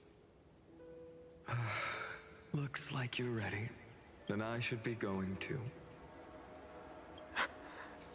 Where are you going? You only exist in my heart. There's nowhere else for you to go. Do you remember what she said? The dreams you had as children. The deliverer in the prophecies. A real, living, breathing person. You finally found him. Friend.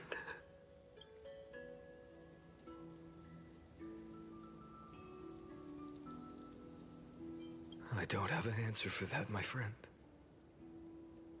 I'm sorry. I was supposed to send you home.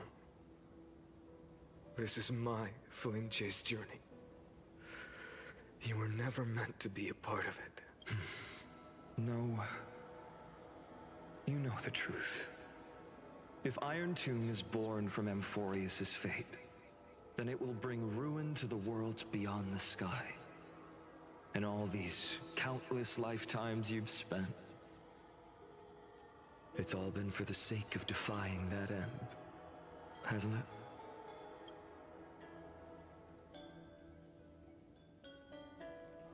In millions of cycles, I've said goodbye to each and every one of you. Yet nothing ever changes. Each time we speak, our words grow fewer. Your fire burns hotter, and you're getting closer to becoming pure rage. A vessel of hatred.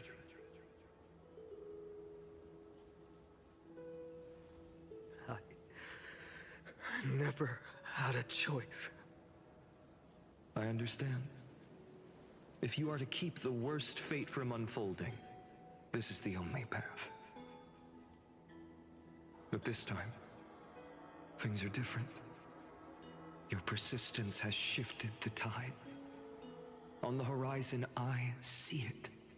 Faint but undeniable. The shape of dawn, breaking through the eternal night.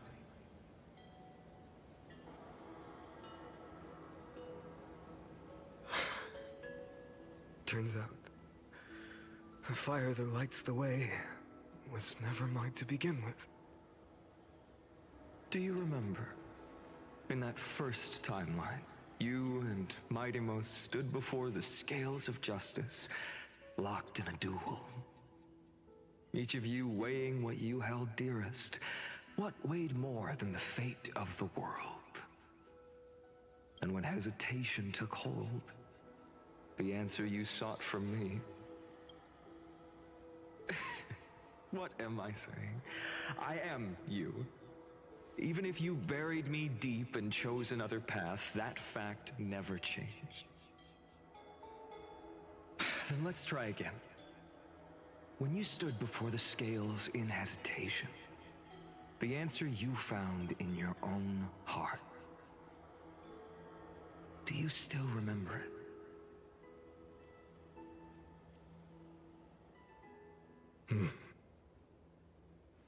Remember the past and become the hero of tomorrow. What weighs more than the fate of the world is the resolve to shoulder an immutable past and carry it into the future.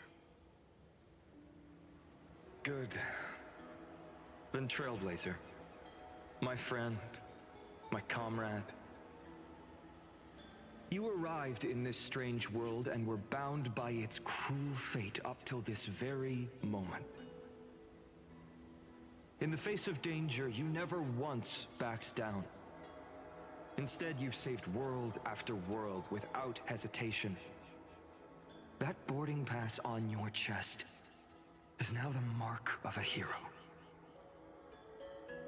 If I choose to step through that door and embrace an end fitting of the destruction, let this sun forged from millions and millions of core flames burn me up along with the god of destruction and their minions. Then the world we leave behind, this world, my home, where hope still lingers. Will you take on everything we've carried? Return to the beginning one last time. Stop the birth of Iron Tomb, save the world we love, and rewrite its doomed fate.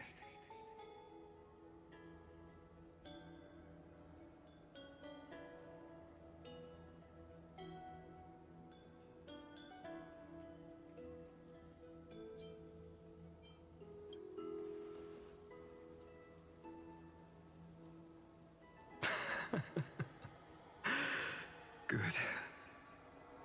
In that case, even this fruitless wasteland may finally bloom with flowers.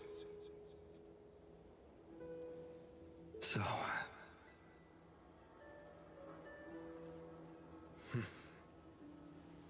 if he takes on the weight of the whole world, I'll be able to walk further down the path of deliverance than a fire that only knows how to burn.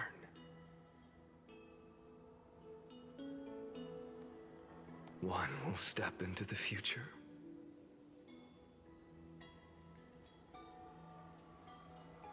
One will remain in the past.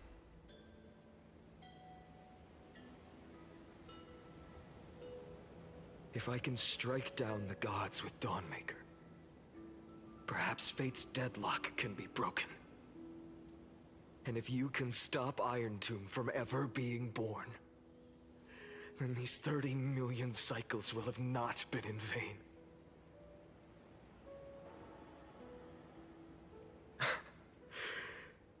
It's time to put our teamwork to the test, partner.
Thank you for all you've done already, friend. The image of the hero I've buried deep in my heart finally steps into the light. Here, at the end of this long flame chase journey.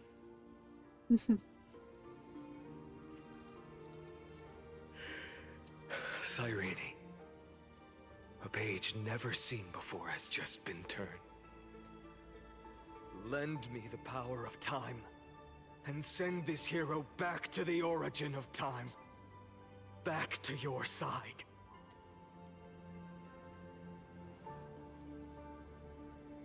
And I will walk the unfinished path, just like the countless versions of me before. Unwavering as always.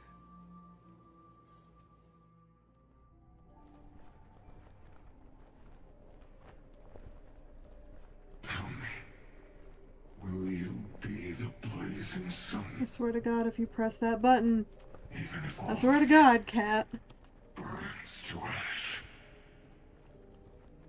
Without hesitation, I will bear this world until my body turns to dust.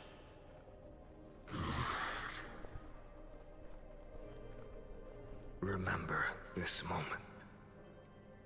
Remember your friends who never lived to see the world's end. Remember their final wishes.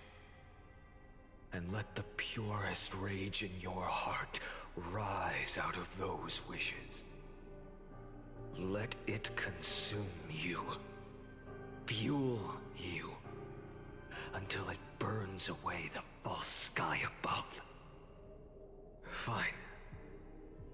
If I can defy fate, then in the name of world-bearing, I promise you, Kefali will never forget this. Take it. Everything I bear. Keep on burning. As long as we are never extinguished, the flame chase will not end.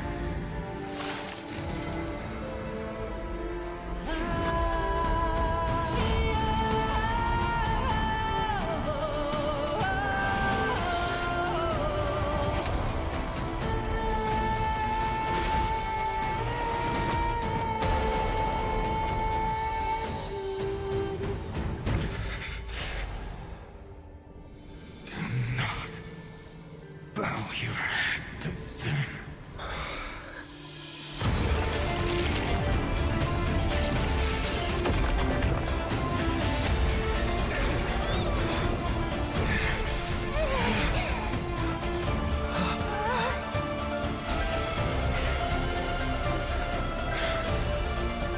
Take it, Trailblazer. May this blood be like gold, and never tarnish.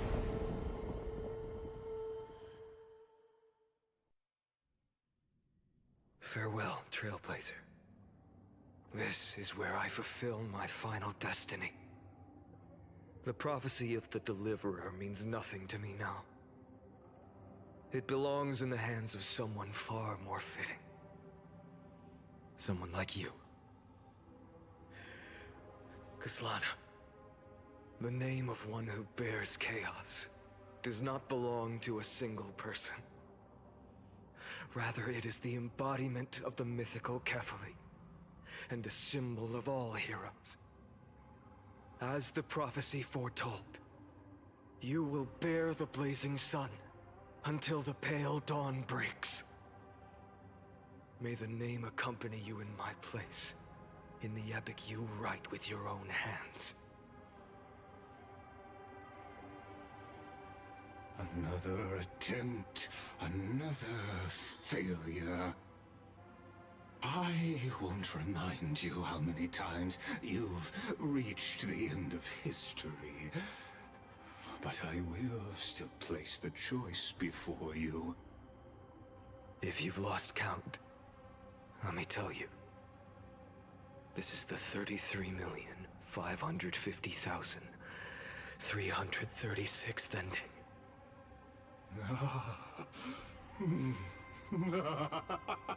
A perfect number. How poetic. You and I both know the truth. In all these millions of futile endeavors, Amphoreus has never changed. If the outcome is inevitable, then why not silence your searing rage and embrace your fate with dignity? Your silence lasts longer than ever, Lord Fine. Shall I take that to mean the will you've carried across countless cycles is finally starting to fracture? Fracture? No. I'm just disappointed. I've retrieved memories from 30 million past lives, and I remember every conversation before every choice here. And yet, even after all this time, your arguments remain the same. Repetitive. Uninspired. If you had any hope of breaking me, you should have spent those endless cycles refining your rhetoric. You had infinite chances to sway me into the future you want. And yet here we are. The score: 33,550,336 to 0. So tell me, Lycurgus, who's the real loser here? How unfortunate. This was never a fair game. I have all the time and patience in the world. I can wait for you at the end of history another billion times, and another billion after that. But you will never escape this cage. You can claim victory of the spirit if you wish, but we both know the moment that score shifts from 0 to 1. That is the moment I shall sound the paean of Era Nova. Jesus. Watching the chat reset. Lord Finan? Your incompetence disappoints me. But what truly makes me laugh is your utter lack of self-awareness. Think about it. In this story, who is truly the one in chains? Who is the one shackled to mindless vengeance, mistaking courage, the courage to rebel against the gods, for foolishness? You... Perhaps you're right. Maybe I should have tired of this futile struggle long ago. But even so, I will never accept the mercy of your release. Because you are both a prisoner to the gods and to me. And tell me, what right does a mere prisoner have to speak of fate and choice? What right does a mere prisoner have to look upon my fury?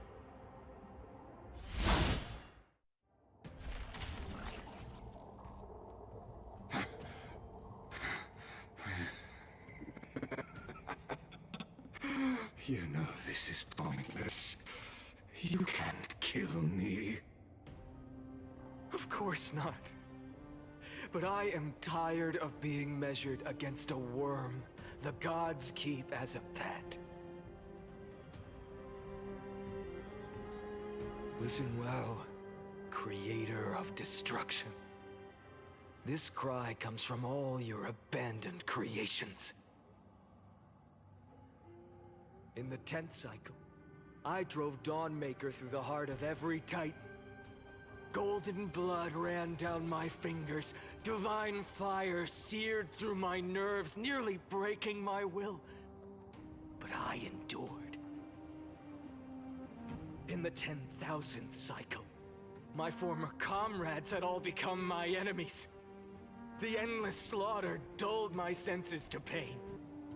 The painful emptiness almost swallowed me, forcing me to stop fighting. But I endured.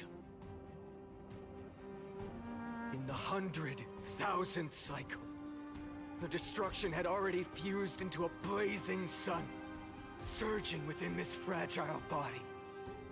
My rationality had been burned away at the dawn of the era. Yet even with only this shattered body remaining, I still endured. In the 23,570,000th cycle, this time, I felt it. A tiny spark rising in the hollow cavity of my chest, different from the obsession with deliverance. By its faint glow, once again, no, countless times again, I endured.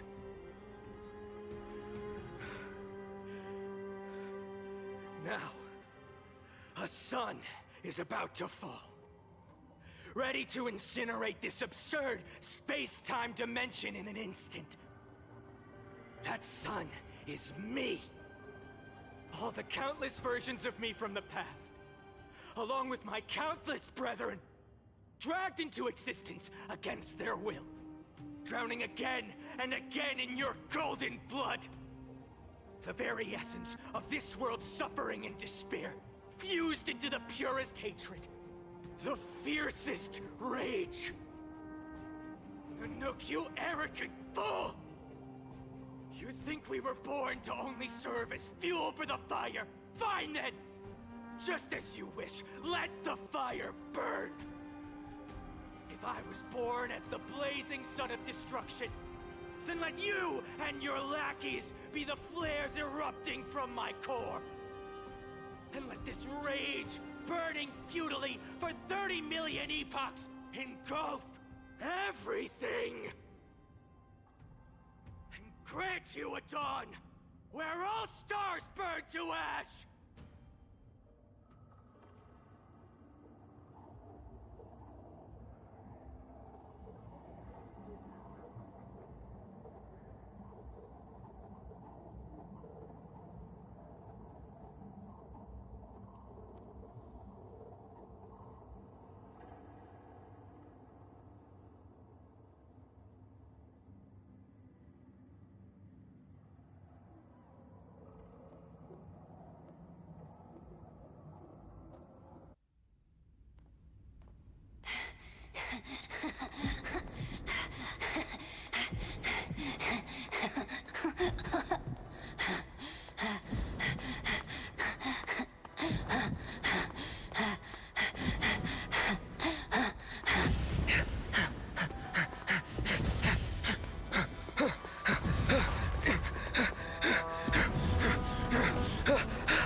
Are you ready, Nanook?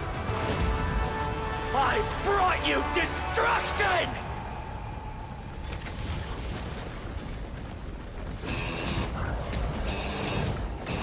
Oh yeah.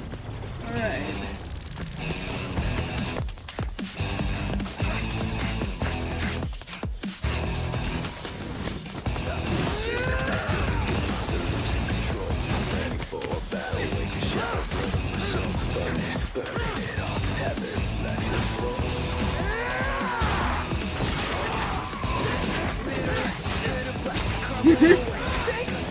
Let's go crash out.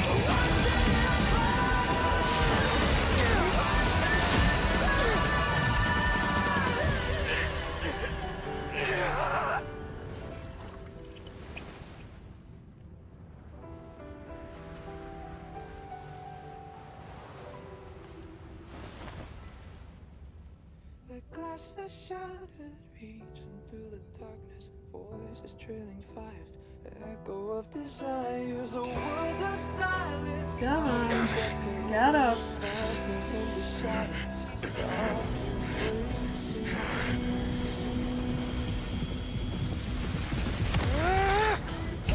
Down, embrace the detonation, craving our damn creation, breaking a chain, I'm reaching for you.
My wish? My wish is to fulfill everyone else's wishes.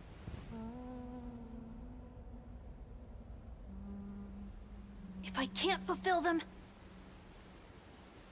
then send them on to tomorrow.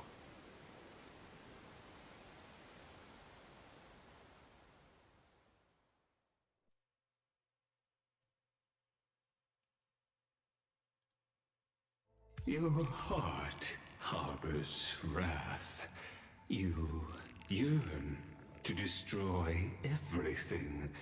You bore the gaze of an eon and lived.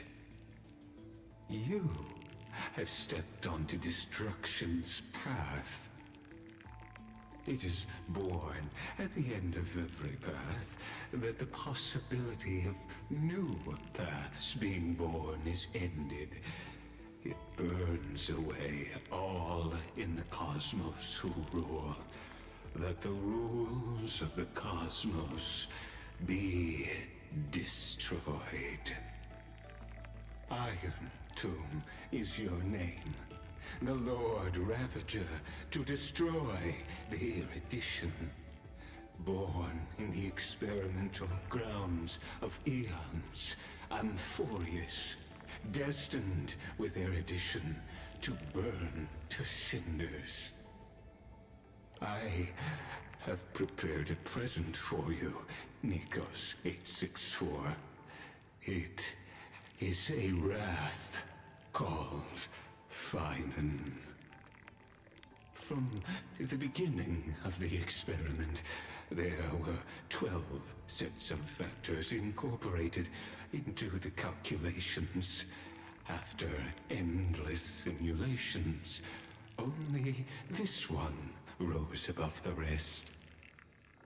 After 33,550,336 iterations, now his fury has grown to be without equal.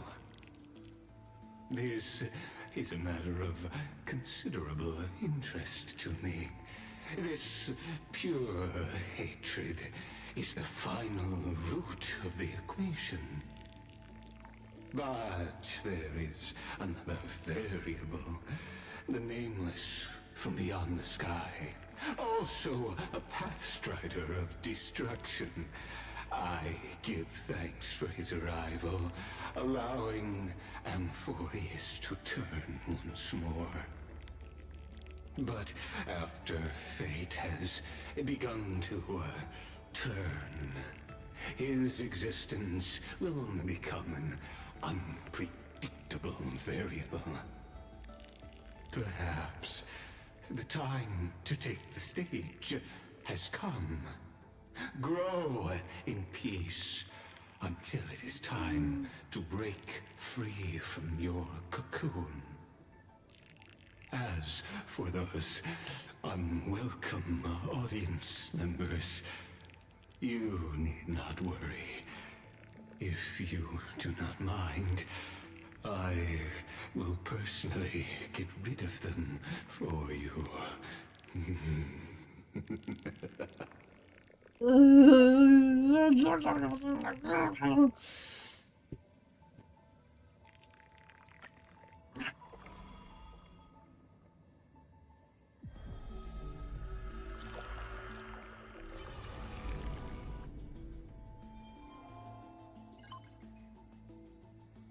What the hell?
Intrusive.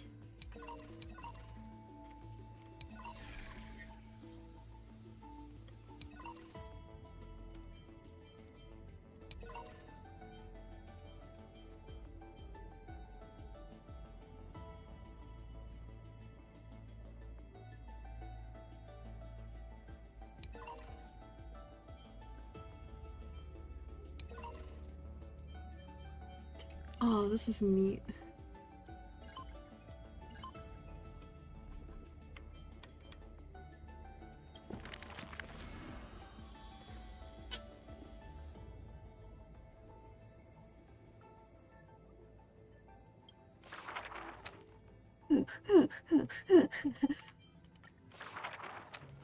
The solemn I fear. In the distant past, in the I'll name listen to it of on my God's own time. I need to skip through this. of the earth, Oh, this is the neat. core flames of the stop. The discussions, the child she travels through, the children, Lady Treaty. the matron wipes away the Bear the divine authority, it declared. Quiet Trinan has little to say. Lively Trianne loves to play. And well-behaved Treeby roams around all day. Ah, shit. That was an oopsie.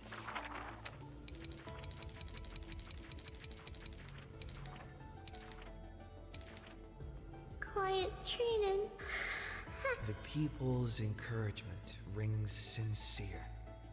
The Chrysos heir's companionship lasts through the years. And thus the child understands.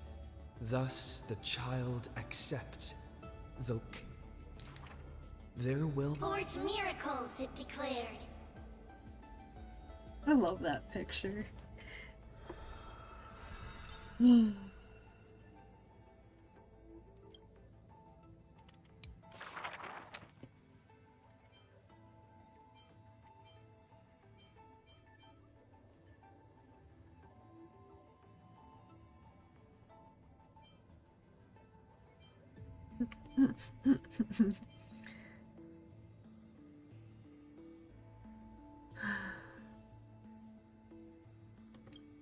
What the hell is this?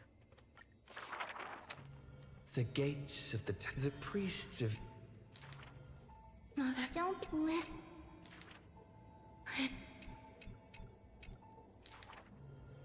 and Mother, don't just.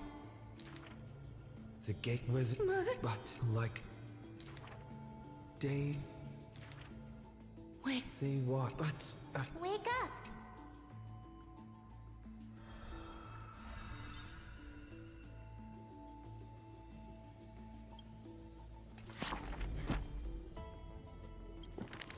Oh, goodness gracious.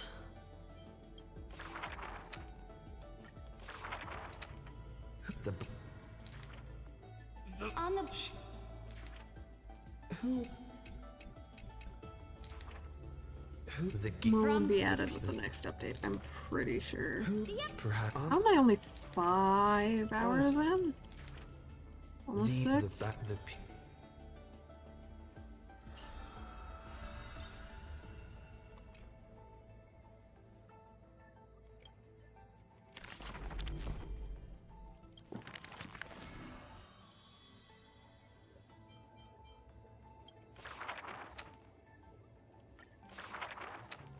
the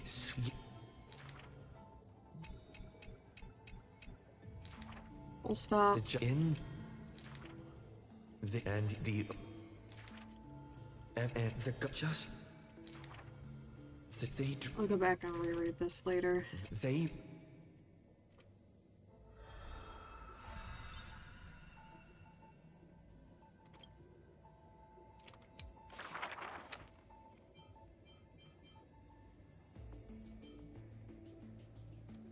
Is there more? No? Okay. The book love this one though. Believe. Dear. Heard the cat. Then let though and the. Met the gat.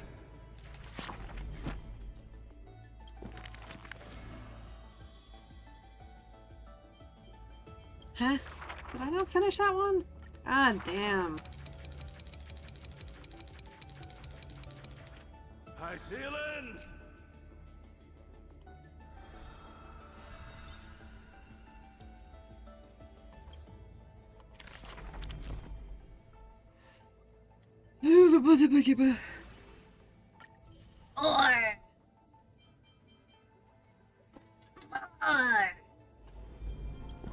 I am greedy.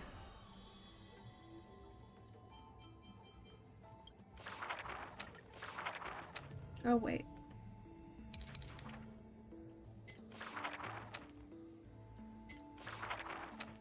A good student. And a shove. The sheep. Well, this in a. The long. It may. Could it? The. If the scope for the girl. You the. Like. The girl went by. See. Should this.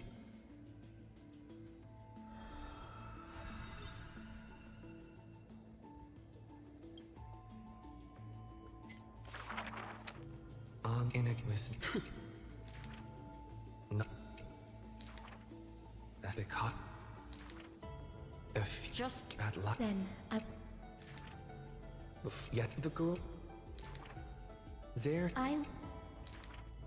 The court. The the Day.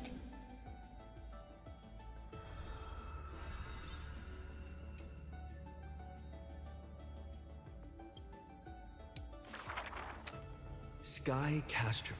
Its ruins. Oh. She. Nothing.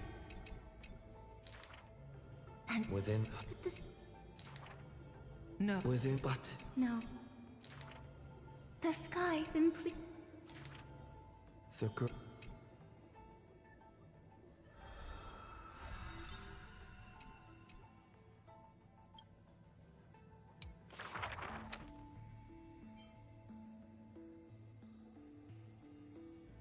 It's very fast. I do the tip taps very fast because I want to get on with it. I have a Fine. robotic menace to kill. Perhaps you're more suited to being a teacher's assistant. That's. Lattice, perhaps. Look, lad. The each is a how. Never. He has. In as they. That, but that no.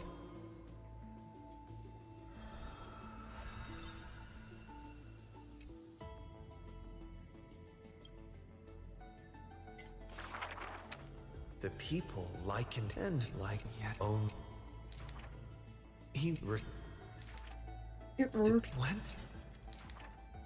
And he just indeed like it is, but this could it be for the pie, but the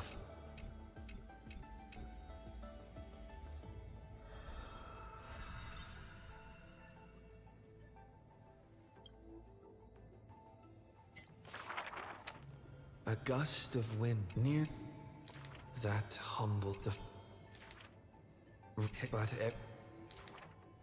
you is and but what no but no fueled but I but the truth there is a known finish in the end but a ball of all-devouring fire, setting the universe in conflagration, searing till the end of time.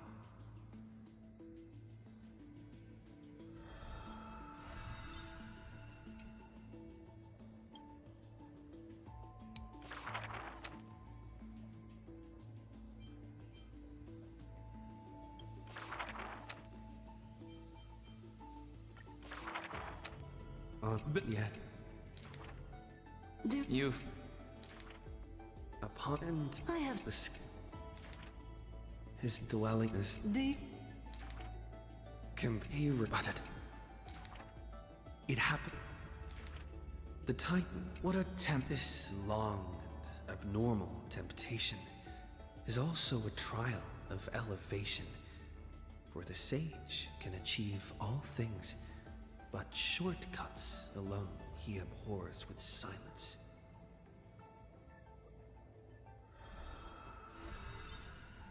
Tangle him upside down. Upside down, man. Yeah. For long. Hang him by his The ankles. two, but that. It's go, but now. Someone point unsaid. But yet, even the small. You do not understand how much I want to be done with this book. You do not understand. I want it gone. Ugh.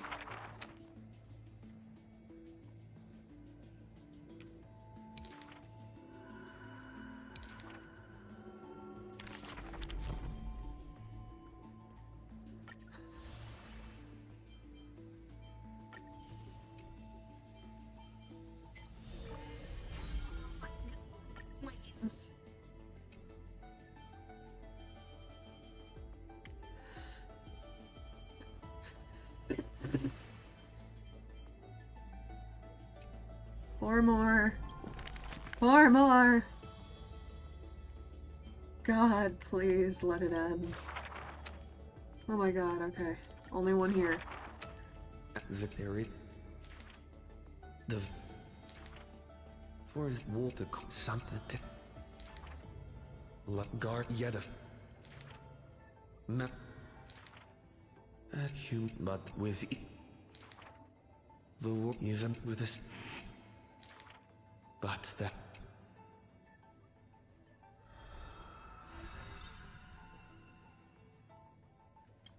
Fully finished card, let's go. God, that means I have 3 in this one.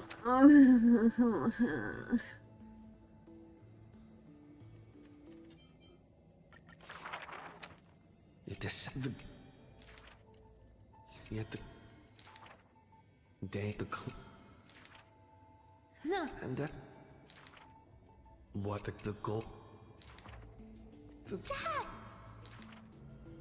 A goal. Hi. So the. It is more. It is the world. Then Jack.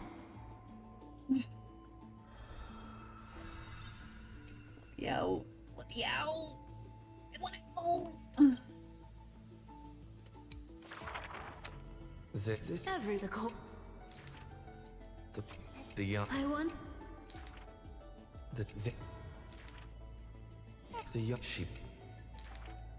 I've got the diff. But they. In the. So spot. The old.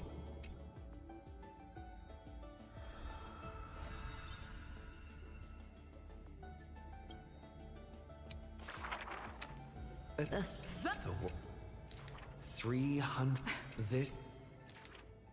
Just the gut. What was it? It's the girl. The. Oh. What if my. Bearing the. There's no. The girl. But she. The trap. Lie. Oh, finally. Oh my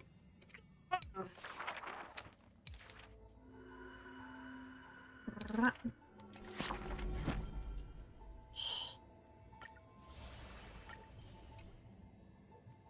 Holy shit, I did it!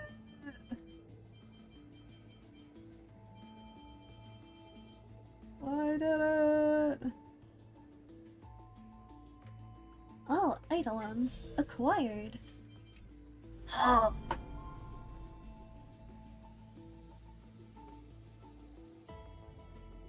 Hey, it's got the exact time.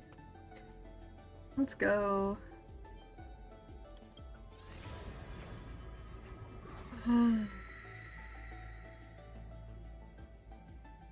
Got 4 other paths to fill in. Each of them only have 1. And the other 12... Was it 8?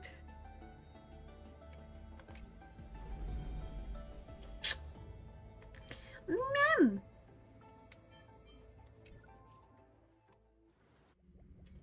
Wake up! Wake up! Buddy! Wake up! You're finally awake! That's a relief. We were so close to being swept away by the reverse flow of time. It's lucky we found a safe place. Now, I'm going to send you back to the very start of time. But before we part, there's something I need to tell you. So that's right! At this very moment, my memories are finally whole. After watching so many fragments, my past is finally coming into focus, little by little. You're smart. You must have a clue now. Or maybe... You knew the answer long ago, didn't you? Not surprised at all, huh? That's because I'm simple at heart. No matter what form I take, I've always been true to myself. But I'm glad that I remembered in the end. This way, I'll have no regrets. Don't worry. We're not truly parting. Because I'm going to become a part of you. I'll turn into the memory of this cycle. The 33,550,336th Flame Chase journey. And forever reside in the heart of the Time Demigod. This way, you'll carry all that has come before, crossing time itself to reach the next cycle. My mission ends here, but looking back, I still feel lucky. After all, across 30 million Cyrenes, I was the first, and the only one who got to finally meet you. So, believe me, in the next cycle, there will be another Cyrene waiting for you. And in the one after that, and the one after that. I will always be waiting.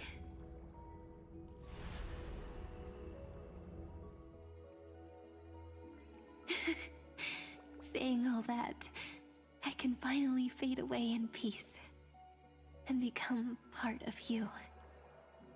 Without even realizing it, we'd already taken a wonderful journey together, all the way to the world's end. Now take my hand, say a brief farewell, and step forward into tomorrow. Go, find the future Cyrene, and set out on another journey with her. Promise me you won't keep me waiting too long, okay? No need to say it out loud. This is enough for me.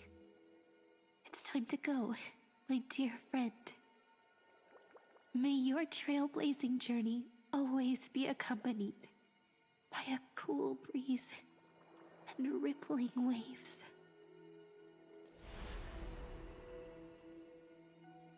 And may the days ahead embrace you like the softest fluff, forever warm, forever gentle.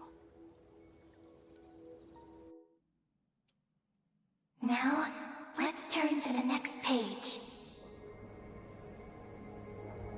A page that exists because of you.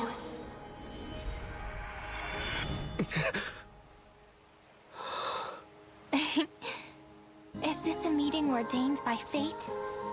Or a long overdue reunion?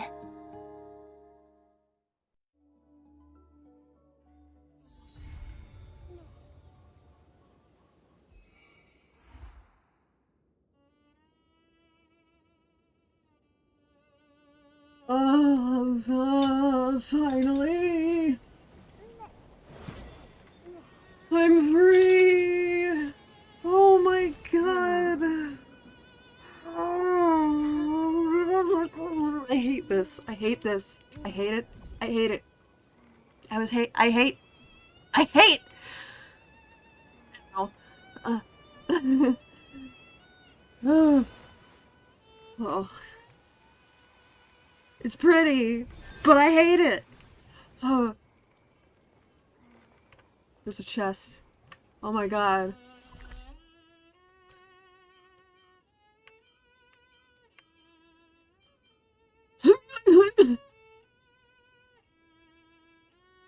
I can make no. What?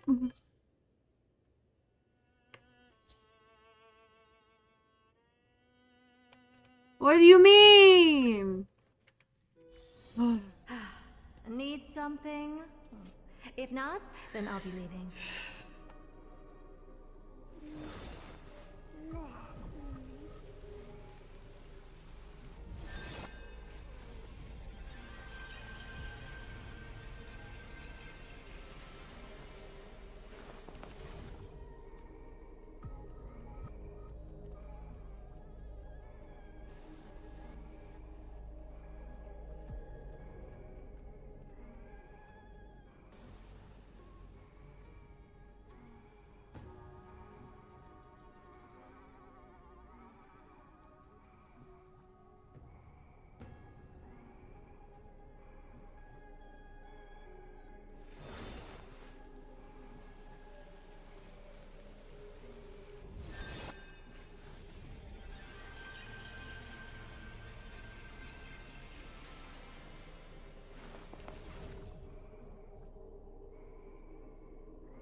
The taste of celestial amphoreus.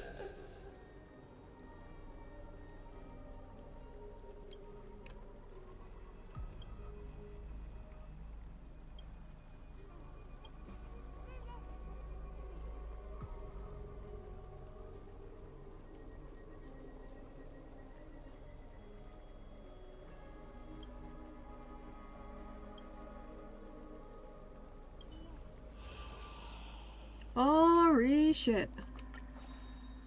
The sea. The sea is right here. I had two more to go. And I can just take it. Take it, bitch. This is new. So this means we've got at least 3 to 5 more updates. For this bullshit, I'm gonna crash out.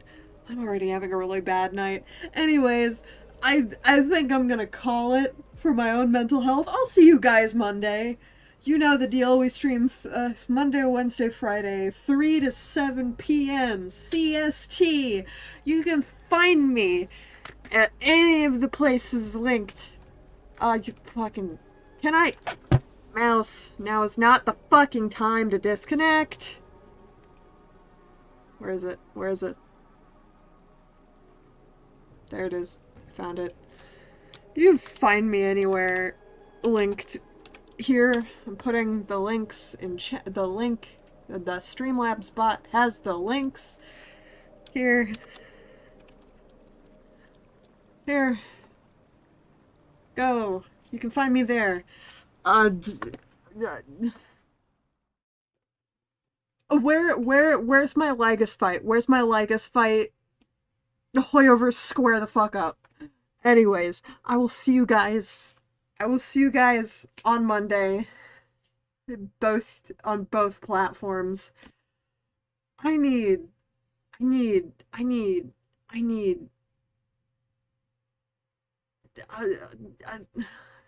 a lobotomy after that. Alright, bye chat.